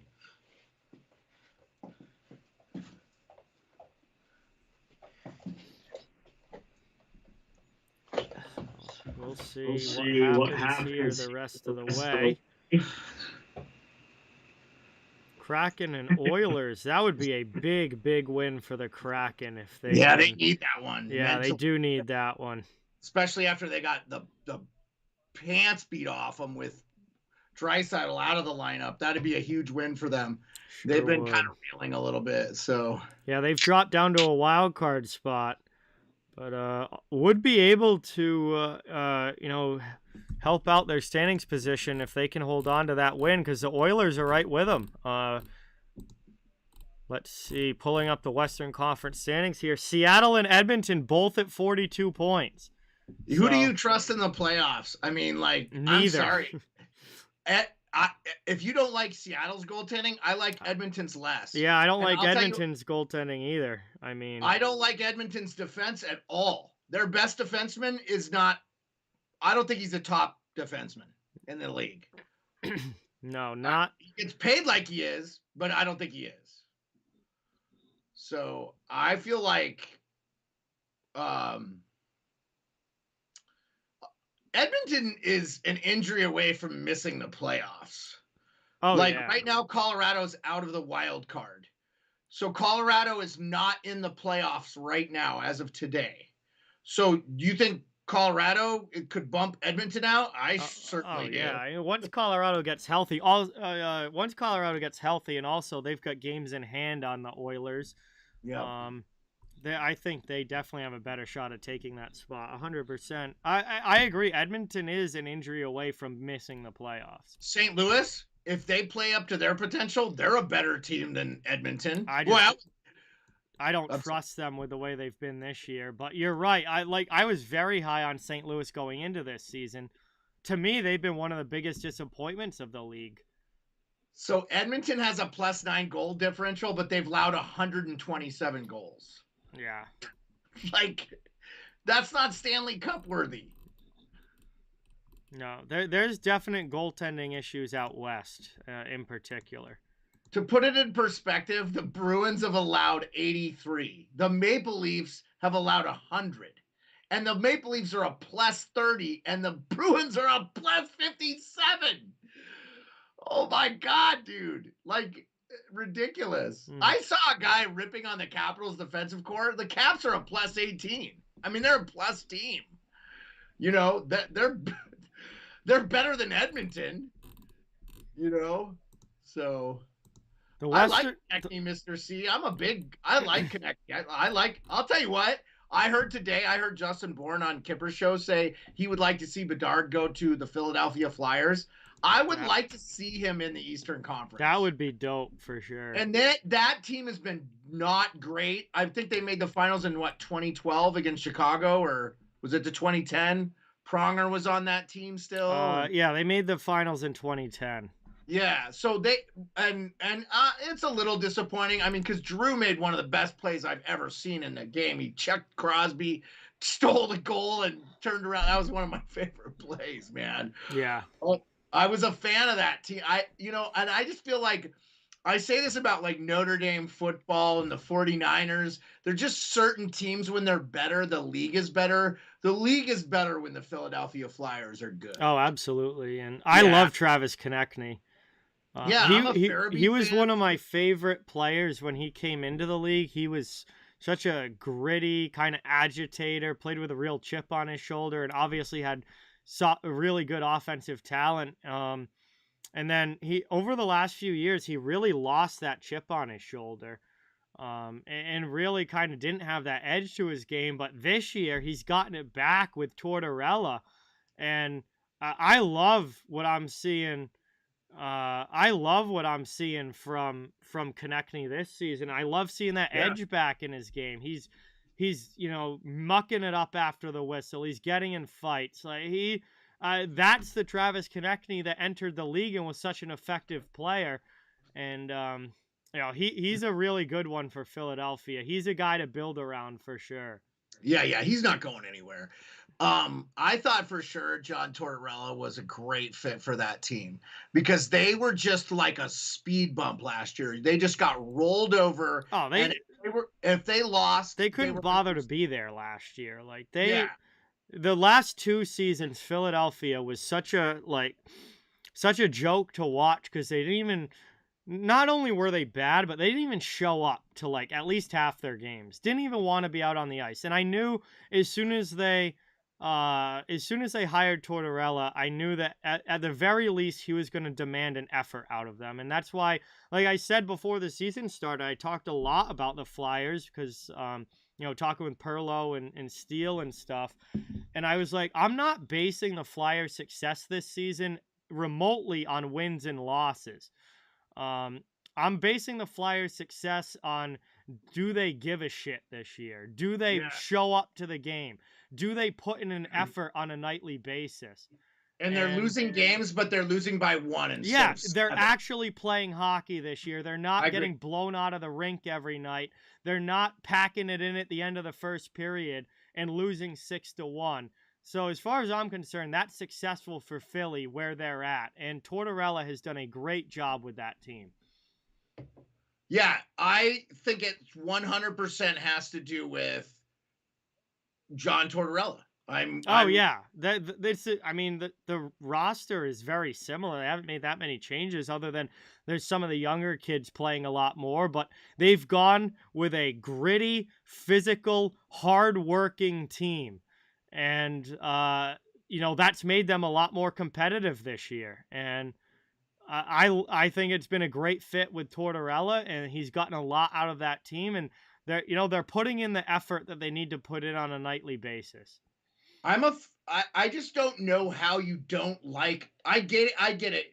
The one thing I would be a little bit critical about John Tortorella is he does tend to pick on players. It feels like his whipping boy this year is Kevin Hayes a little bit. Yeah. And I get it. Not every guy is going to be Patrice Bergeron for you, or the guy who drops, and blocks 18 shots a game. That's just not in everybody's game, but he's still a very skilled player. I don't know, man. Like, the guy won a Stanley Cup. I feel like he's adapted his game as a coach. I don't think he's as hardcore as he once was. Look at the Blue Jackets. I think if he's still there, they're not where they are. Yeah, I agree with Columbus for sure. You have to have the right kind of guys in the locker room for Tortorella that feed off that style and want to play that high energy, hard working game.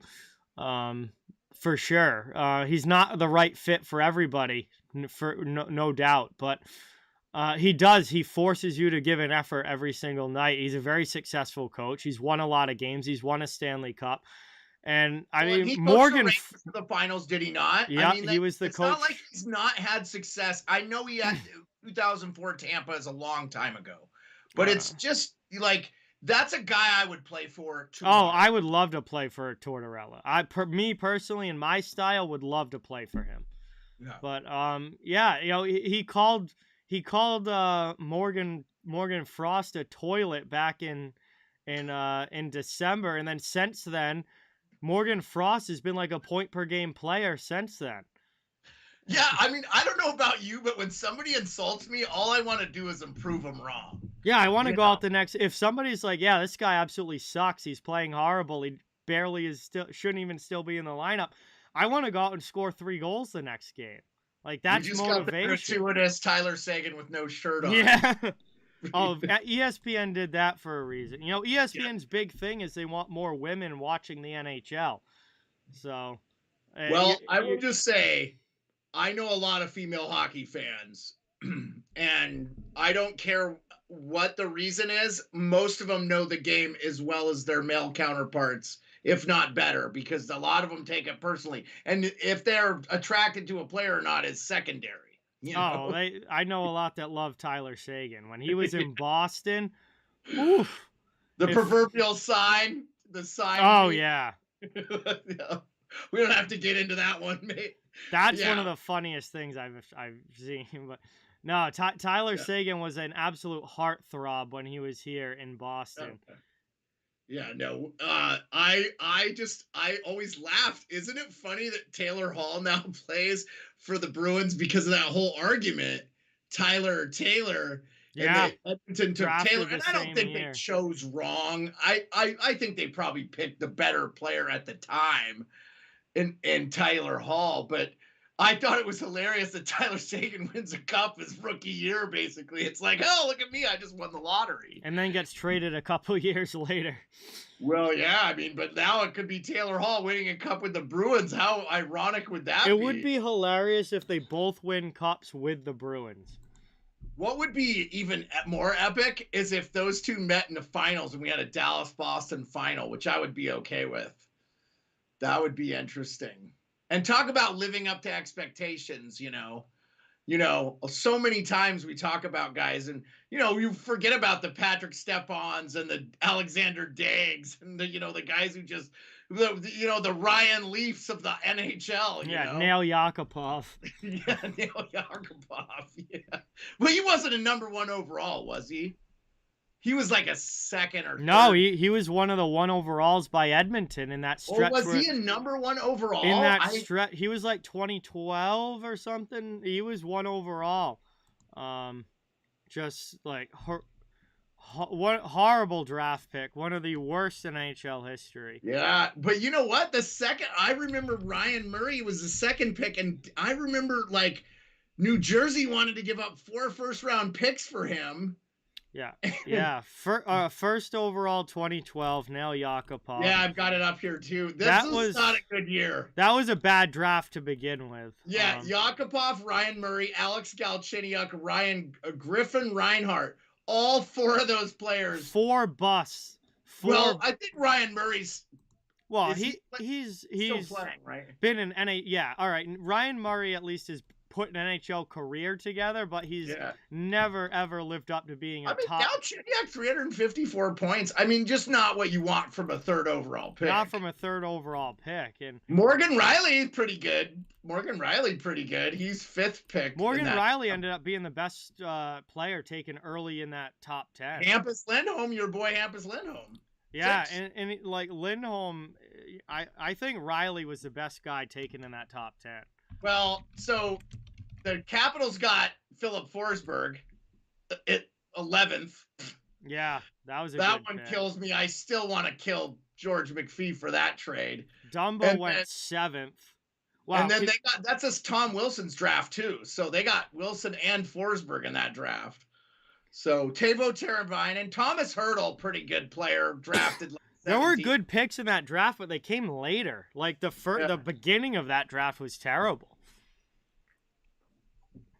Yeah, I'm trying to find Chris Tierney, solid NHL back. Galchenyuk's best years came like early on with Montreal, and he fell off a cliff after that. Jonas Korpisalo, pretty solid goalie for the 3rd round. Adam Pelech, pretty good defenseman. Islanders drafted him in the 3rd round. Chandler Stevenson, Capitals. Capitals had a great draft that year. That was a very good Caps draft. That was a good draft for teams that were picking later on rather than the top guys. Yeah. Anyway, we're starting the second here as it's dumped by Dallas in behind Copley. 1-0 lead for LA as we begin period number 2. This one gets worked around. Kept in here out high, played by Pavelski through to Robertson. Back to Pavelski down low, digging behind the net, plays it to the point. Long shot by Heiskanen, and that's blocked. Doesn't get through. Lundqvist will send it deep. Early on here in period number 2. 1-0 game. So honestly, I'm surprised this game's as low scoring as it is, given how many goals that these teams both score and how many goals in particular LA gives up this year. I thought it'd be a little higher scoring than this. But so far, the goalies have done well. Taken here up the boards. LA trying to clear it out, not able to. Good pinch there by Lindell. Here's Roy going D to D. Kings try again. This time they get it to the neutral zone over the red line. Played by Byfield. Back to the defense. They have to try entry again as it's taken Kopitar. Can't do anything with it. Roy goes D to D. Carried up now. Finally, LA's into the Dallas zone. Top of the circle, there's a shot that's blocked. Around now. Played here. Spin around shot by Byfield. Knocked down in front. Ottinger trying to find the loose puck. Ends up along the near side wall for Byfield. Over now to Dursey. Kings still have it on the attack. Here's Roy. Roy with a shot that's missed wide. We got delayed penalty coming up, I believe, against Dallas. And LA is going to go to the power play. So a good shift there. A lot of pressure in the offensive zone for the LA Kings. It draws a penalty as Wyatt Johnston's going to head to the penalty box. And with 18:16 to go here early in the second, it's going to be a power play for the Kings and a chance to try and extend this lead to 2 as Johnson second in rookie scoring, I think, Wyatt Johnson. He's been good this year. He's got a number of goals on the board, but takes the penalty there for hooking, and we'll see what the Kings can do with this opportunity. Dallas is very good on the penalty kill, top 5 in the league. So your Bruins got Grzelcyk in that draft 3rd round. That's not a bad. He's turned out long-term pretty solid for a 3rd rounder. Heiskanen plays it off the save by Ottinger. Up the wall to Glendening. It's backhanded out there by Dallas. Suter knocks it down, plays to Heiskanen, and they'll clear again all the way. Around to get it below the goal line. Dursey. 30 seconds gone off of the power play. Kings will try and carry up. Played here by Foxa down low. Taken back by the Kings. Trying to carry this one up ice with 1:15 still to go on the power play. Worked around now.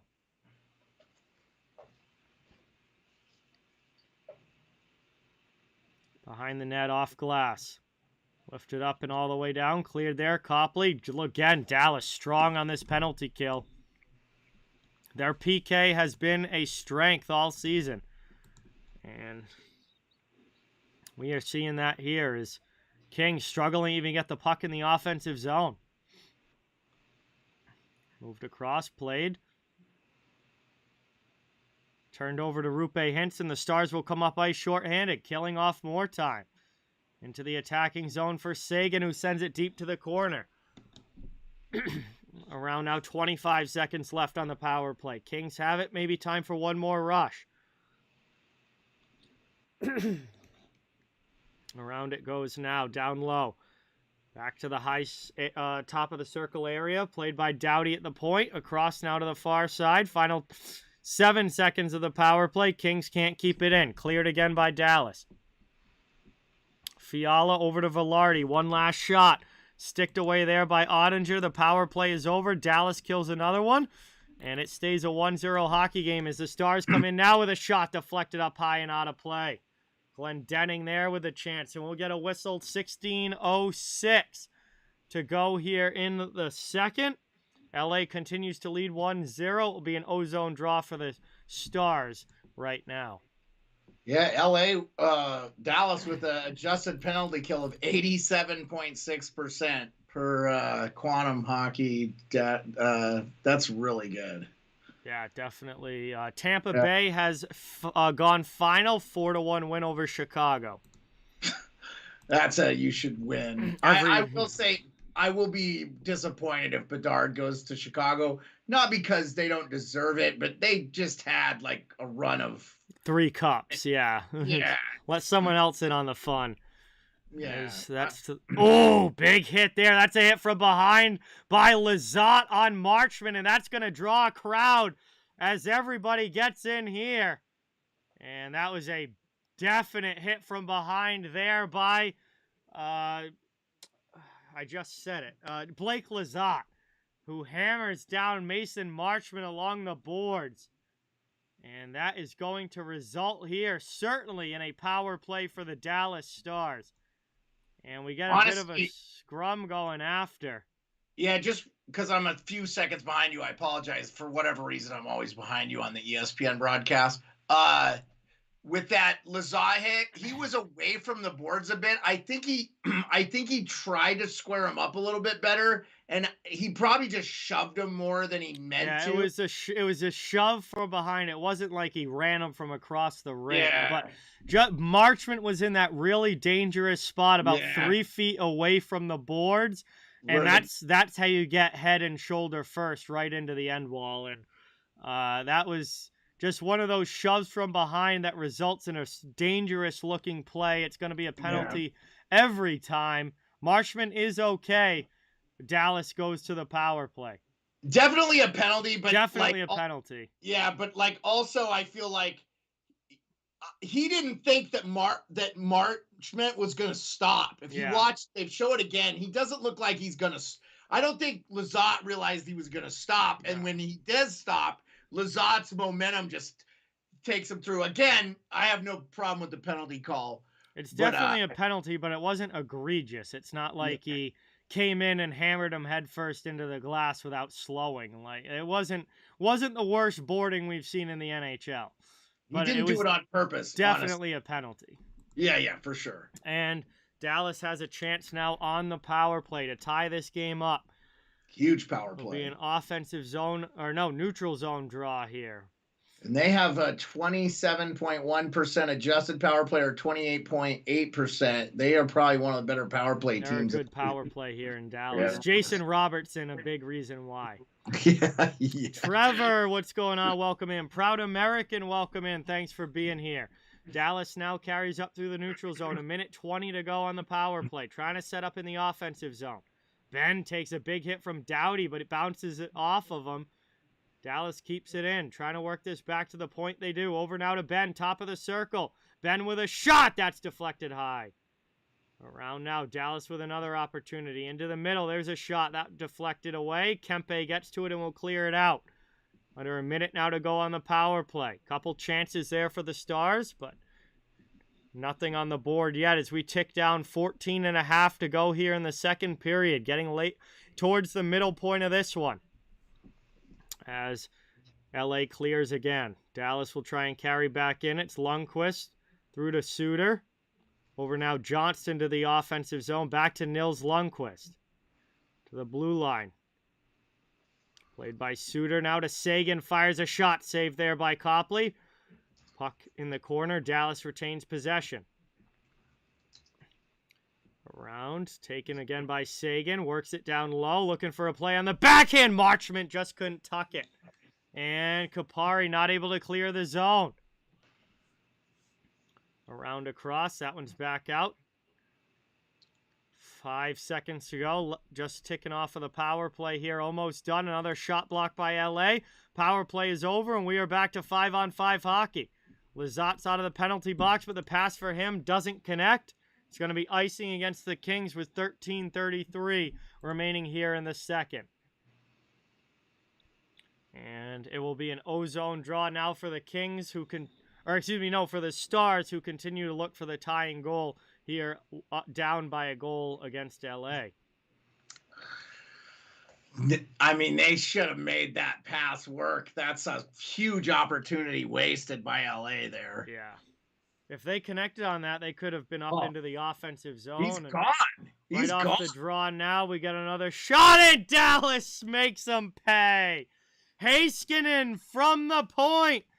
Gets one through Copley, and right off the face-off, it's a 1-1 game as the Stars make the Kings pay for that icing.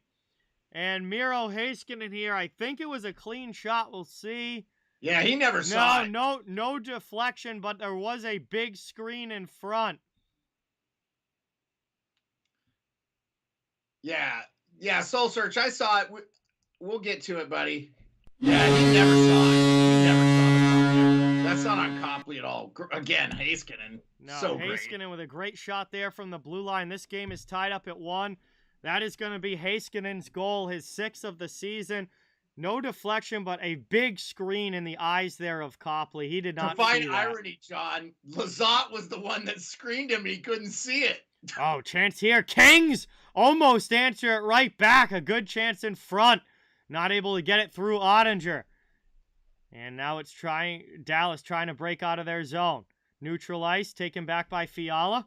He'll play it to the D-man. 4-game point streak for Miro Heiskanen. 5 points in his last 4 games. Around it goes. Played to the corner now. 12:51 to go. Dallas comes back up ice. This game is even again. Olofsson knocks it down. He fires a shot wide. Durzi got a stick in. Played behind the net. Taken again by Durzi as LA comes back the other way. Trying to carry now. Lizotte had his head down. Lucky Suter didn't blow him up there. Let me tell you, if that was 15 years ago, they'd be picking up Blake Lizotte off the ice after that one. Had his head looking straight down, but Suter doesn't even make contact in today's NHL. They go back. Doughty has it. D to D. Moved at the blue line into the offensive zone. Byfield sends it deep behind the net. Up it goes. Chicago is in full-on tank mode, no Mander. I mean, look at their roster. It's one of the worst in the league. They have no goaltending. They're in full-on tank mode. Yeah, they had to sign guys just to get to the cap floor, I think. Long shot here, and Doughty gets one through. May have been deflected in front, but the Kings get the lead right back. Another one that squeezes its way through Ottinger. I think it's going to be Kopitar on the deflection here. It is a 2-1 lead for LA as they answer with a goal of their own. Yeah, that's either Kempe or Kopitar that was in front there. Doughty fires it on goal. Definitely got redirected. Anze Kopitar.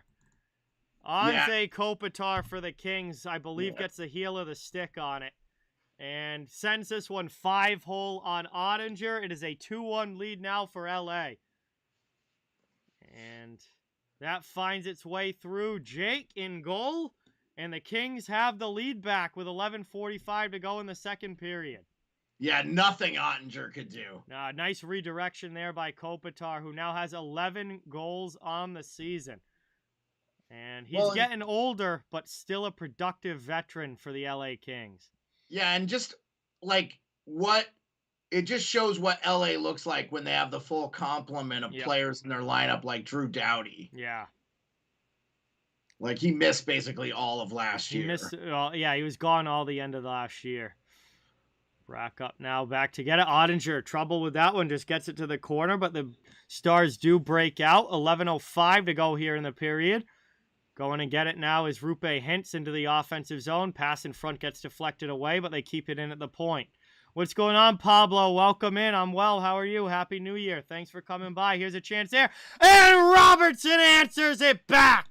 Jason Robertson gets the puck in front and scores that one. Now it's 2-2 with 10:51 to go in the second. And now the offense is starting to open up for both of these teams. I was going to say, wasn't the Caps Buffalo game 1-0 after one? Yeah. So I expect this game to be 4-5, 6-8, somewhere in their goals total by the time it's all said and done.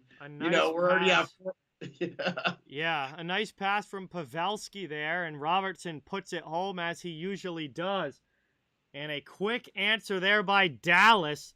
And this has gone from a 1-0 game to a 2-2 game in a matter of minutes. Robertson's 26th of the season. Hockey legend, what's going on? Welcome. Thanks so much for being here. Great pass from Pavelski. Oh, my God. He gets that through two guys. I'm just incredible the level of hockey sense that guy has. Now. Yeah, he's such a great player. Still a point-per-game guy at 38 years old. I mean... That's why... I would love to see him win a Stanley Cup. Just certain guys, Yep. Here's Arvidsson. Up the boards. Doughty keeps it in. Kings back into the offensive zone. Trying to drive that one in front. Can't get it through. Back the other way. Dallas takes it into the offensive zone. Olofsson on it. Down low, played there. Olofsson gets checked by Anderson. Dallas gets 3 guys in on the forecheck and digs this puck out. Here's Foxa with it. Cycles back down low. Out there with Olofsson and Glendening. And Arvidsson's not able to get that one out. Now the Kings finally do. It's up to Iafallo who plays it in. Down behind the net. Past the halfway point of this one. 9:35 to go here in the second. Around it goes. Behind the net, Copley to Roy. Roy up the wall to Kopitar. Dallas takes it back in their own end. Playing this one over. Deflected to the attacking zone. Up now. 9:15 remaining in the period.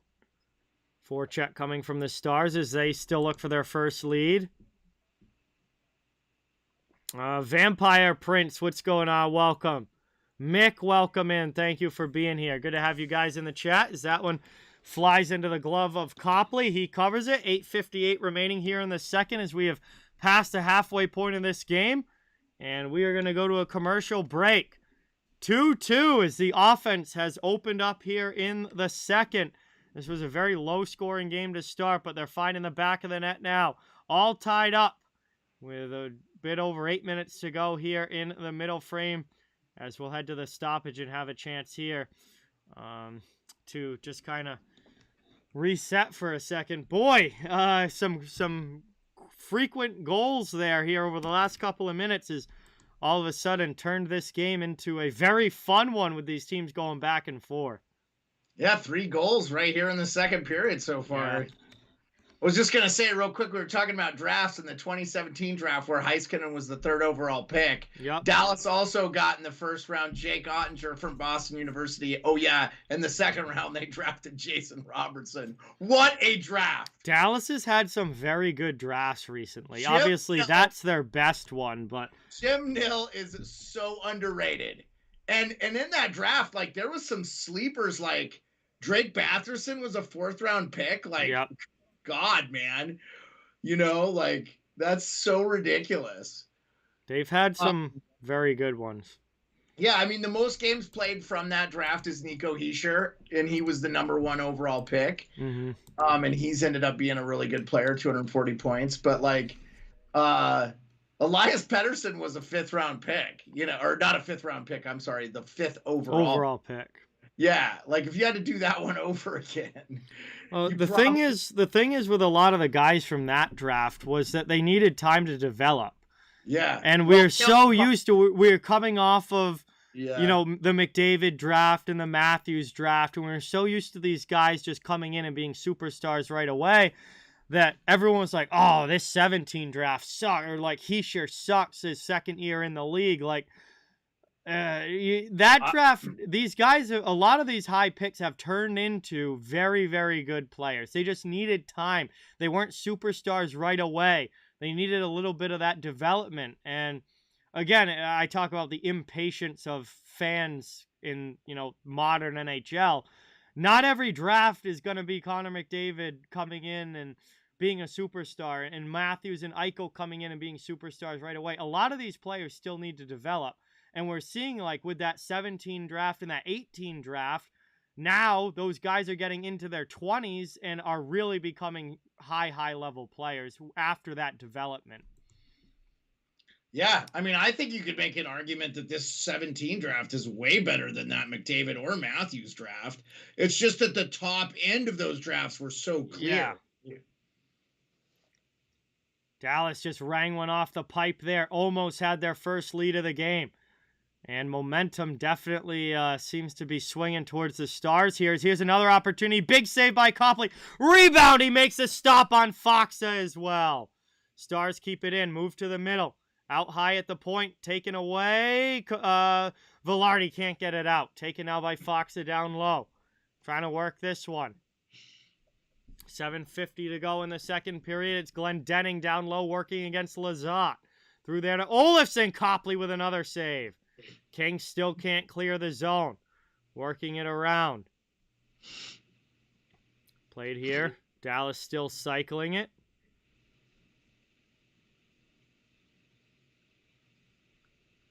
In the corner, Lizotte up the wall for Velarde. Trying to clear. Can't get it out again. Dallas doing a great job in the attacking end here. 7:20 now to go in the second. Back out high, Lindell with a long shot blocked wide. Lizotte gets it up. Finally, Velarde flips it out, and the Kings can get a much needed line change. Fiala will go in on the forecheck. Velarde stays out as well. I'm surprised. And the Stars come back the other way and dump it into the Kings zone. However, it comes from behind the red line and will be an icing. So 6:59 to go here now in the second. Game still tied at 2. It will be a offensive zone draw for the Kings on the way. Hey, we just hit the 4.5 hour mark for streaming. We're we're a little over halfway through game number 2 here, and this is a good one between Dallas and LA. Both of these games tonight we've done have been very good, close games. Yeah, no, I mean, the only thing I was a little frustrated in the Capitals game was with the late penalties. Yeah. And obviously, the second tripping was an easy tripping call, but it just kind of changed the momentum of that game. It was such a flowy game, and I felt like, oh, man, the refs had to put their stamp on it. I don't know what happened there. Another close call there for the Kings, but this time they're not able to tuck it. So we've had close calls here for Dallas and LA over the last couple minutes that have not resulted in goals, but have been about an inch or two away. Definitely got away with the trip there on Kopitar down low, yeah. Played around now. I notice that when the play gets a little frantic, a lot of stuff gets missed. When there's like scrambles and frantic stuff happening around the net, a lot of stuff ends up getting missed. In the O-zone, that's what I don't get. Like, they're making calls like the Kuznetsov trip tonight was he's in his offensive zone. This is Kopitar putting pressure on Dallas's D. He probably deserved a tripping call there. You know? Andrew, have a great night. Thank you so much for stopping by, and we'll see you next time, my friend. I haven't heard Ben's name called tonight, no, Mander. That's actually interesting. Is Ben in the lineup? Yeah, Ben's there. Ben's out there right now. As that pass goes across, blocker saved by Copley on Marchment. Yeah, I see him now that you mentioned it. Yeah, Ben's out there with Marchment and Johnston on a line. Okay. Well, I've definitely seen Marchment and Johnston in the game. They both have been... So some close calls here. Both teams with posts in the last couple of minutes. We're going to head to another commercial break. Second period. Game remains tied up at 2. So question for you now that we're at the commercial break real quick. Yeah. That 2016 draft where Matthews went first overall. Yep. So the next guy that's close to him in points, that's actually played more games than him, is Matt Tkachuk. But he went 6th to Calgary. Yeah. Would you, if you were Winnipeg, take Tkachuk, which is funny because his dad, Matthew Tkachuk's dad, Keith, played for Winnipeg. Yeah. Until they moved to the Coyotes. Would you take Matthew Tkachuk 2nd overall over Patrick Laine? Oh, 100%. Yeah. That's not even a question at this point in their careers. Yeah. Laine's fallen off an absolute cliff. If you were going back and redrafting that draft now, would Laine even be top 10 at the way his career's gone? I think he would. Well, so McAvoy is a late first rounder. I would rather have McAvoy as a stud number 1 defenseman than Patrick Laine. Oh, yeah. Laine's fallen off an absolute cliff at this point. So Laine went 2nd to Winnipeg. Ironically, PLD went 3rd to Columbus. I'd rather have Laine than PLD. I would rather have Laine than Dubois. I'm not a huge Dubois guy. I'd rather have Tkachuk and McAvoy than Dubois. Yeah, me too. 100%. I'm trying to see. Tage Thompson was 26th overall. Definitely you want that guy. Tage Thompson probably should have gone top 5 that year.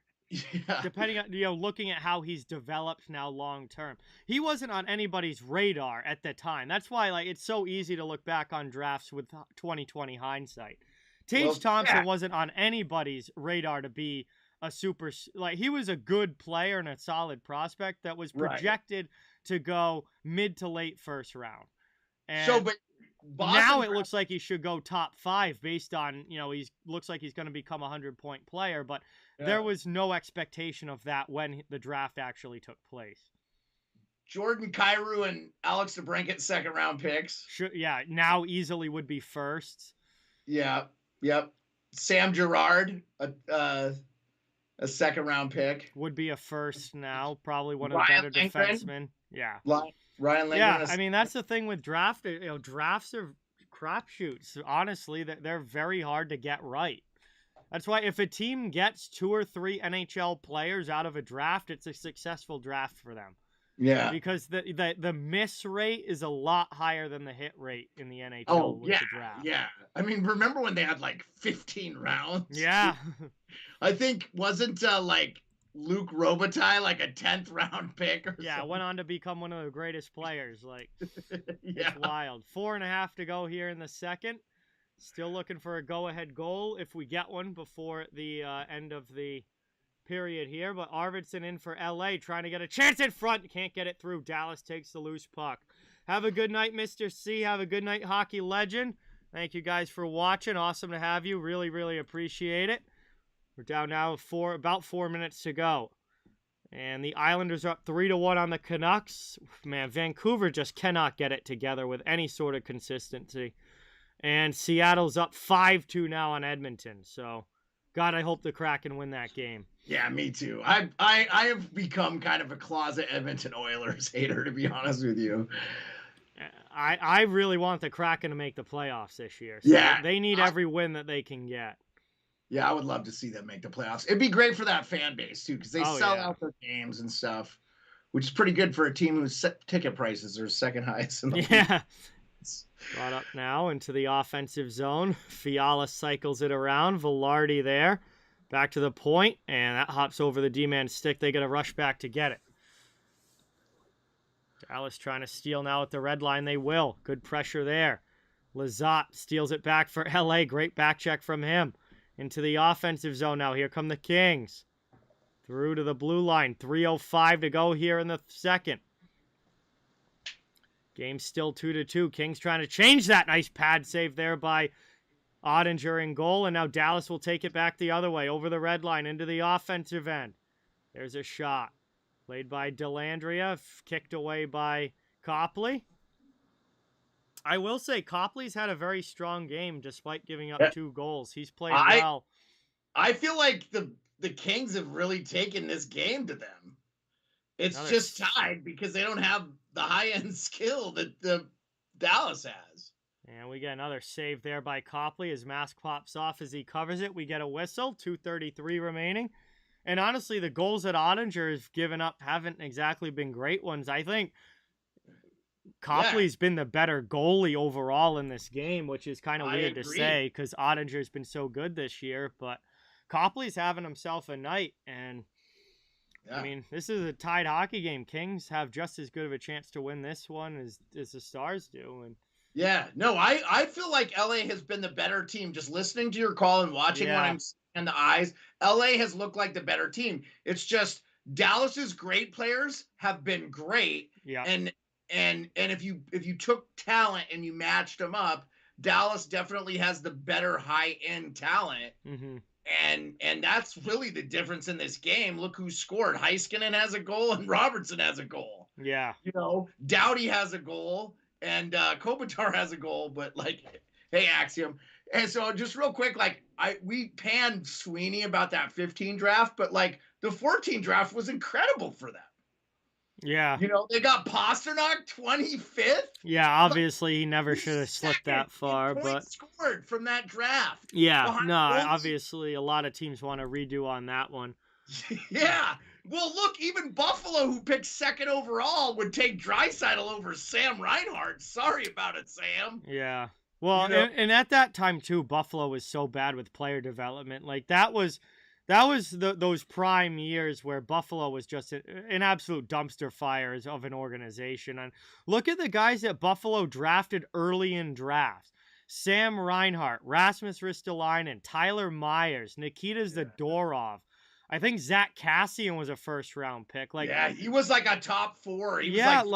They could not develop a player to save their lives, and they all turned out to be, NHL players, but not stars by any stretch of the imagination. And, you look at that. Buffalo just could not develop a single high-end talent back in those days. Obviously, now they are. They're starting to get a heck of a lot better with that, with Dahlin, Power, Quinn, Peterka, these homegrown guys. But back in that, 2014, 15, 16, it was a dumpster fire in Buffalo. Well, I don't think Kevin Adams was the GM. No, they've gone through 3 GMs since then. Yeah. It sounds like they fired their whole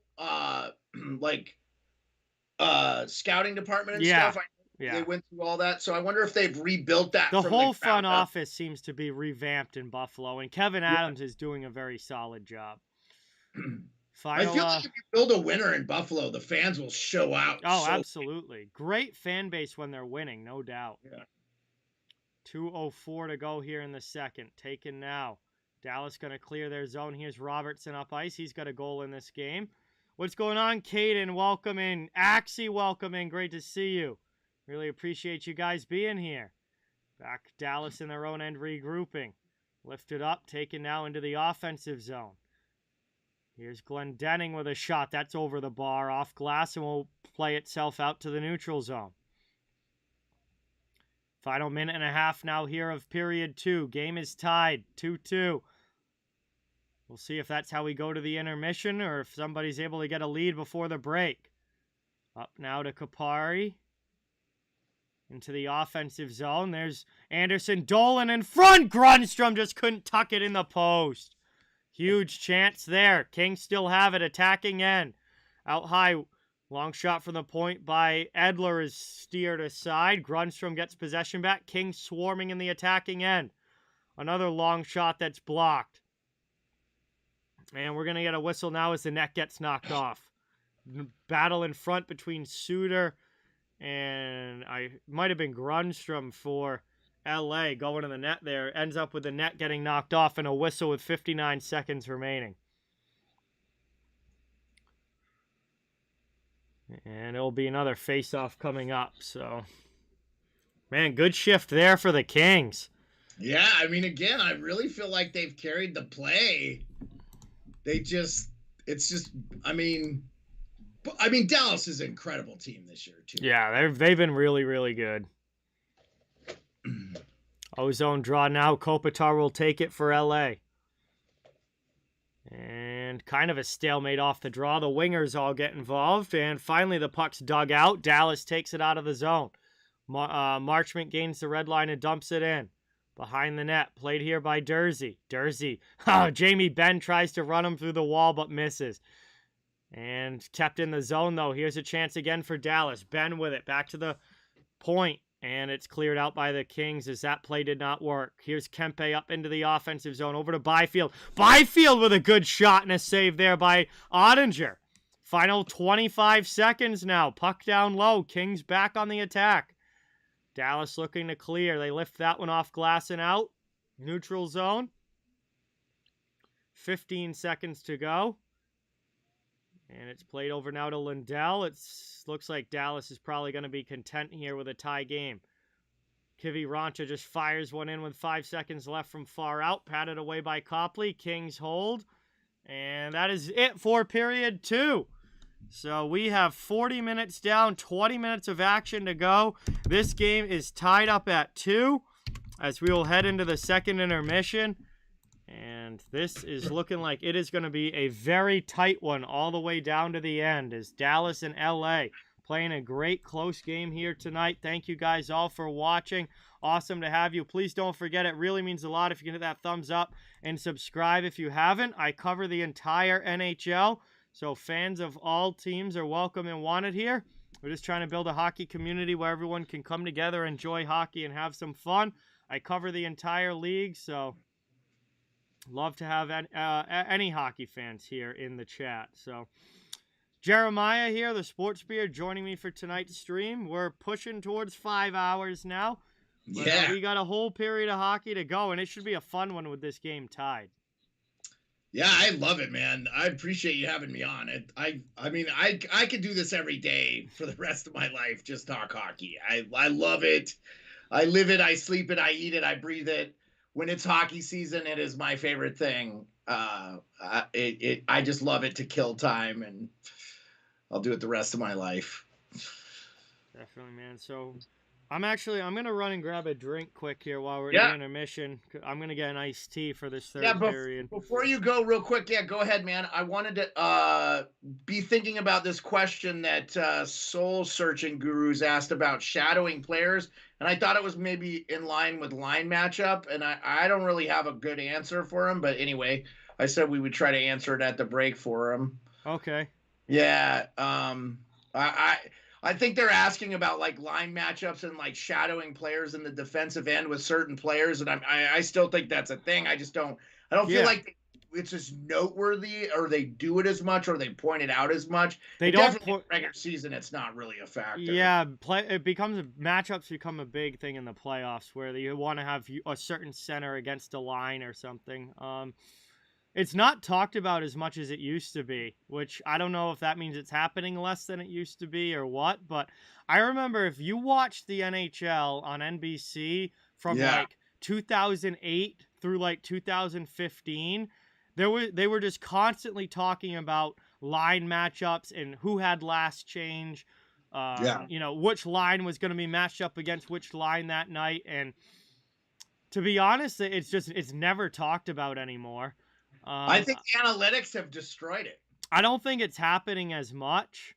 Yeah. I think teams, cause I remember coaches would always say, well, I don't want the other team dictating my bench. Like, I don't want to have to put a certain line out there when they put a certain line out there. Like, I want to be able to roll my 4 lines and go with it, how we want to play. So I feel like it's not as common of a thing anymore. I think you see it more situationally, as opposed to just the whole game. Like, let's say 2012. Bruins are playing the Penguins. Bruins are at home and they want to match up the Bergeron line against the Crosby line and try and have Bergeron shut Crosby down. Like that 2012, that was a huge thing and would be mentioned in the broadcast about 50 times that game. Yeah. Nowadays, I think it's more defensive zone face-off, you want Bergeron out there taking it. If it's against Crosby, okay, you want Bergeron taking the D-zone draw. If you have a 1-goal game with 5 minutes left, you might match up Bergeron against Crosby to get that defensive matchup in a, 5 minutes of final 5 minutes of a 1-goal game. It's more of a situational thing now, as opposed to them just playing the entire game, putting Bergeron out there every time Crosby's out there, which is how it used to be, but really doesn't seem to be anymore. Yeah, I agree with you. I feel like the emphasis, I think that analytics has probably helped kill that a little bit too. Yeah. Mm-hmm. I just think it's more of like they do it based on the situation. They're not going to do it for the whole game like they used to. And analytics probably would play a role in, the coaches figuring out why not to do it for the whole game. Maybe it didn't make as big of a difference as everybody thought that it did. Or, your top defensive center didn't shut down the other team's top scorers. Like, I don't know. I think a lot of things have contributed to that not really being prominent anymore, but it's never talked about anymore. Yeah, I feel like the emphasis is nowhere near what it once was. No. They used to talk about line matchups like 100 times a broadcast. If you had a national TV game, it was brought up like every 5 minutes about which line was playing against who, and the coaches wanting certain players out there against other teams' certain players. And I just see now a lot more teams trying to roll 4 lines, spreading out the ice time.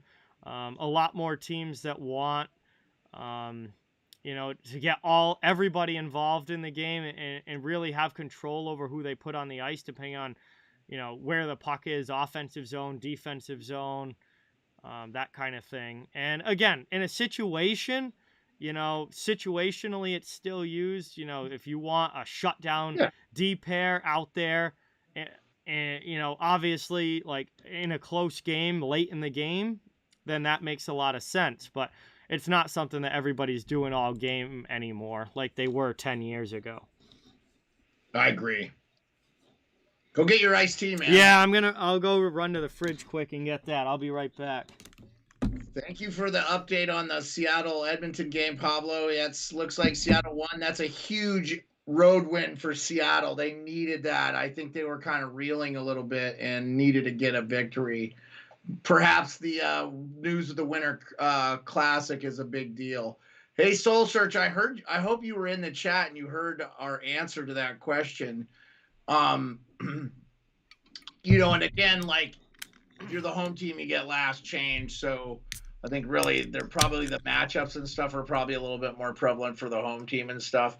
But I feel like hockey in general is one of those sports where it's more about confidence and momentum, and not really like it almost feels like sometimes like I will tell you right now, I don't believe Toronto has a home ice advantage because so many guys in the league are from that like GTA area. Like, they come in and they're going to play in front of friends and family there. You figure 10% of a team could be from that area. So it's like one of those things. Mass and Minnesota are the same thing. I think Boston doesn't necessarily get this. That's what was so impressive about them this year. But how many guys are from the, that New England area that grew up Bruins fans or whatever.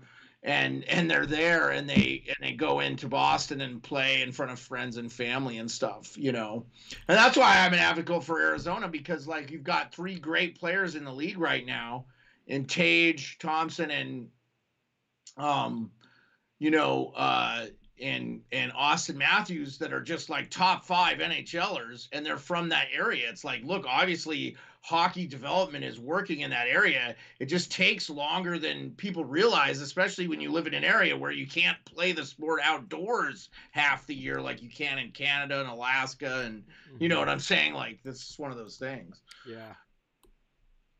Yeah, so Soul Search says, well, it gets lost in translation. Shadowing, my understanding, is not like line matchups, but one player would shadow a star player. Esa Tikkanen comes to mind. Yeah, I mean, Esa Tikkanen was a little bit of a protector for Gretzky, too, but he was also, like, kind of an underrated, like, skilled player. Oh, he was a very good player, yeah. Yeah. Gritty guy, too. Well, no, that's exactly it. That is line matching, basically. They would have to have the Tikkanen line out there against a certain guy that they wanted him against, and that's what that happened a lot in the NHL. But it's not that prevalent anymore. Again, it's more of a situational thing now, as opposed to happening throughout the course of the entire game like it was 10 years ago. And I agree with you, John. Like, it felt like the broadcast highlighted it so much. And they just don't anymore at all. Yeah. I wonder, too, though, like, if the fans got sick of it or the coaches asked them to stop. But I still think it's a big factors in the game. But it also, like, I would say this, too. Like, now that we're in the salary cap era, you don't have teams that are as deep. So sometimes you just don't have a choice. You have to play the rest of your team. Mm-hmm. Like, if you I would consider the Caps actually kind of a deeper team, even though they don't get a lot of secondary scoring from guys outside of Ovechkin. But there's been some other guys. I think I want to say the Caps lead the NHL in defensive scoring, or they have the most defensive players with over 10 points or something. I saw some stat before the game. Didn't matter. Fourth lines now play like 10 minutes a game instead of 4. Yeah. Like, when you went, if you looked at the NHL in, like, 2004, let's say, fourth-line guys, were all fighters. Like, they played, like, 3 or 4 minutes a game, and all they did was fight. And they scored 3 points on the season and had 25 fights. And like, that was what they did. And you don't have that anymore. You've got fourth-line guys now who have 25 points, and well, but John, real quick on 10 that minutes. note, though, in 2004, you had 28 teams, and now you have 32. So take, how many, just take that talent dilution and stick it into the minors, into AHL teams that need to feed those NHL teams. And you've got 200 more hockey players that are playing in the league that weren't playing in the league in 2004 even, Before, like you use that as the lockout point, right? The year they locked everybody out, that went to the salary cap afterward. Then they added teams. I mean, since that time, we've had Vegas, we've had Seattle, we've had Columbus. When did Columbus come around? Were they were around that time? Right? Yeah, they were early 2000s. I might actually be 2000 on the dot for Columbus. Right, and think about how badly the lockout hurt a young franchise like them. Plus, Winnipeg is. When was the last year of Atlanta? So 2011, Atlanta, I believe, was the last year of Atlanta. Yeah, so Winnipeg hasn't even been back. What now? Have they? They're not even been back in Winnipeg 20 years yet. No, it's barely been over a decade they've been back in Winnipeg. Right. They were fortunate that they got to take what Atlanta had as far as star players. Like, they got Evander Kane, they got Dustin Byfuglien, they got some of those guys that they had. But what? Like, insanity, man. Like. Yeah, 2000 was the first year that Columbus actually played games. They were founded in 19... Pointer makes a point, too. The Wild were built from the ground up, too. It's not like they were a franchise that moved. That was a new... Oh, we stole your team, Minnesota. We're giving you a new one. Yeah. That's happened twice in the NHL with the Jets and the Wild, which, could be the North Stars. So, like, I'm with you, man. So I was looking at the 2005 draft, which was Crosby's draft, and just looking at the points scored from the players... So Crosby has almost 1,500 points. He'll hit that this year probably. And 1,145 games played, obviously Hall of Famer, consensus #1. No one ever considered picking anybody else. I mean, Bobby Ryan had a great career. He's won a Stanley Cup and was like the second pick in that draft. And he's not in the league anymore, I don't think. No, he did not. Last year was his last year. Yeah, he did not get another contract. But still, he had a great career. He had a good career. I mean, he won a cup. He had over 500 points. I know he had some personal stuff, but he almost played 1,000 games. Keith Yandel was in that draft. TJ Oshie was in that draft. Chris Letang the Penguins got Crosby and Letang in the same draft. Chris Letang was a 3rd-round pick. Matt Niskanen, who was also on that Pittsburgh team, he wasn't drafted by Pittsburgh, but he played for Pittsburgh. I think he was on a Pittsburgh. He may not have won a cup with Pittsburgh, or he did. Think... He won one with the Caps, though. So maybe he wasn't there for Pittsburgh. He was definitely on the 2018 Caps. Yeah, team. I know he won in 18. Yeah, so after Jack Johnson. No, you're right. He had gone by the time Pittsburgh started winning again, and he was on Dallas when Pittsburgh won in 09. So it was only one cup for Niskanen with Washington. Ryan Reeves was in that draft, so he's still. Wow, playing. That's funny. Yeah, I didn't even know he was in that draft. That's I didn't either. Crazy. That's funny. Yeah, insanity. Boston had Vladimir Sabaka in the 4th round. Had a pretty decent NHL career. I remember watching him in Providence, actually. In the AHL, I saw him live play a lot. I was never a huge Sabaka fan, but he put together a decent bottom 6 career. Well, Crosby was the number 1. Then Kopitar has over 1,000 points. He's still playing. Yep. Stastny's still playing. He was a 2nd-round pick. He was a 2nd-round pick, which is wild to think about after the career he's had. Oshie was a 1st-round pick, but he was a late first round, yeah. Keith Yandel was a 4th-rounder and played, 105th overall.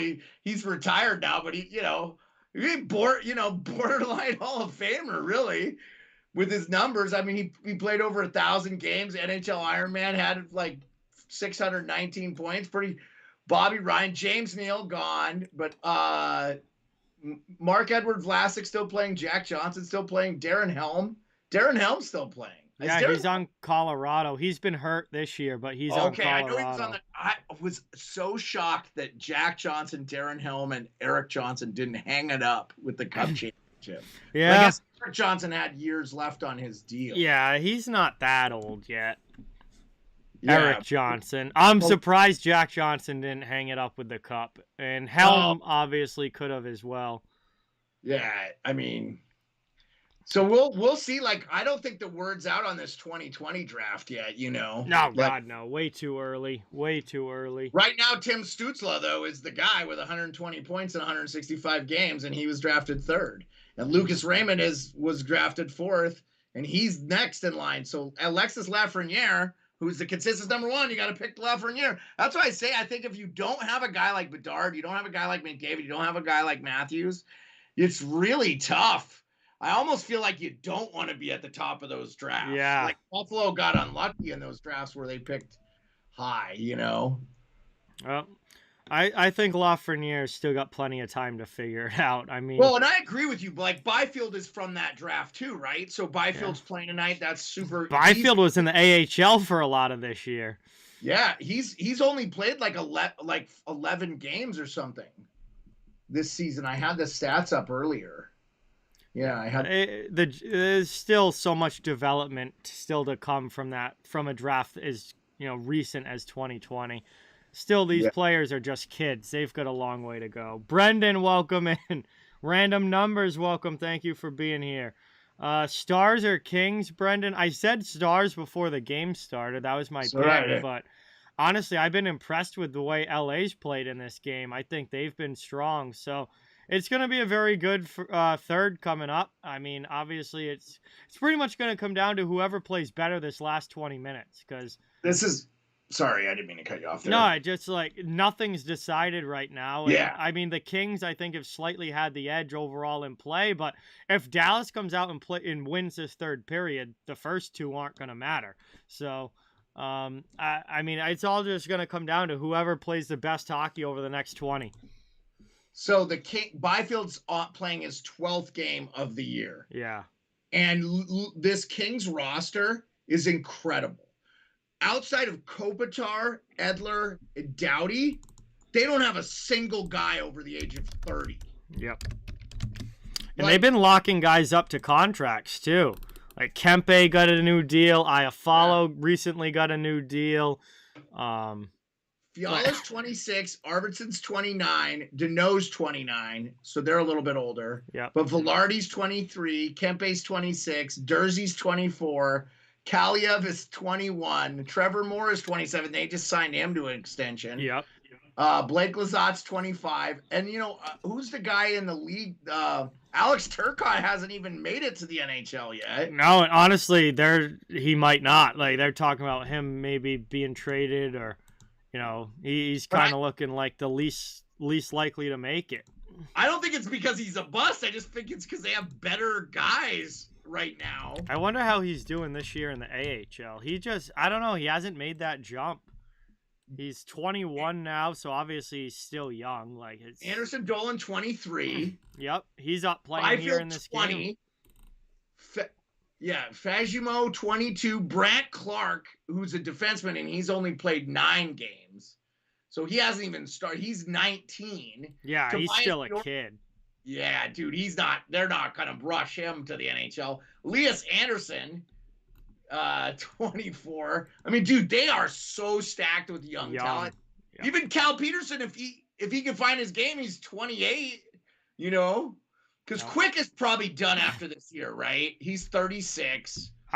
We'll see. I don't know. He doesn't seem like it when he talks about it, but is he under contract? He obviously hasn't had a very good year in goal, and it's getting close for Jonathan. Hall of Fame for him. I think so. US Hockey Hall of Fame, no question. The cups are going to help a lot. I'd have to look at his career numbers. There's a lot of goalies that aren't in the Hall of Fame that I'm kind of peeved that aren't in. So this is the last year of his deal at 5'8". Yeah, that could be it. He might get a 1-year deal next year. So he has Cap Friendly 733 career games played. Cap Friendly doesn't really show his. He has a ton of 92 playoff games. Yeah, he's got a really good playoff success. 912 career save percentage, which actually isn't all that great. No. I feel like that's going to hurt. Yeah, he didn't win a Vezina or anything either, right? He was not. I think he did have one Vezina. He won the Vezina in. Nope, he didn't. Wow, I thought he got one. He did not. He won the Jennings twice. Yeah, and he won the Conn Smythe in 2012 when they won the first cup. But yeah, I think he's going. I think if you have that Conn Smythe, and he'll be close. That's going to be a good, interesting one there. Anyway, we're here for the third period. 2-2 hockey game. Kings back regrouping out in the neutral zone as we look to see who's going to be able to get the advantage here in the final 20 minutes. Jeremy, thank you so much for subscribing. Let's get that sub hype in the chat. Really, really appreciate it. Welcome to the channel, Jeremy. Let's give a warm welcome, everyone. Get that sub hype going. Thank you so much as this one's turned over to Velarde. Velarde with a shot blockered away by Ottinger in goal, and Dallas clears that one out. Back to get it is Tyler Seguin up ice. He's pressured to the corner. Everyone looking to dig this one out. 18:20 to go here in the third. Just under 2 minutes into this final period. It's played here by Lizotte through the middle. Kicks it to the stick. Chance there. Ottinger makes another good save. Taken now. Kiviranta can't get it cleanly up the boards. Eventually it squirts over to Seguin. Seguin plays it up. Dellandrea will dump it in, and the Stars go in on the forecheck.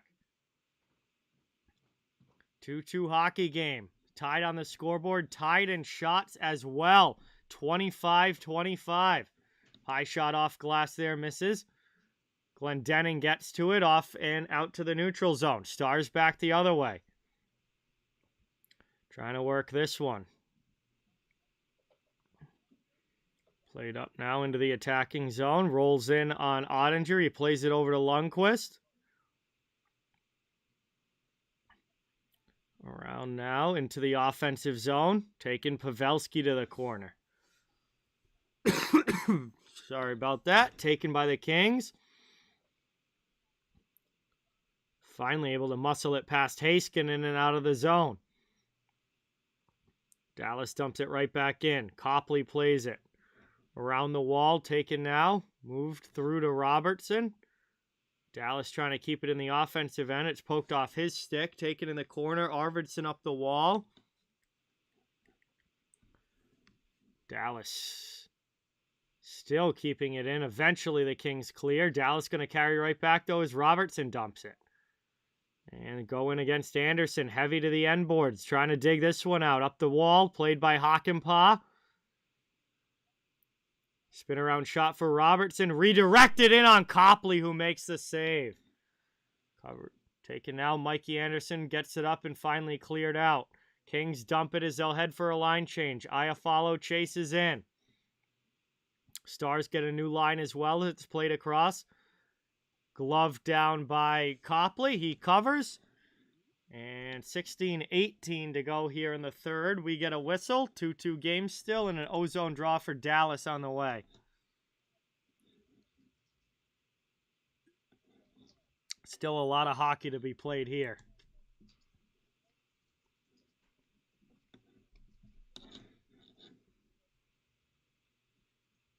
Dallas getting ready here for the attacking zone draw.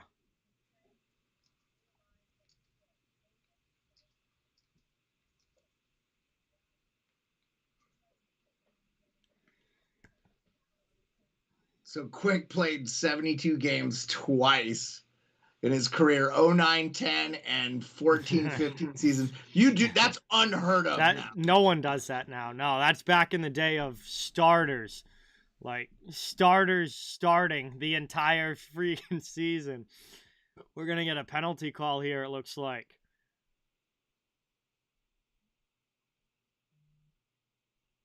Oh, maybe not. Did that puck go out of play?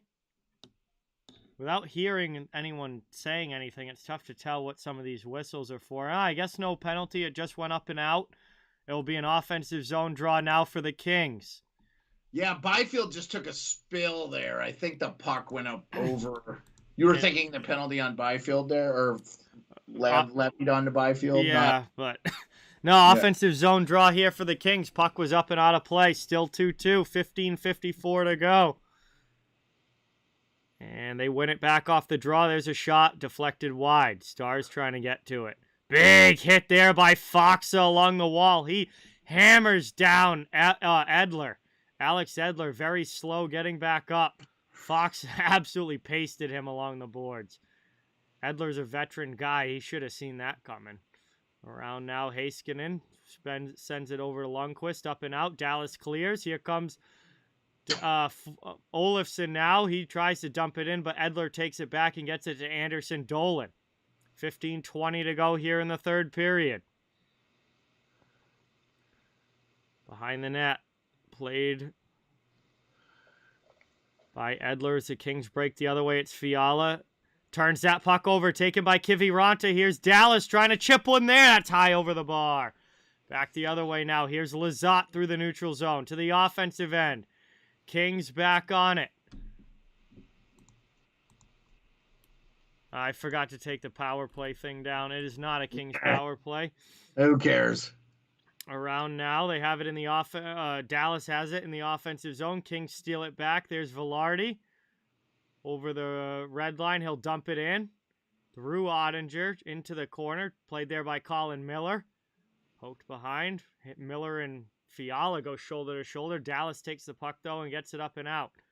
Colin Miller's been quiet in this game. Haven't said his name a lot. Brought up now into the attacking end. Deneau gets it deep.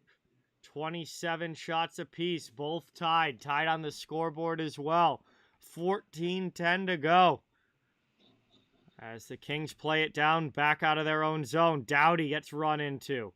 Gets it up the wall to Deneau, though. It's out of the zone. Here comes Iafallo to the offensive end. Arvidsson back through in front. And Iafallo just couldn't redirect that on goal as he tried to knock it down. Pavelski will backhand it out of the zone. Doughty gets it in his own end. He's going to race back up as the Kings get fresh guys on the ice. Yeah, Miller not having a great year. 9 points in 37 games played. It's probably want a little bit more out of that, you know. Yeah. I guess he's a defenseman. He's a plus player. Yeah, I think he's focused more on kind of just the defensive things, but yeah. I mean, if you have 15 points out of him there, I think you're probably really happy. Oh yeah, he's just been very quiet tonight. Byfield steals that. Kings trying to break out. It's up to Kopitar. Across the ice, Kempe leaves it into the offensive zone. There's a shot well wide. Kopitar gets it back. Holding the post is Ottinger. Under 13 minutes now to go as we're ticking towards the halfway point of this final period. Played by Heiskanen. Miro Heiskanen drops it back for Lundqvist. Over now through the neutral zone at the red line and dumped in by Dallas. Far side, Kupari. Every time I get Kupari and Velarde mixed up when I'm saying the names. Like, I always feel like I'm saying the wrong one. They sound so similar. Right, and are their numbers close? No, their numbers aren't even remotely close. Okay, Kupari is 89 and Velarde is 13. But okay, yeah, 89. Okay, I was gonna say real quick that Edler hit was one of those hits where you're like, why am I still playing? Yeah. And then Dallas's forecheck is really starting to cause some turnovers. I'm starting to notice that. They're not getting super extensive long offensive zone time, but it does feel like they're causing some havoc. Yeah, it's starting to put a little bit more pressure on the Kings. Carry it up now. Here's Fiala into the offensive zone. Hakanpää shields him to the outside. Out in front, a second chance. Ottinger able to keep that out, but we are going to get a penalty call this time for a hook. And that is absolutely going to be a power play, so I can put the graphic back up now. Kings are going to a power play here. 2-2 game with 11:40 to go. And we're going to get a hook against Tyler Seguin. And it will be a big chance now for the Kings with the man advantage to try and get a lead 3-2 in this game. I don't think that was on Seguin. That should have been on 20.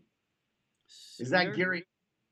I think Ryan Suter took that penalty, and they just I don't know. He looked like he was hooked like two guys on that one. They call it on Seguin, who goes to the box, and honestly, I don't think Dallas is going to argue with it because they'd rather have Seguin in the box than Suter for the penalty kill. So yeah, if you go back, if they show the replay, I'm interested in your opinion. That I thought for sure. Well, they got a commercial break. So yeah, commercial now, so we probably won't see it. But Copley is number 29, Michael. I thought they weren't allowed to take a penalty, like a break, right after a penalty. No, they can. It's they can't take a TV timeout during a power play. Right, but they can before, but not during a power play. So they also can't after an icing and after a goal is scored. Those are Those are the stipulations, I guess, for TV timeouts. My first stream, Tyler, was in the spring of 2018.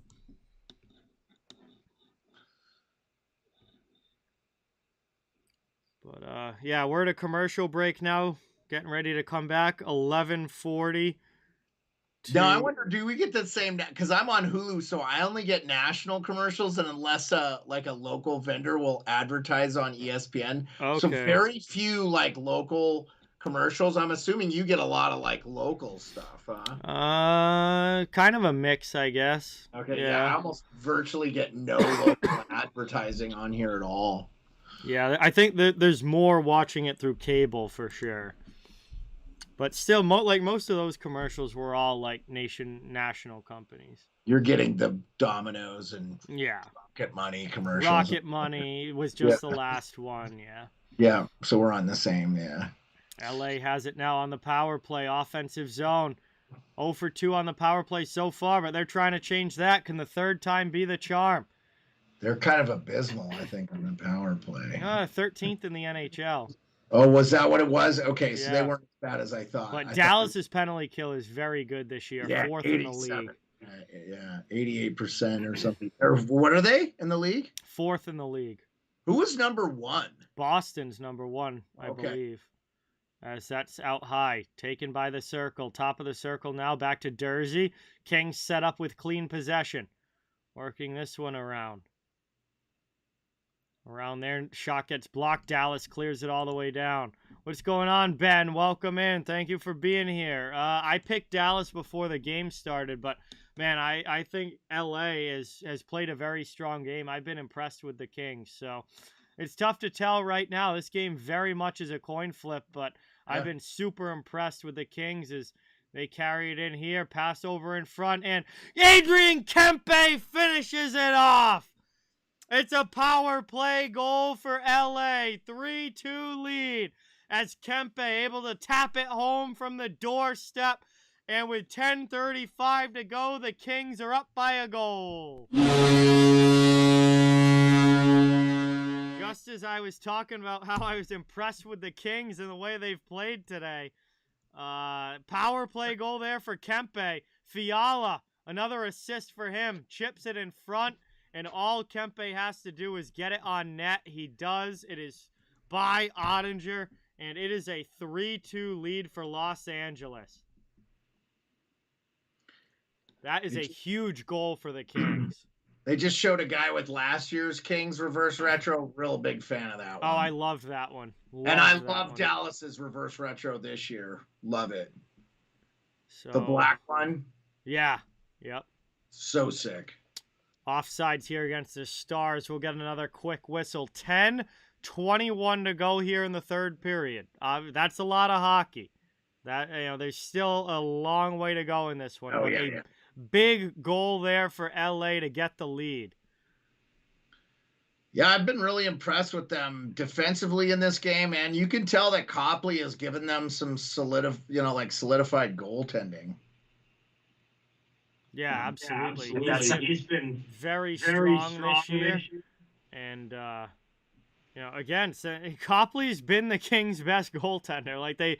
For whatever reason, they're playing well in front of him, and he's bringing it in goal and making the saves he needs to make. And another chance here where he's put this team in a position where they can win the game. And now, the power play comes through huge there.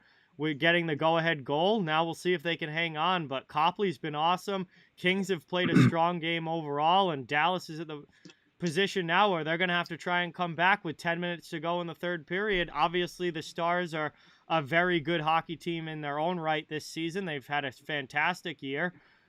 They're certainly capable of tying this game back up, but I've been impressed with LA tonight.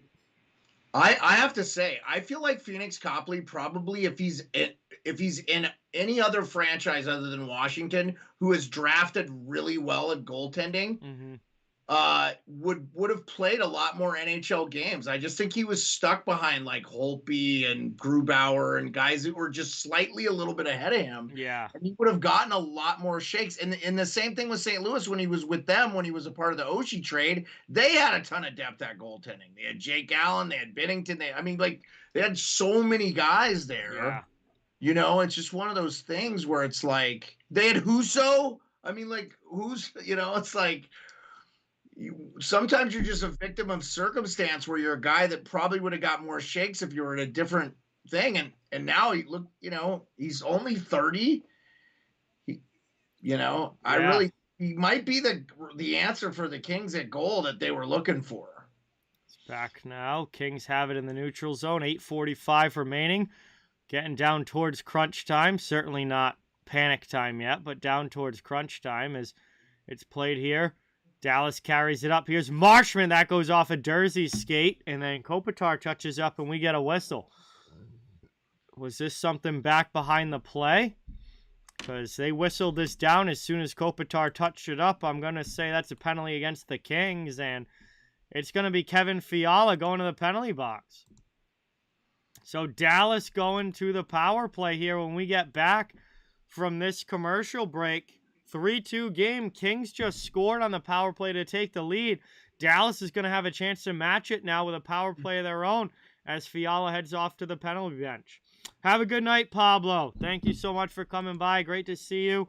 We'll talk soon. And good night, man. Appreciate it. Yeah, I respect the hell out of you, John, because I know it's like 12:30 midnight there. 12:21. Yep. Not very many East Coasters stay up and watch West Coast games, man. It shows your hockey fandom and that you want to be knowledgeable about what you're watching and seeing from the Western Conference teams. I know you're scouting for the Bruins.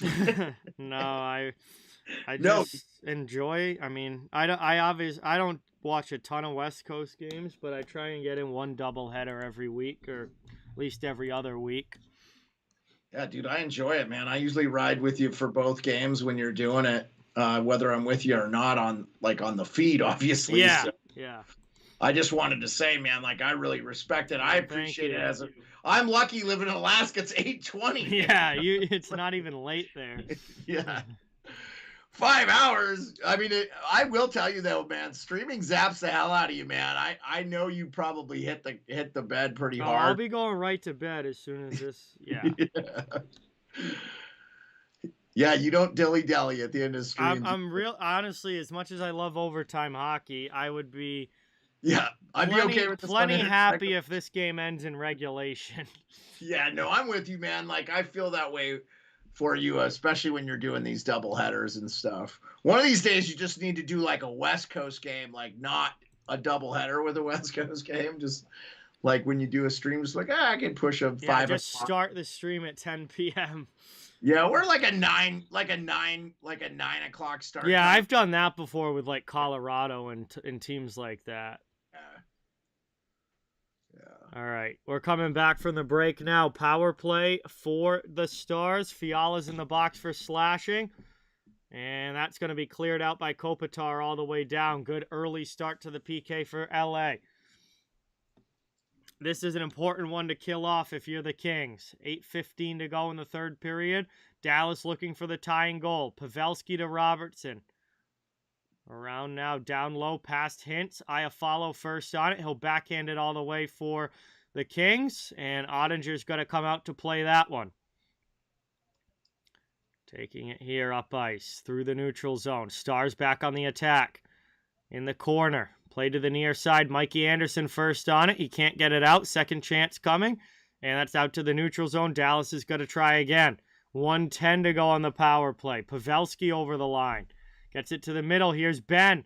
Back to the point. Finally, the Stars will set up with possession and get everything in order. So we got a shot there and a piece of it. Copley makes the save. 55 seconds to go. Loose puck off the boards. Out of the zone. Cleared by LA. Kings doing what they need to do so far. 45 seconds of power play time left. Dallas going to carry it up again as we tick towards the 7 minutes to go in the third. Sagan over to Lundqvist. Lundqvist to Sagan down low. Back over to Marchment. Dallas sets up again. Marchment with a shot. That misses wide. Around it goes. Moved up. Played here. Shorthanded chance. Kupari can't get much on that one. And the Stars come back the other way with 15 seconds to go. Running low on power play time here. And Wyatt Johnston has it popped back over the line. It's offsides. And it will be a neutral zone draw with 6:44 remaining in the third. Dallas is going to have to really start pushing here as this clock ticks down. And Kupari with a good play there at the blue line forces the offsides. Did not let that puck in the zone. Off the faceoff, Kings take it back. Here's Edler. Just got to wrap that one around glass. He doesn't. Results in Robertson taking it from Kopitar. Stars have it now. Long shot off the outside of the goal. Power play is over, though. We're back to 5-on-5 hockey. Fiala's out of the box. He takes the puck and dumps it in. Kempe first after it. LA now in the attacking zone, trying to get an insurance marker. Out to the point. Edler with it. Long shot. That one gets blocked to the corner. Rupe Hintz will get it out up to Robertson. Through now into the offensive zone. And LA will take it back as Edler plays the puck. 6 minutes to go here. Third period. Kopitar around out, trying to drive on Colin Miller. Takes it around the outside, then finds a guy streaking off the bench. That's dumped in deep by Arvidsson. Iafallo after it now. Digging along the wall with Lindell. Eventually it comes to Arvidsson, looking for the cross-ice pass past Deneau. Here's a long shot from Doughty, misses wide. Arvidsson gets it back to Deneau off the boards. 5.5 minutes to go here in the third period. Miller with a big hit on Deneau, but the Kings keep the puck. Back out to Doughty with a shot. That one is blocked. And it squirts out to, the neutral zone. 5:20 to go here in the third. Kings back regrouping with the lead. Own zone. Still puck possession for them. Dallas, it's starting to get into crunch time as Deneau just fires that into the chest of Ottinger and will force the face-off. Offensive zone draw on the way for LA. And with about 5 minutes left, it is crunch time now for the Stars to try and go all out and get this tying goal. Got to find the offense here as we'll head to our final commercial break of this third.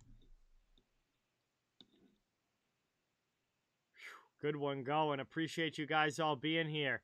Please don't forget, it really means a lot if you can hit that thumbs up button and subscribe. I cover the entire NHL, so fans of all teams, welcome and wanted here. We're just trying to build a hockey community where everyone can come together and enjoy the games.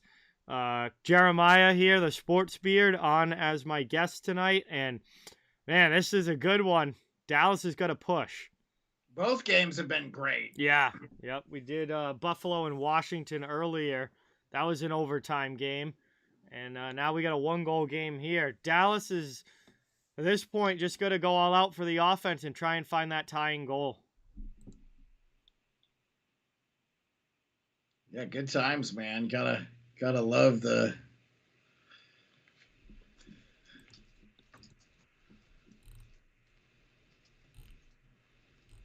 Let's see, Dallas currently leads the Central Division. 52 points on the year.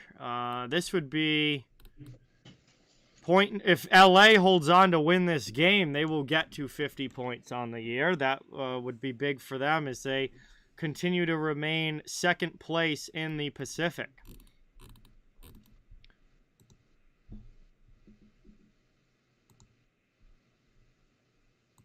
So we're coming back from the commercial break now. Getting ready for the final few minutes of this one. Dallas in, I don't want to say desperation mode because it's not like there's only a minute left or anything, but you know, they've got to have a sense of urgency here for the Stars.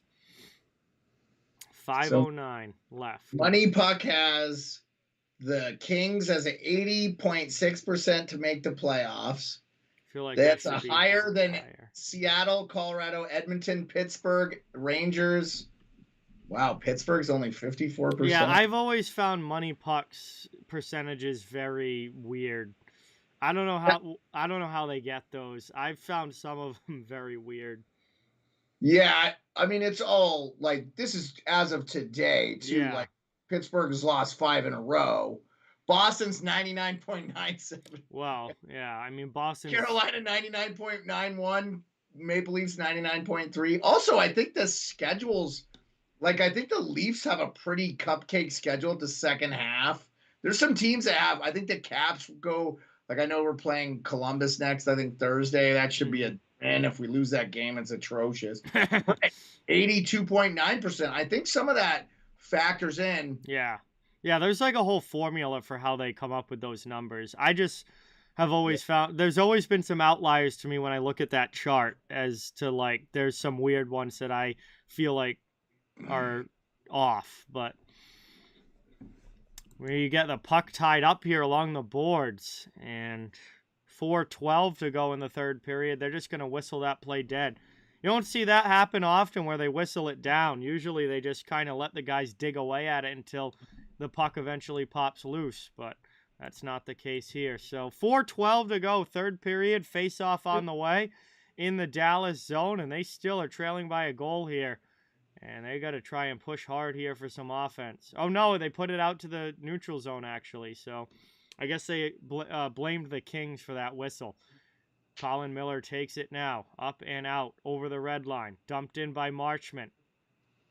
He'll go into the corner. Kings trying to work it out of their end. Kopitar not able to clear. Long shot misses wide. Stars get in on the forecheck. This is what Dallas needs. Possession in the offensive zone. Ben couldn't drive that to the front of the net. Byfield will clear now off glass. And high little blooper there. Ends up not being icing as it dies. Here are the Kings now. Kopitar in the middle. Shot! And that one's just ripped wide by Anze Kopitar. That was so close to being the insurance marker. Yeah, nail in the coffin. Yeah, Wyatt Johnston goes back the other way. Dallas goes back on the forecheck. Can't keep the puck in the attacking zone, though, as the Kings work it to the neutral zone. 3:15 remaining in the third. I said back at the intermission that this game was going to come down to just whoever played better in the third period was going to win this game. The LA Kings have definitely been the better team in the third period. Agree. And they have more shots. And here's what I would say real quick. I think if they can hold out for about a minute, they're probably going to get an empty net here, and that could be the difference. Copley covers that long one from the point up, and we're going to get a whistle with 2:52 remaining in this third period. Ozone draw on the way for Dallas, but they still trail by a goal. LA has outplayed Dallas here in the third, definitely. Yeah, I feel like as a whole, LA has been the better team. Yeah, again, I agree. That you could tell their depth is really just better than Dallas's. Dallas has the higher end talent on the ice with their top guys. But I think as a whole, I like LA's team from top to bottom better. Mm-hmm. You know? Yeah, I know exactly what you mean as Marchment tries to throw that in front. Can't get it through. Ben in the corner trying to dig one out. Still not able to. And finally, it's poked past the D. Byfield gets it out. Good defensive zone play there for a young player. Again, a lot of time the defensive side of things are what young players get chastised about, but nice job there by Byfield along the wall to clear that zone. And we get a whistle here with 2:20 to go. It's going to go all the way back down to Dallas's end. And they don't have to rush him because they have such good depth at the center position, and their centers are all defensive. You know, Kopitar and Deneau doesn't get better than those two. They don't unless you have Bergeron. Stewart, what's going on? Welcome in. Thanks for being here. Offensive zone draw now. Lizotte to take it against Sagan, but it's won back defensively by the Stars. Up through the neutral zone. Knocked down at the red line. Lizotte gets it back for LA. Now they dig for it in front of the benches. Finally, Dallas gets clear possession, but there's only 2 minutes to go here in the third period. Got to imagine Dallas is looking at pulling the goaltender soon as they continue to trail by a goal, but they got to get possession in the offensive zone first. Yeah, real interesting with DeBoer being the coach there now. I really feel like I wasn't a fan of that hire, but it feels like it's really benefited Dallas, and Winnipeg has really done well with bonus. Yeah. Yeah, so it feels like sometimes just a change. Spin around shot there. Robertson just missed putting that one home. I would have taken the fantasy. Minute and a half to go here in the third. Dallas has it offensive end. Trying to dig this one out. Puck is in the corner. LA happy to watch that clock run. Precious time off the board here as that one's back out finally to the point. 1:10 to go here in the third. Dallas has it offensive zone looking to tie this baby up. Top of the circle. High slot. Shot gets blocked. Second chance. Waiting for a pass to open up. It's played down low now. Back out high. Another chance well wide. Copley lets it go off the end boards.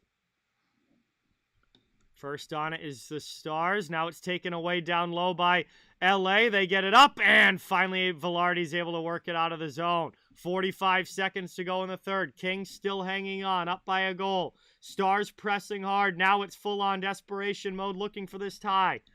As that one's cleared by Deneau. Here comes Arvidsson against Heiskanen as they go shoulder to shoulder and tie each other up. Dallas takes possession back, but once again, time ticking. 25 seconds now to go. LA happy to have this puck out of their zone. It's dumped back by the Stars.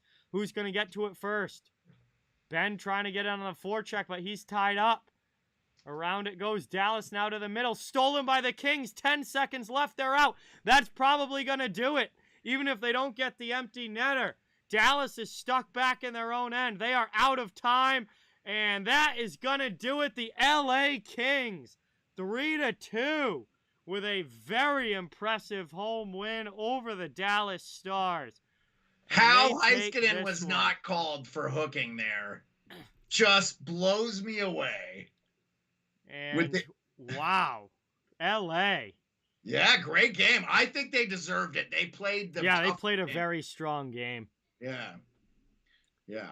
They absolutely deserve the 2 points here. Great job by the Kings, and they get a big one as they go to 50 points on the season now and are within 4 now of Vegas.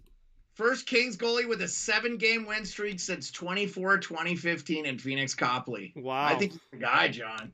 He's looking good. Phoenix Copley is playing extremely well for the LA Kings in goal, and that's all you can ask for. So yeah, that's gonna do it for this one, guys. Thank you guys all so much for watching. Doubleheader night was a lot of fun. Don't forget, I'll be back tomorrow night. Only one game tomorrow, but it'll be the New Jersey Devils against the Detroit Red Wings. That should be a fun one between 2 young up-and-coming teams. And that will be tomorrow night's stream. So thank you guys so much. Before you go, please don't forget, it helps a ton if you can hit that thumbs up and subscribe if you haven't. I cover the entire NHL. Fans of all teams are welcome and wanted here. And we're just trying to build a community where everyone can come together, enjoy hockey, and have some fun. Guest tonight was Jeremiah, the sports beard. Awesome to have him as always. And just talk some hockey and have a good time. So good night, everybody. Thank you guys so much. Jeremiah, go. Yeah, go get some rest, brother. Appreciate that. Definitely. Yeah, see you later. All right, have a good night, man. Thank you so much. And I will see you guys again hopefully very soon. Hope you guys have a great rest of your night and a great day tomorrow as well. Thank you again. And I'm going to go to bed. So good night and see you guys next time.